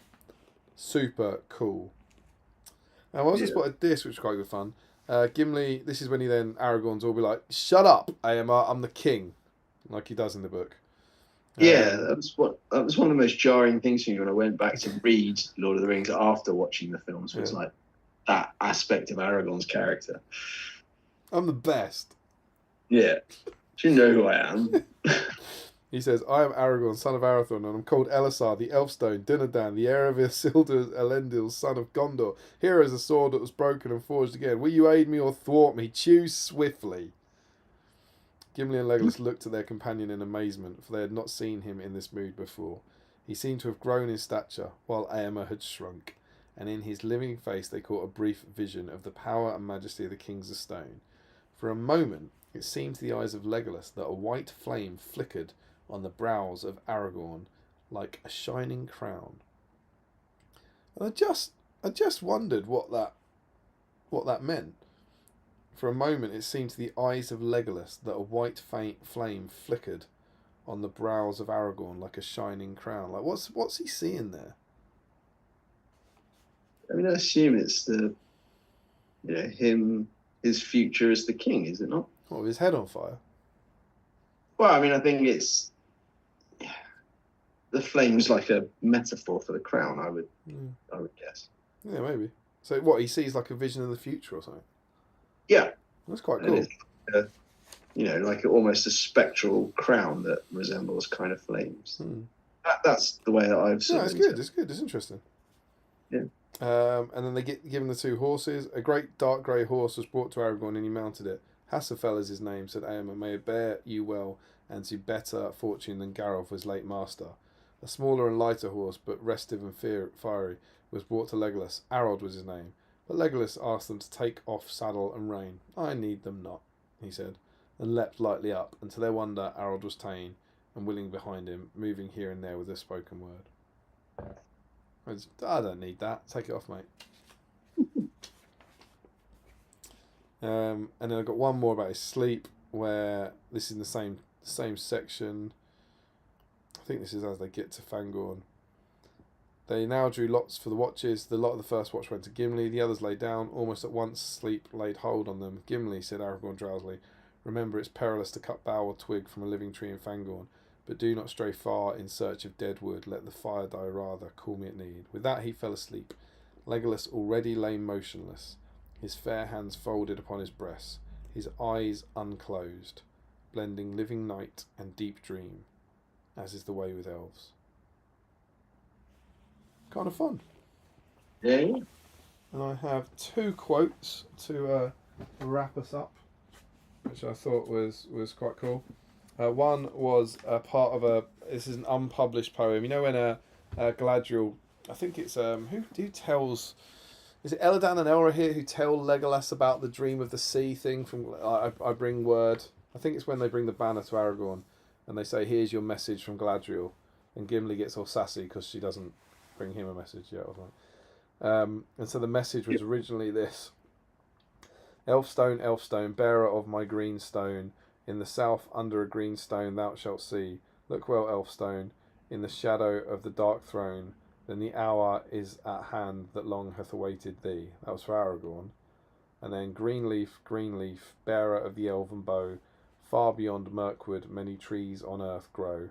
Thy last shaft when thou hast shot, under strange trees shalt thou go. Well, that was kind of cool and unpublished. And the final one, which I wanted to leave to Tolkien. This is how Tolkien describes Legolas. He was as tall as a young tree, lithe, immensely strong, able swiftly to draw a great warbow and shoot down a Nazgul, endowed with the tremendous vitality of elvish bodies, so hard and resistant to hurt that he went only in light shoes over rock or through snow, the most tireless of all the fellowship. My leggy. Oh, an absolute lad. What a boss. What a legend. There you go. Legolas deep dive here. Yeah. Hope you enjoyed. Shall we see what the nerds think about Legolas? Yeah. Do you fancy it? Are you painting? What do you reckon? And I'm getting some paint down on my Legolas. I've got a few base coats down and a bit of shading.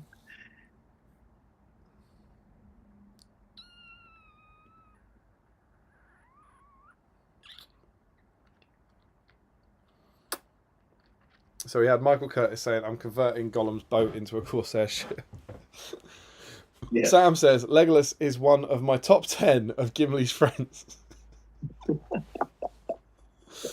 And Joe Holzman, if he includes Brian Adams on that list, and he says, always. Ricky Drinks Paint says, just want to say a big thank you, and I absolutely hello, this is nice. I absolutely adore the streams and everything else you do for the community, like the SBG mag, etc. I've only been joining the last few months and loved every second of it. That's really sweet. Thank you, man. Genuinely does mean a lot. It really, really does. It's lovely having this little community here. We've still got 32 people watching, joining us on a Friday night, chatting all things nerding. It's a lovely little community that I'm very, very fond of. Thanks, man. It means a lot. Jakey, having recently re-listened to the audiobooks, I have to say his song verse after Boromir's death, spoilers, I think is one of my favourite book moments for Leggy. Should we read it? Do it. Do a dramatic reading for Jakey.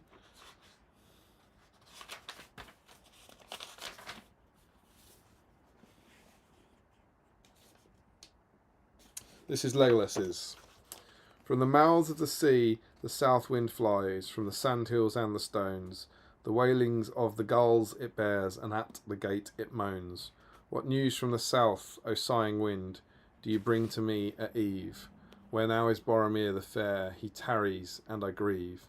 Ask not of me where he doth dwell, so many bones there lie, on the white shores and the dark shores, under the stormy sky. So many have passed down Anduin to find the flowing sea. Ask of the north wind news of him, the north wind sends to me. O Boromir, beyond the gate, the seaward road runs south, yet you came not with the wailing gulls from the grey sea's mouth. It's very good.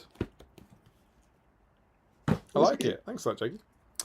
Joe Holman says quality content. I think that's what I'm looking for a book. Larry says, Always quality content. Larry says, when I was a kid, Legolas was my favourite member of the Fellowship. Then I grew up and it became a tie between Aragorn and Boromir. Joe Holmes says classic sassy Gandalf. And he asked, did Legolas say it in the same camp way you did? I think he did, yeah. I think he did. 100%. Yeah. Sam questions, at what point does sass become a threat? I feel immolation falls into the latter. I mean, there's some logic there, right? And then I presume this is by accent. And now he's Swedish as well as camp. Sam says he misses. Oh, this is about Gimli. He goes, misses. It's better than dropping the bow. I think we got some Gimli fans in. This is quality new BSIME new edition gag. You can't show someone who's blindfolded anything. Intelligence 10 plus, like what? Sam goes, what an idiot. Richard Clamack, Aragorn is a bit arrogant in that quote. Yeah, more like arrogant. To suggest that him, Leggy, and Gimli are the last of the company together, while Frodo and Sam are not simply walking to Mordor and Gandalf has Pippin. Yeah, I know. Guy's a dick. And Woody says that prophecy is amazing. Not heard it before. Well, yes, exactly. You wouldn't have heard it before because it's not in the published book. It's in there. It's one of the drafts, which is super cool. Richard Glamour says, I'd suggest besides Merry, they have the smallest claim to be the remaining company. Sam says, maybe if Legolas had kept those butterfingers on that bow, he could have won.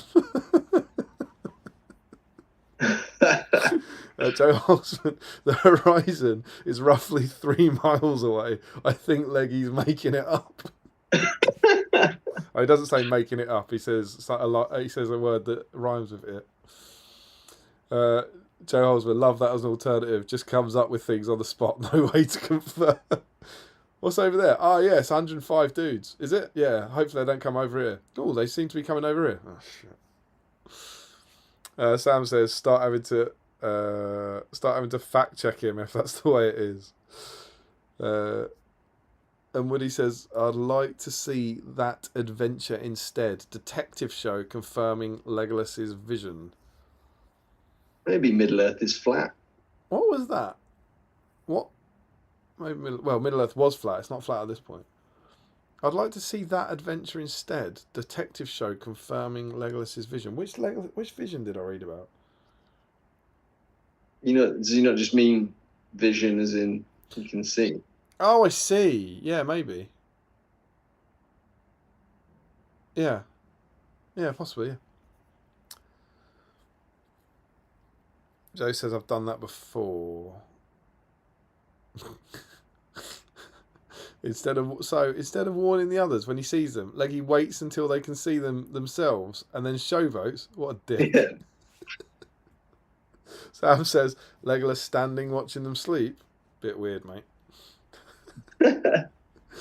Tom Turtle, lol, Hobbit Legolas is low-key underpowered. Sorry, rage bait YouTubers. Sam says, looking forward to David's dismay as he reads these and hears Legolas' reputation being torn to shreds. No, it's not. You know, it happens. It's not your fault you're wrong. You know, like, I know there's a lot of angry kind of anti-Leggy propaganda out there spread by the lies of the dwarf camp. You just have to deal with it. Remco Keistra says, good night, lads. Thanks for a great stream. We'll catch up tomorrow. Woody Rec, my favourite Legolas quote is, Aragorn, you truly are better than me, even if any stream hosts disagree. I don't remember that bit. Definitive stuff. James Wilson, it's good night for me too. See you next time. Night, James. Posting Spirit, shall we see what the nerds think about Legolas? It begins. Larry Miller, shall we see what the nerds think about Legolas? Damien is not prepared for these comments. He says, I do love in the book how they struggle to try and catch up with the Uruks after having spent ages singing and casting Barrett Boromir off.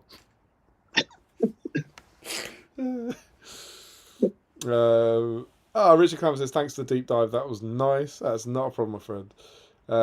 Chris C says, with the Horizon consent earlier, elves see the world differently to humans and see it flat rather than being constrained by the curvature that men see.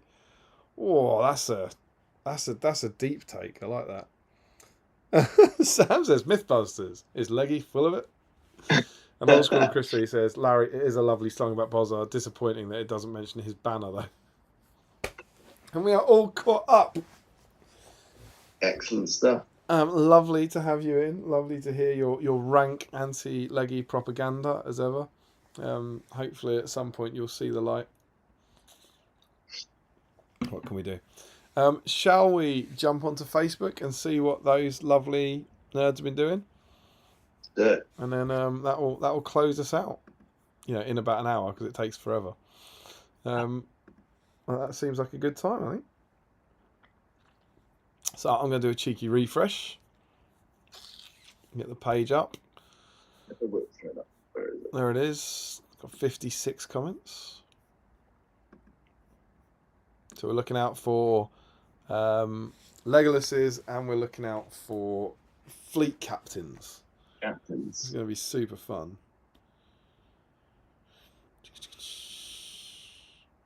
Legolas. So let's go and have a look. I'm going to swap this to Facebook.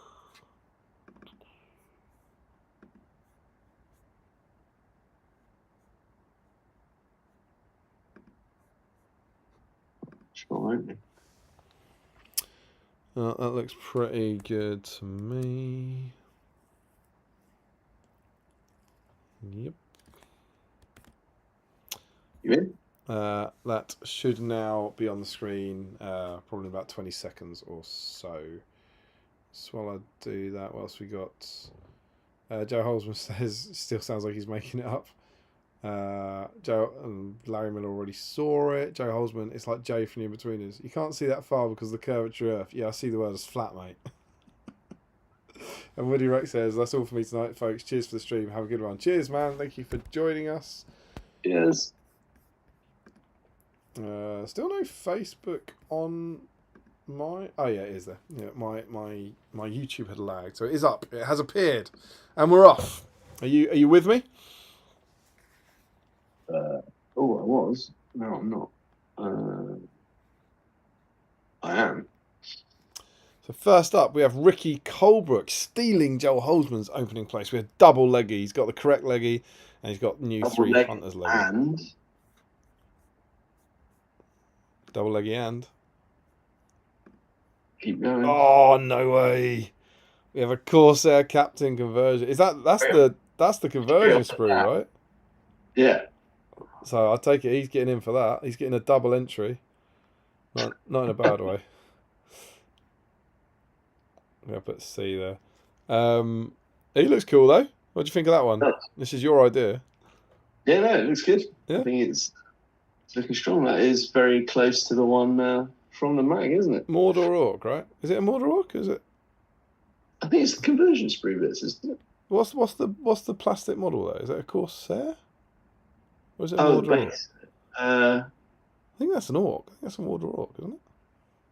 Yeah, it could be an orc. I don't know the Corsair sprue. See, I'm gonna really let myself down here. And he's also made. Oh, sorry, preemptively jumped onto Joe there. Still doing it. Can't help myself. Ricky, there you go. So he says, base painted and washed while it's drying. Time to make a Corsair captain. You love to see it. Good work, man. Look at you reading a magazine in the background of that next to a ship. Yeah, look at that. Good times, good times. So next up it is Joe Holzman. Heroes of the West, Legolas. Some sausage rolls. Oh, they look good. And gold digestives on the go tonight. So he's got the right leggy. So Joe is in. And there's no updates yet. Jens Elmos. Wow, look at that. Dice flex. He's got Legolas on, so Jens is in. And I've written you down this week. I'm not forgetting. Look at double black dice on the top of those patron dice. Oof. That is a fine dice collection. He's got some replies. Last stream's picture that Damien skipped. Oh, I'll put it up. Here we go. Oh, it's a lovely display base for his. It's a Ravenhill force. Am I remembering that right? I think he had Faramir in the front to count for last stream. Frederick has written justice for Jens. Well, we got it. He got his own roll off. He got his moment in the sun. So you're in, dude. Next up, we have Frederick Schultz. He says, another nice selection of BSIME supplies to keep me going during the stream. Look at all that salami. That's a lot of salami sticks. Are you familiar with the Lion Brownie? Lion Brownie? Yeah, it's very good. No, I've not partaken in one of those. It's very enjoyable. I would recommend it. Feel like my painting has improved over the last few years and never felt quite right where I left them. Oh, that's cute. They'll get a painting update starting with their white horses. So Frederick is in.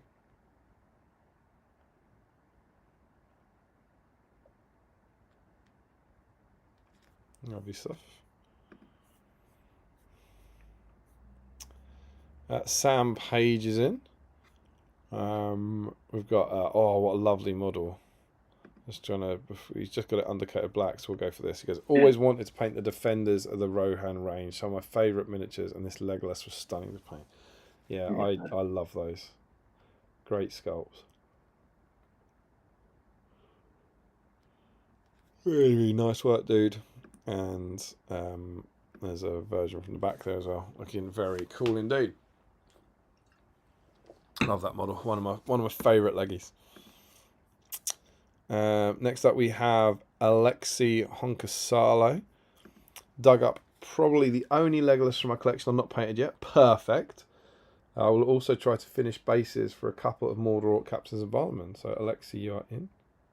My favourite Orc captain in the background as well. Captain Bessler. Captain Bessler, what a legend. Okay, so lovely. And then we have an update. He says, got a turn in already, but really happy with the progress on the Legolas. Most base colours and shading done. Very enjoyable to paint as well. Barlaman Nort's got a bit more paint as well. Brilliant, mate. Glad to hear it. Congrats on moving your leggy on. Sam Huddy. Painting my heavily converted Legolas with axe, shield and helm front left. Oh, hello. And 5 to completely different Rohirrim. I think he's trying to pull a fast one. I see. My heavily converted Legolas with axe, shield and helm. I mean, it's a good go, right? It's very good. It's a great. It doesn't even look like him anymore. It's a great conversion. And then also, I like that his comment is amend above to also state the front right is a Corsair Fleetman. Oh, I do love a bit of Huddy. Solid work, Sam. Christopher Cooper, painting with friends tonight. James is on the Smaug. I'm doing Legolas and Gimli on horse. And E is painting his first ever SBG mini in the Legolas on foot. So that's 2, right? I think you've got to put in. It's Elijah, that was it. So paint with friends tonight. James wants to. I'm doing Legolas on horse. So Chris is in. Chris is in, but Elijah's also in. Here's my leg Gimli pick. Lovely stuff, lovely stuff. I quite like the idea that Chris is just out spreading joy. And Elijah's first stab at a model. Couldn't get it finished before bed. First ever model. You what, sorry? Imagine if he wins the dice off his first ever model. Pretty. That's going to set the bar high, right? You just have to retire, wouldn't you? There's no point painting another one. Completely hobbying. He couldn't get it finished before bed, but enjoyed the stream, enjoyed painting, and I've been told I'm coming around for the next stream in 3 weeks. How awesome is that? Well, if you're watching this on catch up, Elijah, massive congratulations. That looks awesome. And well done on making your first ever model Legolas as well. Top work. How old do we know how old Elijah is? I don't think we do. But cool. Hope you enjoyed the stream and well done. Absolutely incredible work, my friend. Hope to see you again soon. Another one. And then Christopher Cooper says James has done some work on Smaug. Nowhere near finished though. He needs to hurry up a bit. He does look more red. I'm gonna look for you to make some progress, man. A project that scares the crap out of me. So I've got Chris on there and I've got Elijah on there. Sadly, James doesn't make it. Richard Clammer says, I got a Legolas strip for the stream, but was mostly planning on painting my Wildman. However, this bonus conversion entry has made me eager to chop up this BSIME Haradrim tonight to make a captain. Obligatory nachos, no booze tonight. I ran out of Budweiser. Oh, lovely. So we've got a conversion sprue and we've got a Harad guy. Dude, one with a crossbow. It's awesome. So Richard Clammer is in for painting Legolas. And then... he gets in captain as well. Here's the converter. I undercoated Leggy and converted my Corsair captain. Moving on to the Dunlenders. Amazing work. So that's a double entry for Richard. Got to find a different phrase for that.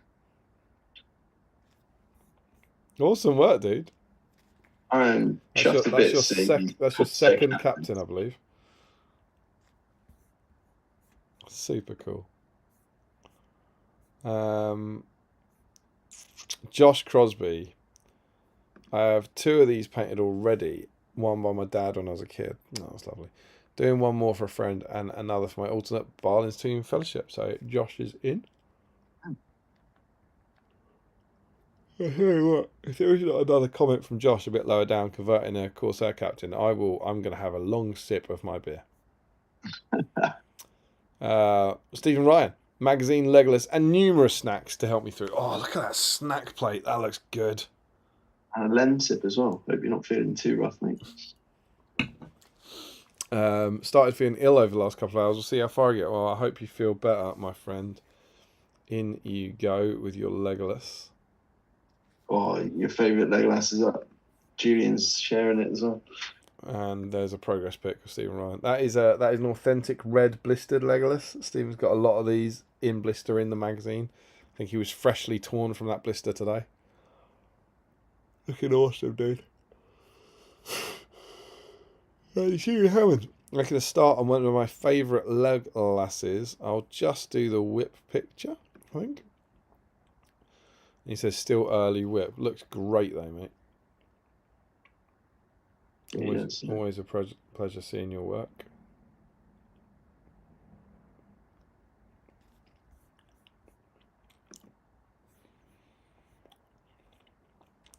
And Jake Pollard says, working on these tonight. So it's 2 Legoli, and I think we've got an update, so we can click on that one. Base coats and washes done on Legolas, and base coats on what might look like a mounted Legolas, but if you squint, it's actually a mounted fleet captain.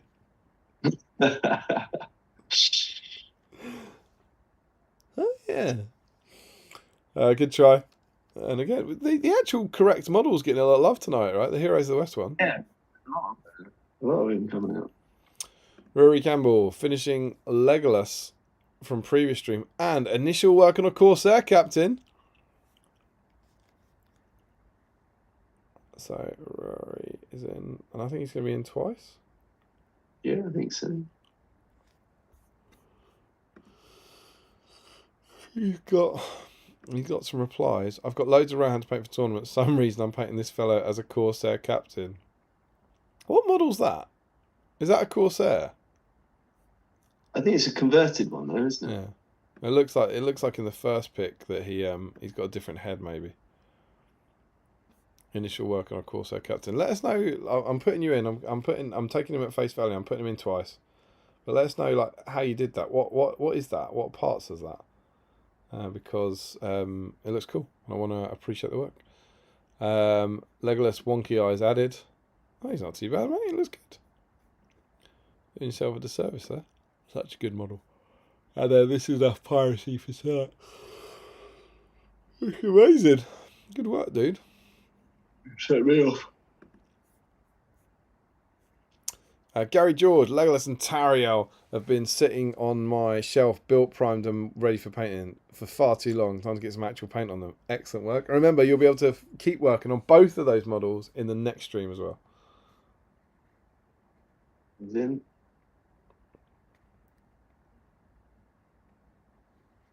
Gary George.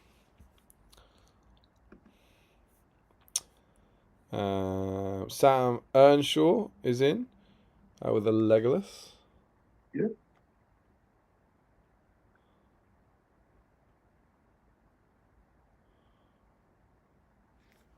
Looking very good. Classic Legolas. What a model.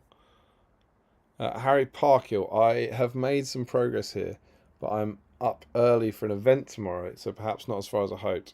This plastic leggy is such an awful second-hand model. It's been repaired and we'll get some love. It's one of the 5 Legolases I haven't painted. I'm much more intrigued by that hill troll in the background. It looks good, doesn't he? Lovely orange on that. Yeah. Looking very cool, Harry. And then he says, it'll do. I think he said earlier that he's finished him in a night, which is amazing. Thanks for the encouragement to do another leggy. I think this one came out cake, considering the time spent on it. I was also using the magazine guide, which was very helpful. Good work, Harry. I love it. Good stuff. Full on BSIME life there. Alex White, the Lego Legolas, and of course the Gimli that comes with a set. Amazing scenes. Unfortunately, we can't. We can't, Alex. I'd love to. We can't. Opening the floodgates. Tommy TSB, evening fellas. Left the base room from a previous strip. Oh, that's so cheeky. So cheeky.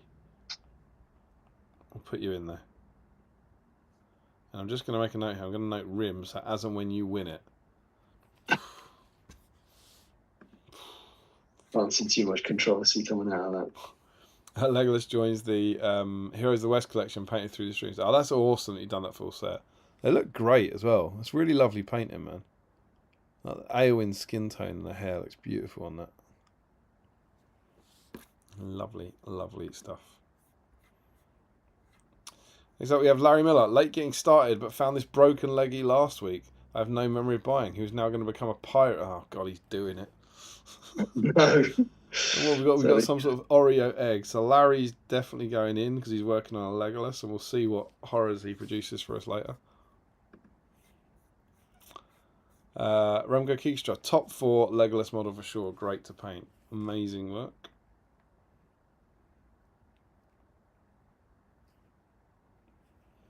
Do you have a most underrated Legolas, Mark? What's the best Legolas that people don't realise is good? I think the one that doesn't get a lot of comments, and maybe I've just not seen them, but is Plastic 3 Hunters Legolas. I think it's a great model. Oh, the new one? Yeah. Very cool.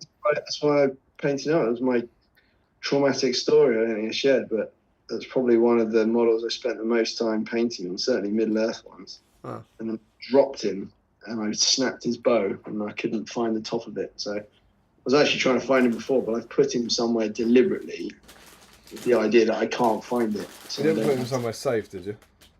So, well, because he's broken, I don't want to see him. I've put him somewhere. Right now, I can't remember where I put him, which is actually exactly what I was trying to do, because I don't want to see him, because it just brings up the bad memories of him getting broken. Sorry, man. But I did love that sculpt, and it was fun to paint, and I like the intricate sort of patterning on the bow. I like my underrated one would be the plastic Hobbit one, you know, with the 2 knives on the log. Yes, that is quite cool. Stunning model that is so much better than it looks in the picture. The sculpt is such a good likeness for Orlando Bloom, and the paint job on the pictures ruins it. It's such when you see the little grey plastic thing, it's like a tiny little Orlando Bloom head. It's so good. I was really I was put off that model for years, and then finally got to do it for part of a Hobbit army, and I was like, oh my god, this is incredible! Absolutely love it. I'm going to jump into a pack of Katya's Adventureland Rainbow Edition. Awesome. It's exciting. Yeah, well, I'm quite excited. They're gummies, and they're all rainbow. Are they all rainbows? No, they're rainbows and unicorns. So you get a little unicorn. Oh, excellent. And a little rainbow. There you go. I have to admit, I never got into the Tang Fastics this evening because I ate far too many peanuts. They are good. I wonder I'm Remco.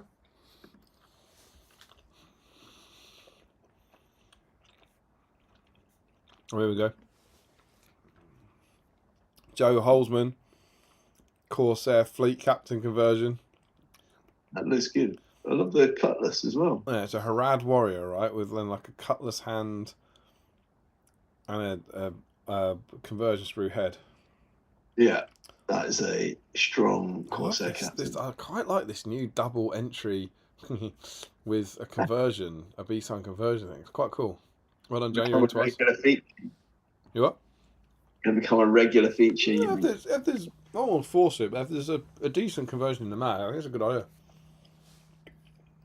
Yeah, well, that's why when I spotted that one, I was like, no, that's a cool little idea. Show.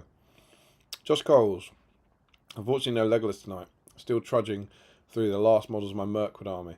Just managed to get this archer finished. Working on the next glaive now. They are, I think those Mirkwood elves, I've got 24 of them myself.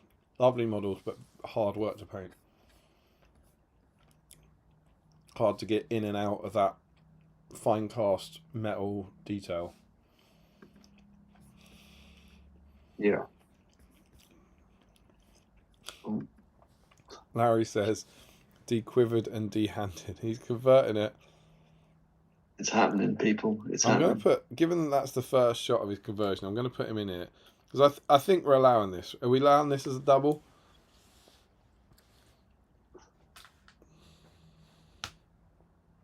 I'd still like to see a stage further than just chopping his hand off. Yeah, I mean, I think we will. Let's assume we do. I think we will. Because he is working on a Legolas model, which is the criteria for entry, and he is converting you a Corsair captain. I think we're happy to. He's just making very efficient use. I think, if nothing else, just for the ambition, right? We should be encouraging creativity. We should. I agree. I agree entirely. Right there with you. Brian Metalhead. It's been ages since I've worked on elf flesh. Oh, there's the one you like. So I'll procrastinate with the eyes. Oh no, something terrible. I converted my one of that. It's not terrible at all. I didn't like the legs. I loved the top half. I didn't like the legs, so I've chopped him off and I put him on. I put him on this guy's legs. I put him on the Heroes of the West legs, so he's running forward. Yeah, it's not. I guess it isn't a natural shooting pose that he's in right there, right? Where he's walking like he is in the film. Yeah. Oh, there you go, Larry Miller. Look at the peacock. There you go. Right. I think we worked out the right bit there. That looks amazing. Thanks for this, Larry. It's kind of handy. There's a toy of it. Very cool. There's a peacock. Thanks. In case you didn't know what a peacock was. Yeah, I mean, we could see the design on the quiver perfectly well. We just didn't know what it was. Oh, look. Some of these jellies also just the word love. There you go. That's nice.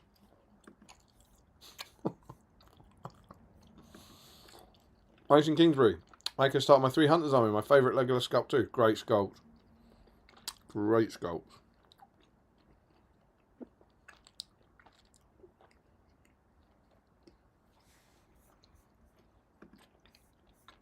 Aragorn looks a bit Corsair, didn't he? Cut his head off. You got a fleet captain.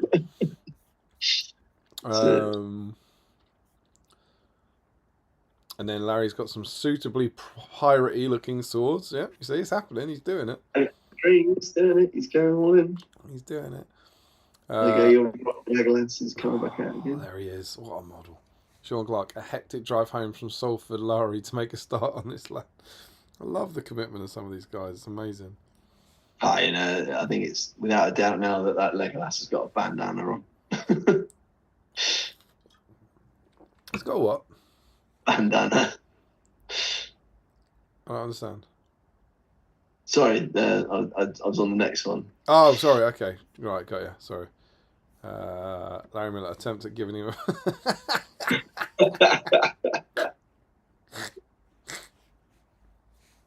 It's quite large.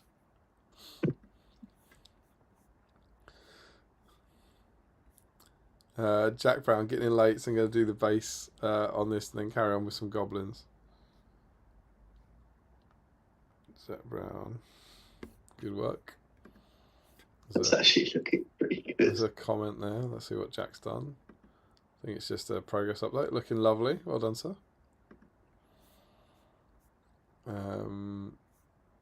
Added go. That you could do with standing the bandana down a bit. A million points for creativity. It looks a bit like a cycle helmet.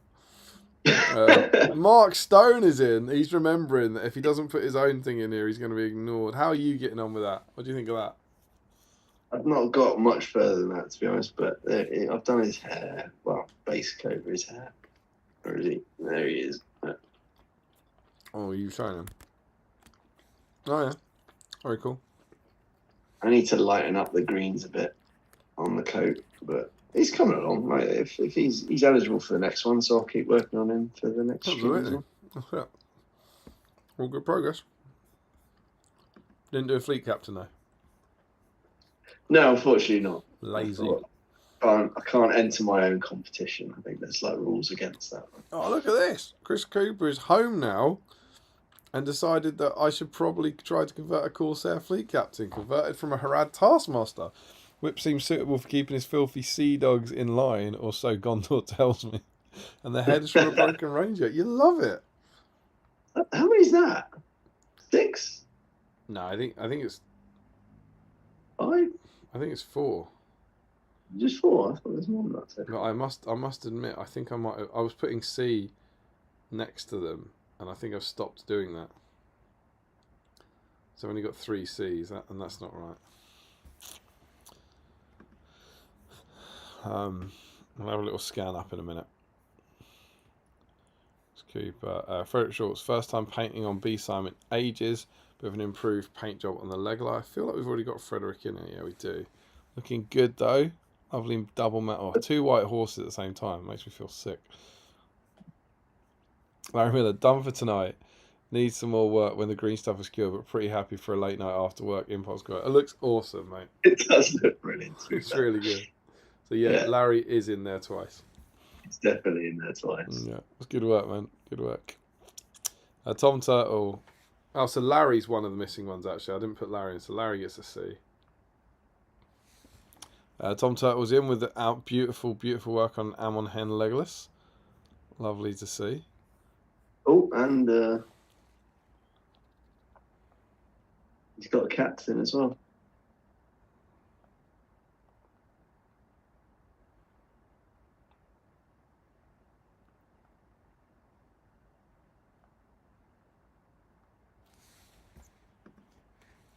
Oh, that looks awesome.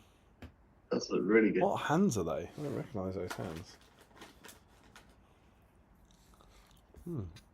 Oh, cool. Yeah, no, he looks really good. Oh, that one quite similar to the first one. There we go.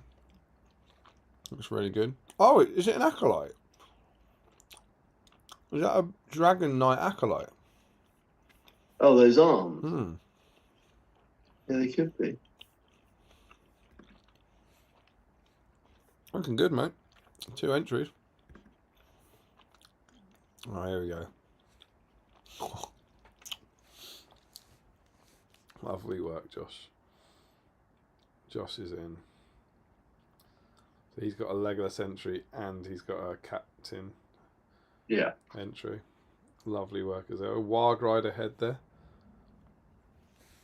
Very I like the cool. idea of the grappling hook as well. That was great. It's never a surprise with Josh though that Joe Hosman didn't get as far as I hoped, but I got distracted by another project. I think that's it. That's one I haven't got because Joe Holzman's in here twice, and I didn't have him down as a C. That's the end for now, which was 56 comments. I'm going to refresh. Got 57.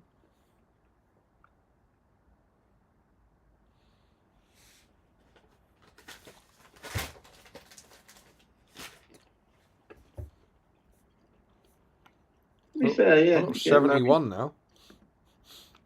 Larry's got a picture there. Of course, Orlando Bloom was a pirate, wasn't he? I didn't even put those two together.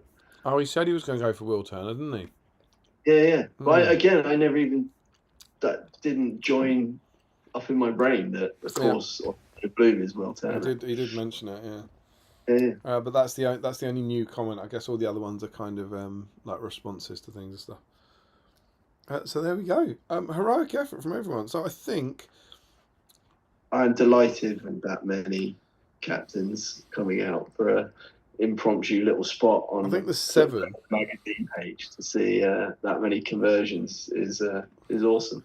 It's pretty epic work. It's a great idea, dude. So let me just scan through them because Chris Cooper's captain, which is there, and then the next one I had for sure was Richard Clammers. So just to check there's no more in there. With Larry's we made a note of. That's not one. There's a peacock. That's a quiver. That's Larry. Joe Holzman we now have a captain conversion. Is that. Tariel. Rory Campbell did one. Yeah, so that's another one. Missed that one.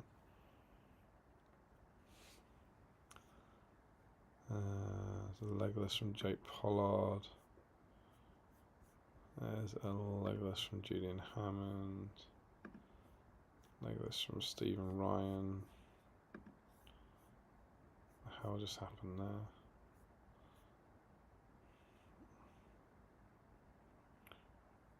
And then I think it's Richard Clammer with his captain. Yeah, so we're up to that. That's it. So I believe 1, 2, 3, 4, 5, 6, 7. You got 8. That is far more than I hoped for. 8 Corsair captains. Well done, my friend. That is awesome. Do you want to catch up on the chat while I... I've done that hilarious thing. I've just come back to it. The YouTube thing says 0 viewers. I was like, what? But the other thing says 32 viewers. So I'm going to go with that one. Do you want to catch up on the chat while I sort this out? I think we have Sam saying, and then he sent me falling from his collapsing bridge. Sorry, where are we? We have Sam Huddy, and then he sent me falling his collapsing bridge. So what I did, right, was hot up the falling rocks, hop, hop, hop, and stabbed him in the head. Completed it, mate. Legolas, the in-betweeners. Ricky Drinks Space says, yeah, Mordor Orc. That's the base for his conversion. Joe Holzman. So I climbed up the side of this mummock, right? Shot all the dudes on his back, then shot 3 arrows at once into the head of the elephant. Boom, dead heifer. Sam says it's always good to see new generations getting stuck in. I completely agree. Absolutely. I found it yet? Yeah. Old school Chris C saying, then he blew up the wall, so I slid down the stairs and shot 3 of them, then stabbed one in the eye with the arrow before shooting another with the same arrow. Helmsdeep completed it, mate. Elijah is 12. So that's amazing. Yeah, it's really impressive. Impressive for a 12-year-old. So say he's in with the shout for a dice. That could be a glorious start to his hobby career. Team Spirit says, so like after the battle, I said I got 42, and Gimli said he got 43, but I only said that because, you know, he needs the win and stuff. That's back to your point. Who's that? Who's on my side? Team Spirit. Yeah. Frederick's saying, do we miss the Josh Corsair conversion? I think you've got it now, haven't you, on the second one through?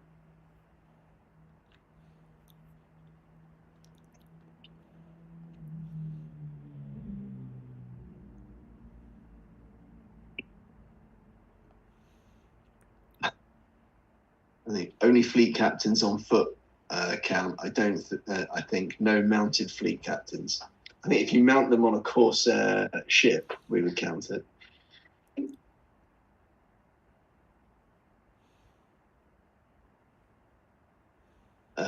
Old school Chris C. So there was this ring wraith that no one else could see, but I could, so I shot it out the sky. Definitely not just a bird.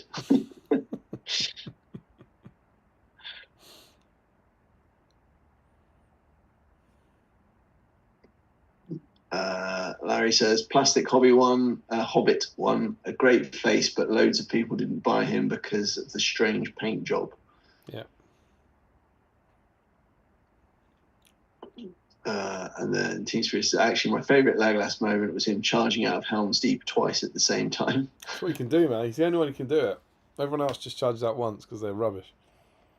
Special talent. Frederick still says, those kajis? Is that what you're eating? Kajis. Yes. Kajis, yeah. Those kajis are great. Yeah. They also have cola alpacas, which is just an odd sentence. Don't we all?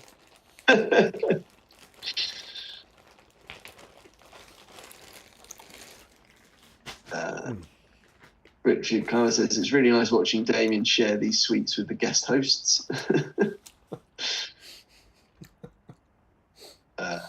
Larry, I will share most of them. I don't want to make Jens upset by not eating his sweets on the stream. Yeah, I think that's only fair. If you've been sent them by a viewer, it's only right that you partake, right? Larry says, hopefully people with mags don't spoil the conversions. I think the charm is the impulse conversion with whatever you have to hand. So I think rather than looking ahead, it's got to be like you come up with something on the day to say, right, Oh, this yeah. is That's a serious point from Miller he's got there. Yeah, 100%. I'd be inclined to agree. It should be an impromptu conversion idea, not, in 3 weeks' time we're going to convert. I agree. Look. Joe Holzen, I'm just wondering how many stream snacks Damien's having and thinking it's no surprise no one ever tells him he looks like a thin Andy Murray. Screw you. I think that's harsh. The Posting Spirit, Easterling Acolyte Daggers, yeah. Called it.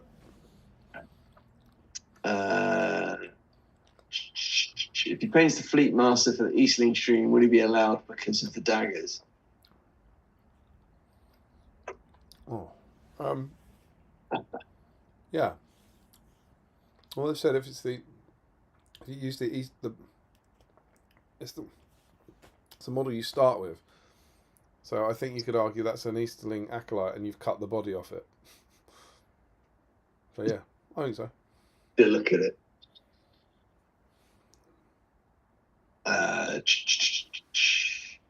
Josh Cole says, first model completed during a stream and the latest I've stayed up to watch. Great stream tonight, guys. Got to get some sleep now. Football match tomorrow. Good luck for the next one. Thanks very much, mate. If you complete that model entirely on the stream, my friend, that's a hobby bingo tick. Yeah, that is awesome.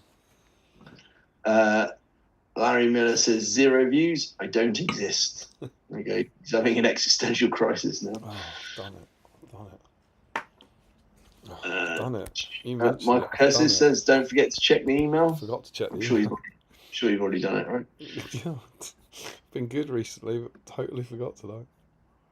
Got a late arrival. Joe Achilles in. Hey guys, good evening from the States. I'm very late and I did not arrive exactly when I intended to. We'll watch on catch up tomorrow. Sorry for no email, no models or beef or barbecue.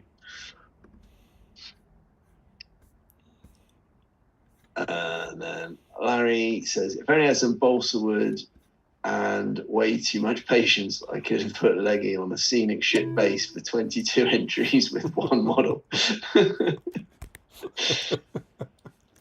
And I think if you built that thing, 22 entries would be perfectly reasonable. Joe says, cola alpacas or Pepsi llamas? I mean, It's cola alpacas with the state of modern Pepsi. Is the question. I think it'd be cola alpacas, right? Yeah, no, yeah. Frederick says, we're not even at the 5 hour mark. I feel like this stream is somewhat lacking. Yeah, I know, right? This is the irony. This is a not even perfectly reasonable stream, an excessively long stream by any normal streaming standards. Like giving you 5 hours of content, and it just feels short. It isn't enough for people these days. Yeah. That's good. It's better than everybody saying, why are you sitting on chatting for too long, right? Just a quick 5 hour. Old school Chris C. Frederick, I feel like I'm cheating by making sure I watch all of this one live. All right, that's fine. Legit. That's again Hobby Bingo Square. Watch a whole stream live in one sitting. Can I tick that box for being in one? Yeah, I think so. I mean, you got to go by your own morals, really, because Santa will know. So do you think? I feel like you had to be here. I think maybe you shouldn't. I don't think you should get it when you have to be here. I mean, I don't have to, right? You're not holding me against my will. You can just leave. I can just hang up. But I think a real dampener on events. I think I have to watch another one, which will not be a problem. That's the spirit. And then Joe says, I prefer Dr. Pepper. Oh, I can't even say that. Okapis. Is that some other kind of alpaca llama? Yeah, the carpies. And then he says, if you've endured the entire stream, isn't that the typo I made the other time? I can't remember what it was the other day, and I left it because it made me giggle. It was something like, was it meant to say enjoyed? And I wrote, if you've enjoyed a whole stream, I put endured, and I was like, I'm going to leave that. It's funny. And what we'll now do is pop up Michael Curtis's Legolas, which should be coming up for you. I'm not. You tell me when you can see it, Mark. I'm not sure if it should take 20 seconds for you. I would think, but we have. Harry raised a good point actually. He says, I think host shouldn't be able to get it, so Damien can never cross that box off. Yeah, well, Damien will have to. Let's be honest. Yeah, old school Chrissy's come up with the same. If I can't tick it, Damien will never be able to complete his own hobby bingo. I think I'm just going to. You could just do one where everybody on it co-hosts and you sit there and it's the only viewer, whilst all. I mean, the hard one for me is going to be painting a model. 35 of us talk each. Yeah. Maybe I'll just step out of it. That'd be fun. Like when James and Jamie did the planter, I'll just host the damn thing so it's on the channel and then remove myself. And watch a stream and get in the chat and paint a model. Cool. I enjoy that. That'd be fun. Is the model up yet? Can you see it? Yeah, Legolas. Defenders of Lake Town Legolas from Michael Curtis. Pretty damn cool. That's so good. So he does make it in.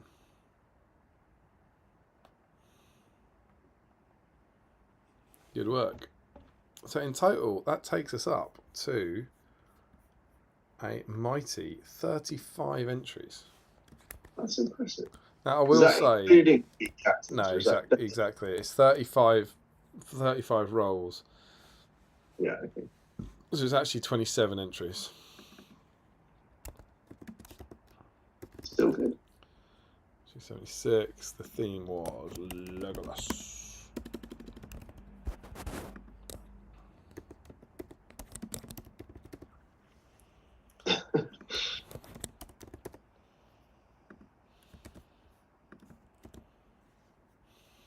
guest host, Mark Stone.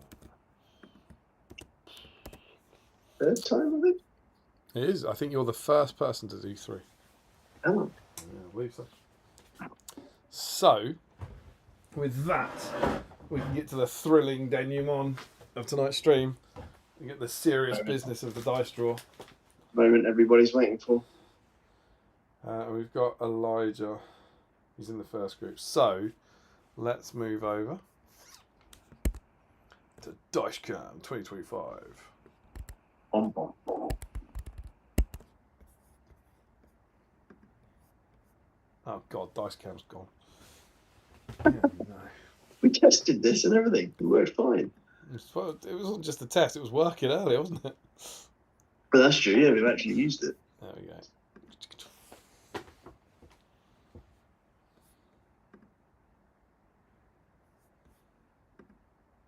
No, not there we go. There it's gone again. I think Dicecam's doing the thing that Dicecam did a couple of months ago. There it is. It's back. All right, we're right. Place this lead on the floor very carefully. So, not to get people too excited, but let's not forget that this black BSIME dice is what you're playing for tonight. That only rolls. It is going up. It is going up. That's 3, 4, 5. I'm going to put that aside, and when someone wins it, I'm going to roll it, and that is going to get a 6. All right. So, here we go, Mark. Our first finalist. We have a group of 12, and I have a D12. No re-rolls. We have Ricky Colbrook. We have Ricky Colbrook again. We have Joe Holzman. We have Jens Elmos. We have Frederick Schultz. We have Sam Page.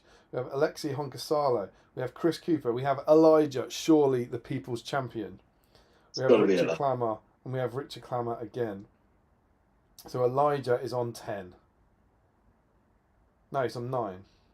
Oh, 9. Sorry. We have Josh Crosby in this group as well on 12. So that's a big one sneaking in there. Big group. So let's just sort our dice winners here. So in this group, we've got 7 dice Crosby, and we've also got 5 dice Holzman. Pretty big. Both going up against the people's choice, which is Elijah. I think we're missing 2. I think we're missing Fisher and Cuthers tonight. We're missing 4 dice Fisher and 6 dice Cuthers. There's a chance for. I mean, Holzman and Crosby will be pleased with that. And bear in mind, Holzman and Crosby. Oh, get this! They're also both in the third group because they're captains. I mean, that is pretty crazy stuff. It is. So yes, we have Elijah being in here as number 10. No, sorry, number 9. He's number 9. All right. Number 9, yeah. That's what you're after. You're after a 9. Ready? Let it go. It's a 12. It's Crosby. Oh. It's Crosby. No way. Crosby's in the final. Oh no! 7 dice Crosby. Could it be 8? Could it be? Bear in mind, he could be in the final with Crosby. Imagine the scenes. We've never had that before. The second group, which we're going up to 11, is Stephen Ryan, Julian Hammond, Jake Pollard, Rory Campbell again, Gary George, Sam Earnshaw, Harry Parkhill, Tommy TSB, he's the guy who just painted the rim, Larry Miller or Remco Keegstra. Okay, and we're re-rolling 12s. Alrighty. Go for it. It's an 11! And we got max each time. We have. It's Remco Keegstra. Oh, amazing scenes. And we get to our final group, which is, once more, 5 dice Holzman. Larry Miller, again. Brian Metalhead, Mason Kingsbury, Sean Clark, Jack Brown, Mark Stone, you're in, mate. Chris Cooper, Tom Turtle again, Josh Crosby again, and Michael Curtis. So Josh Crosby here is on 11. And Mark, your number is, you're a 7. Come on, lucky number 7. So you're after a 7, and you're definitely not after an 11. Right. That will drive the crowd insane. Just let it go. Good for the drama, I think. It's Sean Clark. Missed yourself there. So we have Joshua Crosby. I mean, that man needs no introduction. He is our all-time leader, 7 dice Crosby. We also have Remco Keegstra, who has 2 dice already. So he's in the running to become one of only 3 people in the world with 3 dice. And we also have Sean Clark, who has 1 dice. Everybody there is on for at least their 2nd dice. Okay, everyone's got 4. Who's your money on, man? They've got to go with a favourite. Go with Crosby. Yeah. To be clear, he would then stretch his lead to 2 here. He'd stretch his lead over 6 dice colours to 2, which would be crazy scenes. I've deleted the note. Have I deleted? No, I've not deleted the note. It's fine. So on a 1 we have Josh Crosby. On a 2 we have Remco Keegstra, and on a 3 we have Sean Clark. First to 3 as ever. Good game, guys. Let it roll. Ooh, Sean Clark. He wants the dice. Sean Clark is in the chat. He's still in there. I'm sure Crosby's in the chat. What? No, that's the last comment he's just come out with. Here we go. I can't see Remco. I'm sure Josh is out there. I'm sure he is. Okay, so it's 1-0. He storms into an early lead. It's good to see. It's good to see. What can Crosby and Remco do? There he comes. There he comes. There he comes. Big moment. Crosby's off. Can Remco get himself on the score sheet? Let it go. Oh no. Oh, Oh no. Oh no way. it's happening. It's happening. Is it happening? Is it happening? Surely it's not happening. Surely it's not happening. That is 2 for Crosby, none for Remco, and 1 for Sean. Doesn't seem to be the fans' favourite. There's some anti-Crosby comments coming through. Yeah, I like how I've just seen Sean Clark go move aside Crosby. I think that may have been slightly too early. Let it roll. Oh, he's done it! He's done it! I can't believe it. Smash back with 3 straight wins. Oh, you cannot fight with the man. Oh, it's madness. Unbelievable It's scene. madness. Nothing from Remco. That is a rare demolishing, to be honest. Yeah, I mean, it wasn't even much of a Dice fight. Cam has given up. Dice Cam has quit. Dice Cam just went, I'm out. Dice Cam has gone, I'm done with this. It's too much. Dice Cam has had it. What is going on?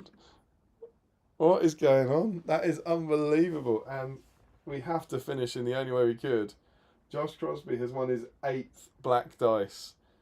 And as we now know, 3, 4, 5. It would have been good. Dave ended up with more black dice than purple ones. Oh yeah, for sure. What can you say, man? What can you say? The guy Can't write a script like that, right? he's just incredible. You know, he won one 2 streams ago. He won the 7th on stream. He's won 4 in the last 5 streams. No, he's won 3 in the last 5 streams. That is strong performance. That's The incredible. mathematics behind it must be stunning. He was behind like 109. That is madness. So if we go and look at the data, Crosby, and now going to be Crosby. So on the 9th of January, 2 short months ago, he Cuthers was 6-5 above him. And now it's 8-6. And that was 8-6 after 5 more streams. Cuthers must be raging. What? I mean, that is insanity. Absolute madness. That is just ludicrous. I mean, fair play to him. You know, He puts in the time, doesn't he? He puts in the effort. Got to be in it to win it, right? You do. And there's Mark Stone on 113, getting your third guest host. I mean, that's just madness. Just madness. And Sean, of course, Sean Clark, who did the Lord's good work. We'll actually have to look at it in a future stream. He compiled a list of all the finalists. So Really? I presume he's updating it, but can you imagine the sad trudge for him back to the spreadsheet to put his name on another Or finalist? his own less than gallant defeat. I think I'm happy for Crosby, but you want to see it's a bit like City's dominance, isn't it? You want to see competition in the game, you know. You do, but equally, you don't want to see a Liverpool win it. But Crosby just seems to be just stretching ahead his dominance, you know. Just as you think he's like, well, he must be on the downturn now, you know. He can't keep playing like this forever, and he just. I would be interested to know the mathematics behind, the odds of winning 3 dice in 5 streams. Not very high. No, they would be long odds. You should go out and buy a lottery ticket. You got bear in mind the last a couple of these would have been skewed by multiple entries. So when it says something like a 1 in X true. chance, it's actually a 2 in X chance. But we are talking. Let's just rule that out because I can't. I don't actually have a record of the numbers without the extra ones. But 109 was a 1 in 39 chance, which is madness. Yeah. And then he won the Guritz one, so that was a 1 in 20 chance, and I'm pretty sure he got two chances. So that's a 1 in 10 chance. And then tonight was a 1 in 27 chance. Because I've actually put down 27 entry, which isn't right, is it? Is it 27? I don't know what to do for this. It's 27 entries. It was 35. +8, don't you? Yeah, but it's like I make a list of how many entries or how many people are on theme each time. Right. It's like, am I doing 27? Am I writing 27 + 8, or am I writing 35? It's 1 o'clock in the morning. My capacity for maths is limited at the moment. I'll get Harrison on that. Ludicrous scenes. He'll enjoy that. Yeah. Absolutely ludicrous. So let's see what the nerds are saying before we wrap up. Yeah. There's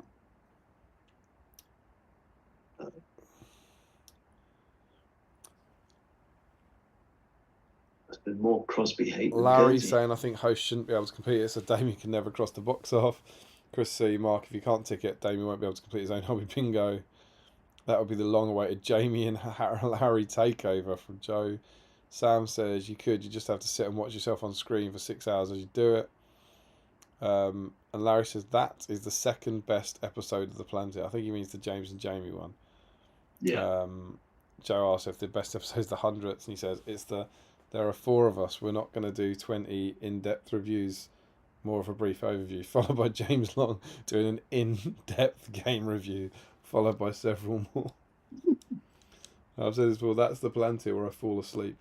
It's quite a zoomed out thing on our sofas in my lounge, and you can see me fall asleep because I was like, that was absolute insanity. There were 7 games, and James's first game review was about 10 minutes long. Sorry, it's not 7 games, 7 games for each, so 21 games.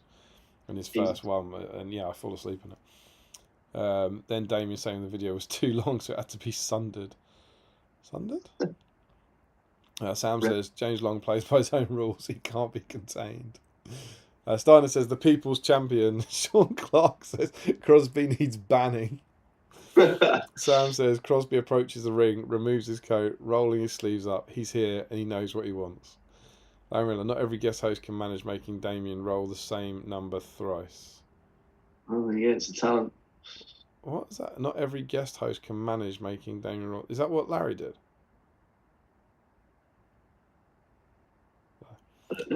Sam says Remco and Sean need to team up and take down the real danger. I love Sam's commentary on the game. It's great. Joe Holzman, come on, Sean, don't let Crosby pull further away. Oh, God, it's awful going back. Sean Clark screws, yes. Can they trust each other? It's the hope kills you, though, isn't it? Yeah, I know. Yeah. Early hope. Sam says, can they trust each other, or will one take advantage of the other turn back? Sean Clark says, here we go. Sean leaps in with the early swipe. TMA Tovirus, go Sean. Sean Clark, move aside, Crosby. Oh no. That's the moment that cost him, I think. It's hubris. It's hubris. Yeah, hubris. Larry Miller, go everyone that isn't Crosby. Sam, Crosby comes back swinging. Sam, he's building a combo. He's building a combo. Where is Remco? And Holzman says, for fuck's sake. Old school Chrissy, I think Remco went to bed. And Josh Crosby is in. Oh, look at it. Well played, lad. It's the taking part that counts. Oh, it's an absolute shocker. Absolutely ridiculous, says Clark. Starter Carlson, Crosby will now be barred from now on. Sam, and Sean is down. Remco has fled the building, and Crosby lifts his 8th dice belt. Starter Carlson says, well done. Sam says, can anyone stop the machine? Well, not on this evidence. And Joe Holzman, Crosby comes in at the end with the cocky Legolas-like comment. Sean Clark, I'd take gracious defeat if it was anyone else. Sam says, grats, man. Ricky drinks face. Congratulations, Crosby. JQ, I think Crosby's opponent should get a 1 re-roll in a final. It's time for a nerf. The dirty fighting. Yeah, maybe. Crosby OP. He needs an FAQ. Sean Clark trudged away. Crosby has made the final 11 times now. When will you... That is insane. 8 wins out of 11 finals. That is crazy. He plays the big points, doesn't he? That's what he does. He plays the big points better than anyone else. Finisher. TMA to Virus, congratulations, Crosby. What a juggernaut. Joe Holzman, did you just suggest Crosby is so dominant because he's broken financial regulations? I might have done, I can't remember, possibly. Sam says, best take Crosby out the back entrance. Colours is apoplectic. Joe Kelly, Crosby has won 3 dice draws in 5 weeks. That's impossible. That would be like rolling 3 20s in a row on camera. Hashtag BSIME memorable moment. That was so good. Do you remember that? Which one was that one? Super early on. It's in the Living on a Prayer video. Steve's got a D20, and he rolls 3 20s in a row. And Harrison didn't believe me. He worked out it's something like 1 in 156,000 or something. And he went, no, he didn't. Oh, I did. He did, and it's on camera. You can watch it. Absolutely ludicrous. I have to admit, some of those early streams were a bit blurry. Me too, Matt. Off my face on gin. Joe Kelly, seriously though, Josh, give the rest of us a chance at least. Joe Holzman, I think he had 3 chances on Gurrit's week, same as me. Oh, okay. Old school Chris C, just think, if the People's Champion got through, that would have been Elijah going on that run. That's a good point. It's true. No, it's not true, is it? Because they would have been different dice. But what can you do? Oh no, there's only 2 jellies left. I'm going to have to save those for the kids. Joe Holzman, only solution is to add a column. What was that for? Why do we need to add a column? Oh, I guess so that you have like effectively 2 different. You have like all the Legolas entries and then all the. Yes, got you. Excellent point. And Jack Brown, 27 plus 8. Agree. Add column. Josh Crosby, I think I will keep competing. If I stopped, everyone else would feel like they only won because I didn't show. That's a great point. He's right. You want to knock the champion off the perch, right? Yeah. Yeah, there's no victory in winning when Crosby's not in the game, I think. Joe Holsby goes, I'll be okay with it. Larry Miller says, yeah, 12, 3 12s. Why is that? Why is he talking about 12s? Richard Clammer, I think if you get to 10 dice, you should get a special gold dice and then retire from dice offs. Joe Holzman, you compared him to City. I did. He's a United fan as well. Posting Spirit, Joshua OP, Crosby will wear his 8 dice on a chain for 7 stones. Richard Clammer, cameras have frozen, but banner still running. Oh, I see. So the Zoom thing's frozen, but banner's still running. And he says, back to normal now. Josh Crosby, man, I was going to 7 stones, man. Plan is for next year. How many dice will I have by then? When Larry said when I hosted, every roll was a 12. He got 3 12s. Joe Achille, maybe Josh can teach a class to the rest of us. Is there a method to improving our chances? Do we need to do fitness work, read a book? Come on, tell us. And I see. Joe Holt, I got it. I compared him to City, and that's why Joe said, is he breaking financial regulations? And there we go. We were caught up on the chat. And I think we have reached the end of our time together, my friend. Glorious as always, mate. I didn't put a picky of mine in. I will take a little bit of continuity, Cam. Because I was very pleased. You did some sterling chat work near the start, which allowed me to do this. Excellent. There he is. So far more done than I did. Well, he was white at the start of the stream, and I would now say that his he's obviously been base coated shaded, and his skin is completely done. Flesh is completely done.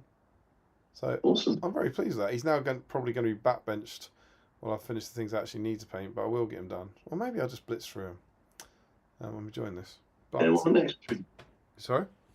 Do him on the next stream. So I'm going to finish mine off. Yeah, it's not a bad idea, actually. But I need to paint a Felbeast. Another one?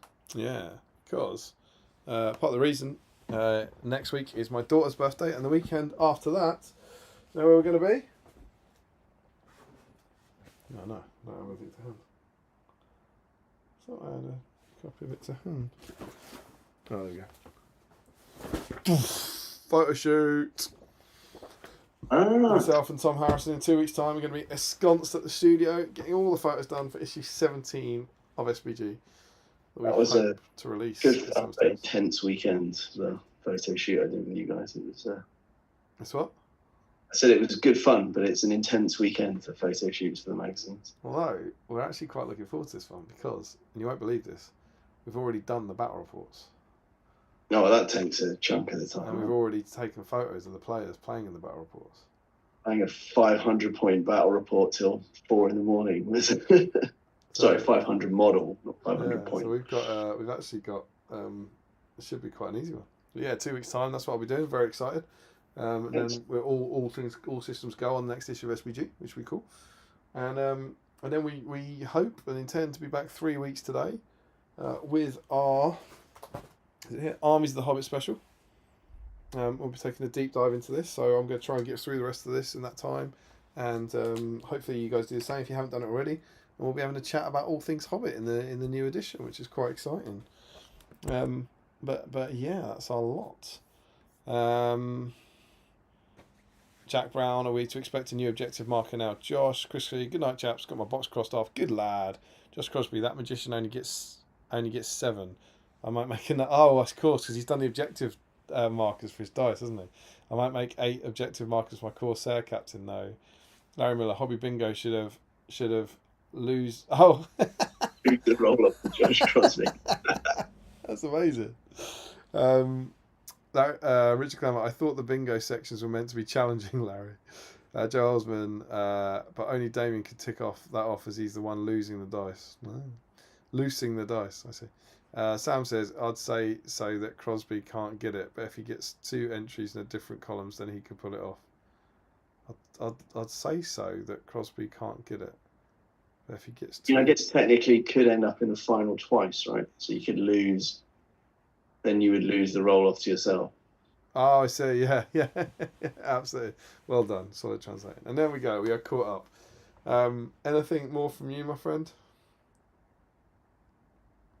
No, I don't think so. I think it's been great fun as always. I appreciate the opportunity to come on and chat Middle-earth nonsense with you. Well, thank you very much for joining, as always. William always gets very excited when I tell him that I'm doing one of these as well, so that he can hop on for the first little bit. It's always a pleasure to hang out with you for the evening, and I'm sure you'll be back before too long on another one. And of course, thanks to all of you for joining us. a mere 5 hours and a quarter. Rookie. A short stream, a sprightly stream tonight. Rookie numbers. It's what? Rookie numbers. Yeah, absolutely. But hopefully this sets you up nicely for the weekend, and you have a lovely time. If you have enjoyed it, please make sure you hit the subscribe button down below. And should you wish to continue the BSIME fun in between streams, then there is a link to our Patreon stream down below, and you can join that and just keep hanging out and chatting to the coolest community of nerds in all the lands. Beyond that, well done to Leggy, he's had a great night. Well done to Josh Crosby, he's had a great night. Well done to Mark Stone, he's had a great night. And well done to all of you, you've had a great night. We will see you all very soon here on Battle Streams in Middle Earth. And yeah, until then, take care. Thanks all.